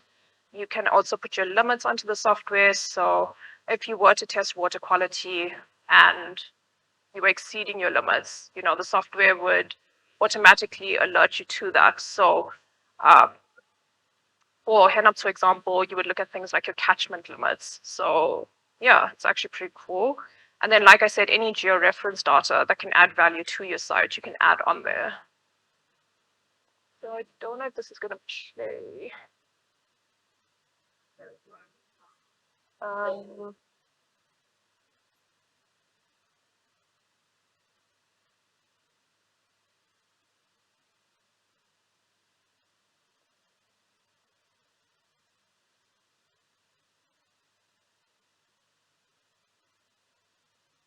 Okay, so this is just one of our outputs. So this is creating a graph. Most people need to do this, whether it's for reporting in their own use or to show somebody. So for this example, if we create a sulfate graph, we then would just choose the time interval from when to when we would want to use that graph, click on the create graph button, and the data will automatically be created in a table for you. And the graph will also be created for you. And then these can both be exported as JPEGs and used as needed.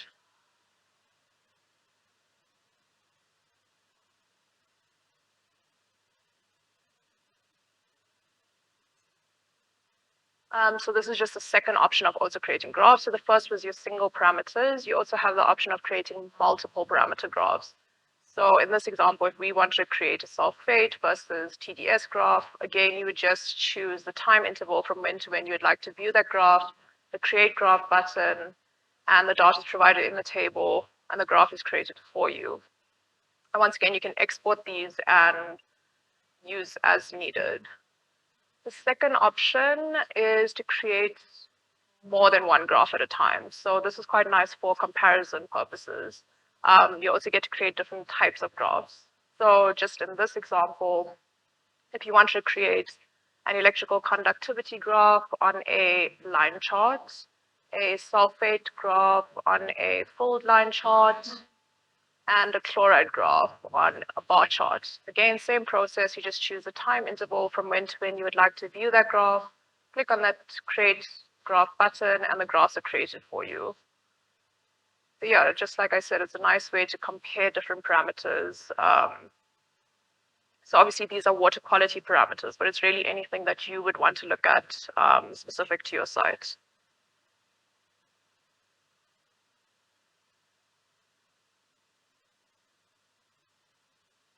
So another type of output, probably one of the more popular outputs, are your contour maps.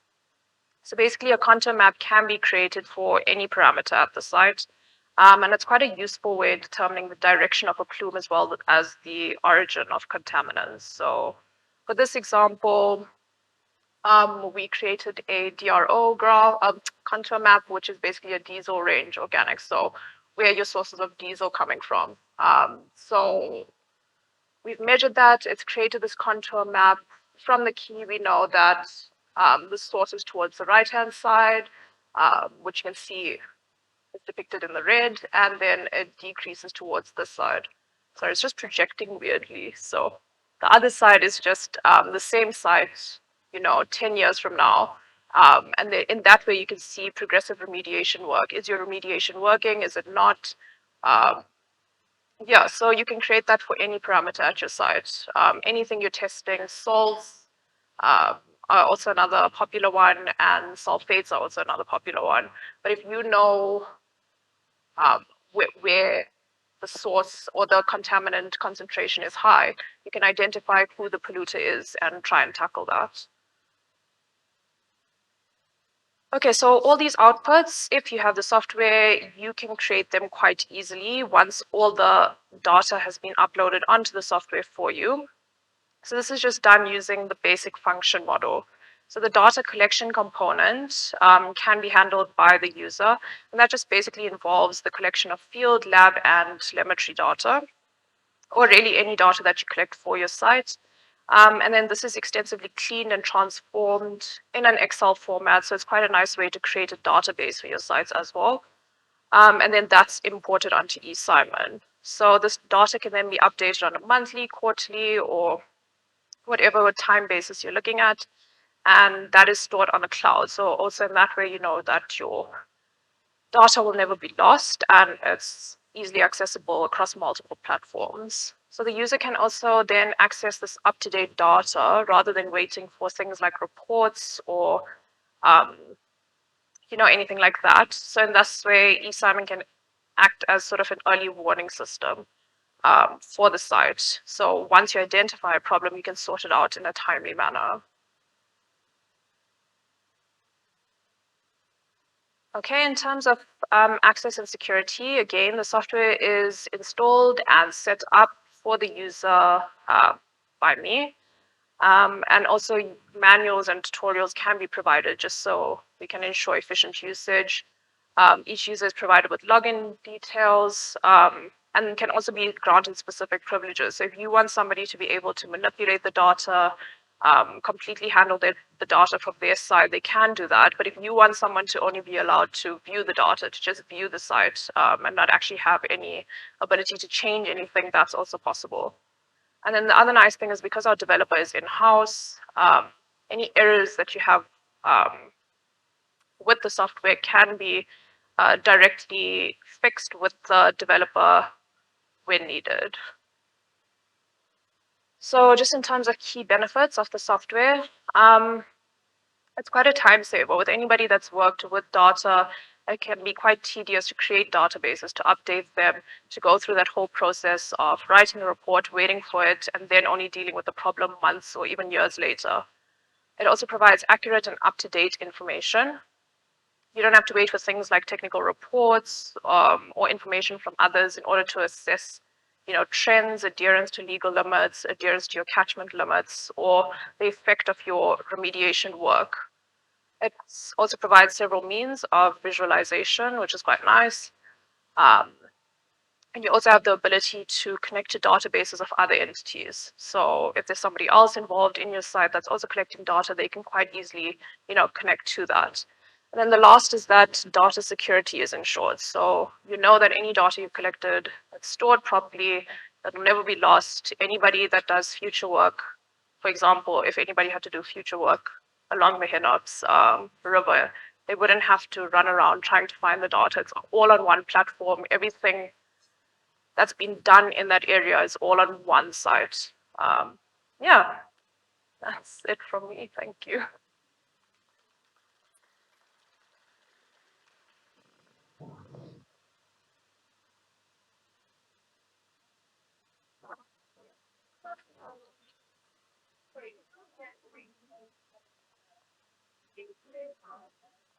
Yes. Yeah, absolutely. That's often the issue we find. Some people try out one system, not like it, or not want to continue. So it's quite easy to manage because it's all Excel based. So it's quite easy to go from one to the other. Yeah. Sorry, it wasn't playing properly. I wish it looked better, but on my screen it looked nice.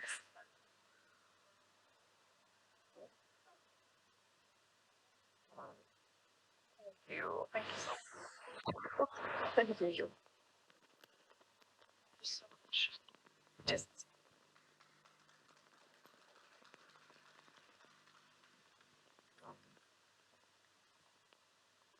Okay, so I thank you so much for that talk, Tarika, and I can see some huge potential there, especially when it comes to the work that we do in the river, and I can definitely see the pictures in my head already about the amount of data that we can actually feed into the system and, put into really good formats to put out there, and facts help.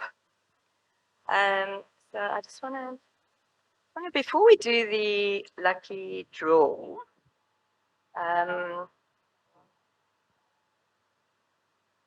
give you a little bit of a background story. Obviously, you all know who I am and what I do as Hennops Revival, and but this is obviously a very different thing from getting people to play together in the rubbish, which I do quite often and I can do with my eyes closed. So this is now taking things to the next level. And I actually just wanted to show you how this happened, because it caught me by surprise.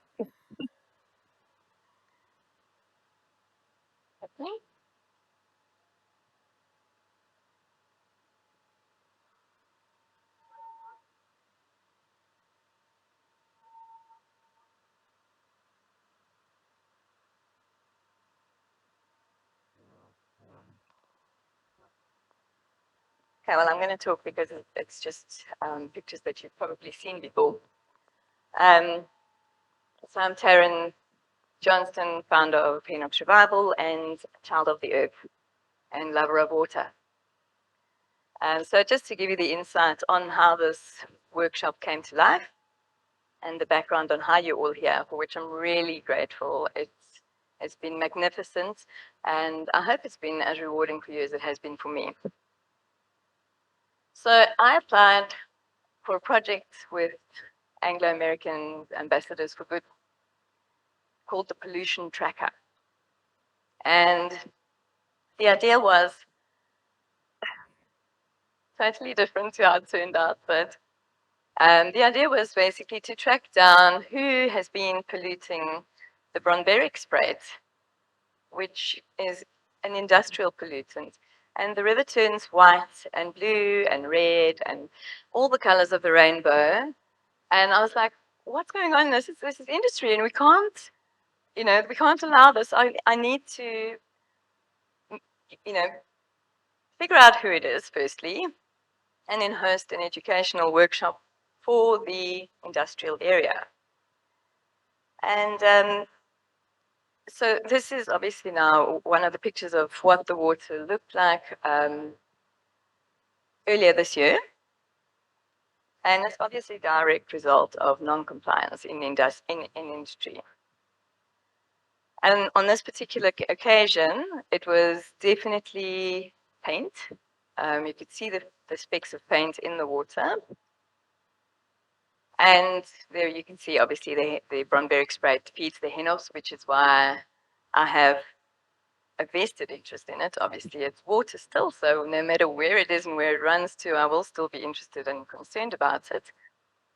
But like I said, you can see how it changes color from time to time, and just trying to figure out why and who and what. And then on other days, it's perfectly clear. You can actually see the rocks at the bottom, and it's really quite beautiful. So I've gone into stormwater maps, and I've opened up manholes with Johannes. We've been on adventures of note trying to figure out who is doing this. And, we've opened up manholes, and there's literally nothing happening. It looks like there's nothing. If it's not happening, it's completely clear. There's no residue or anything. So it's been an interesting one to follow. But we've been trying to establish a pattern, and consulting with experts, and deciding which are the best water quality tests to do in order to actually figure out what it is, which will then obviously help us to determine who it is. And then who can make a difference? We all can, we all should. And the reality is that we all really need to. Water is life. And yes, those are my hands. And yes, this is the Hennops River.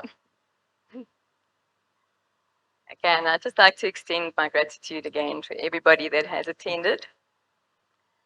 To everyone that has been one of our speakers, it's been absolutely amazing and been so much more than I had ever anticipated, and really so fulfilling on so many levels. And then I called on George from Precious Plastics, who made those amazing pots, which, if there are enough, you're welcome to take. They actually made through a heating process, and they made from shredded plastic waste, and just heat together and glued together in that to make those little pots. And the Green Bin Project, they sponsored the organic compost for that. And my friend Sabrina came back from a farm and brought all this speckworm with her. And then obviously a new hotel, they've had to have some interesting requests from me because this is quite an unusual workshop. Then the first prize has been sponsored by the River Place Lodge. And I extend my gratitude to them for that sponsorship. And Linda at Puzzle Eyes, that's for our second and third prizes. Michelle has done all our beautiful graphic design work. Talbot has done our water samples, and Rian for your streaming, and to Myrtle for the PA system. Also to Mascom Water for the notepad, and to A-Switch for the pens. And to my lovely team at Anglo, thank you for making this possible, and for the beautiful gifts that you've added to the speaker gifts. It's really been amazing, and I have really thoroughly enjoyed it. And yeah, I'm looking forward to the rest of the project, because now I can actually focus on the rest of it, because this is just one part of it. But at the end of the day, I'm just really grateful. So Lebo, I want to do the lucky draw now, and you're going to come and pull the lucky name out of the hat. Oh, it's not a hat, it's a bag.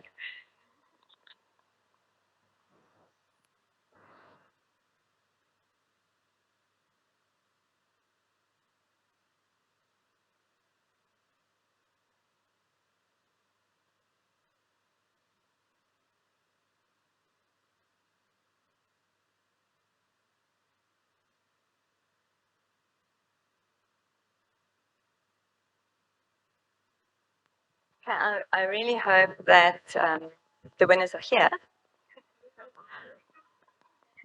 So I will do third prize first. I'm gonna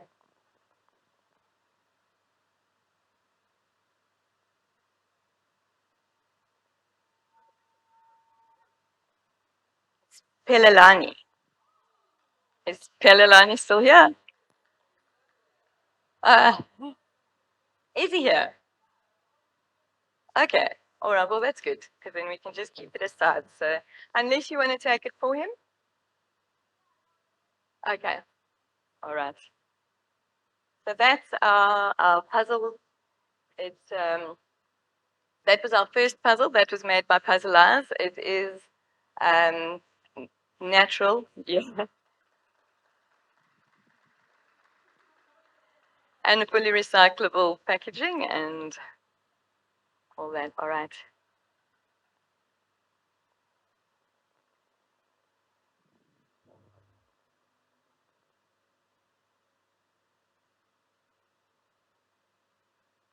Antoinette.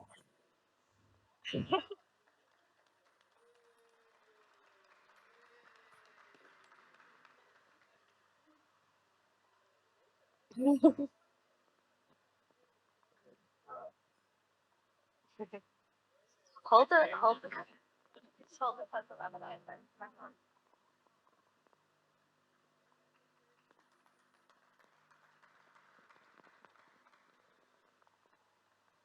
Okay, who goes? Listen, this place is beautiful. I envy. It is on the Hennops River, but it really is a stunning, stunning venue. And it goes to Annelies.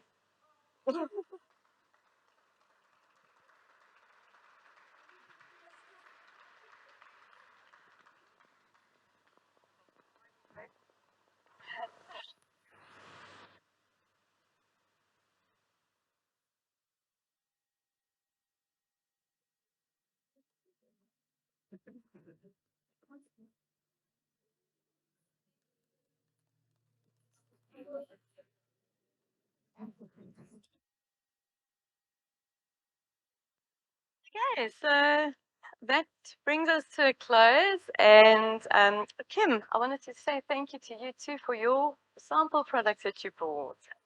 Yeah, yes. Give me one.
And then let's go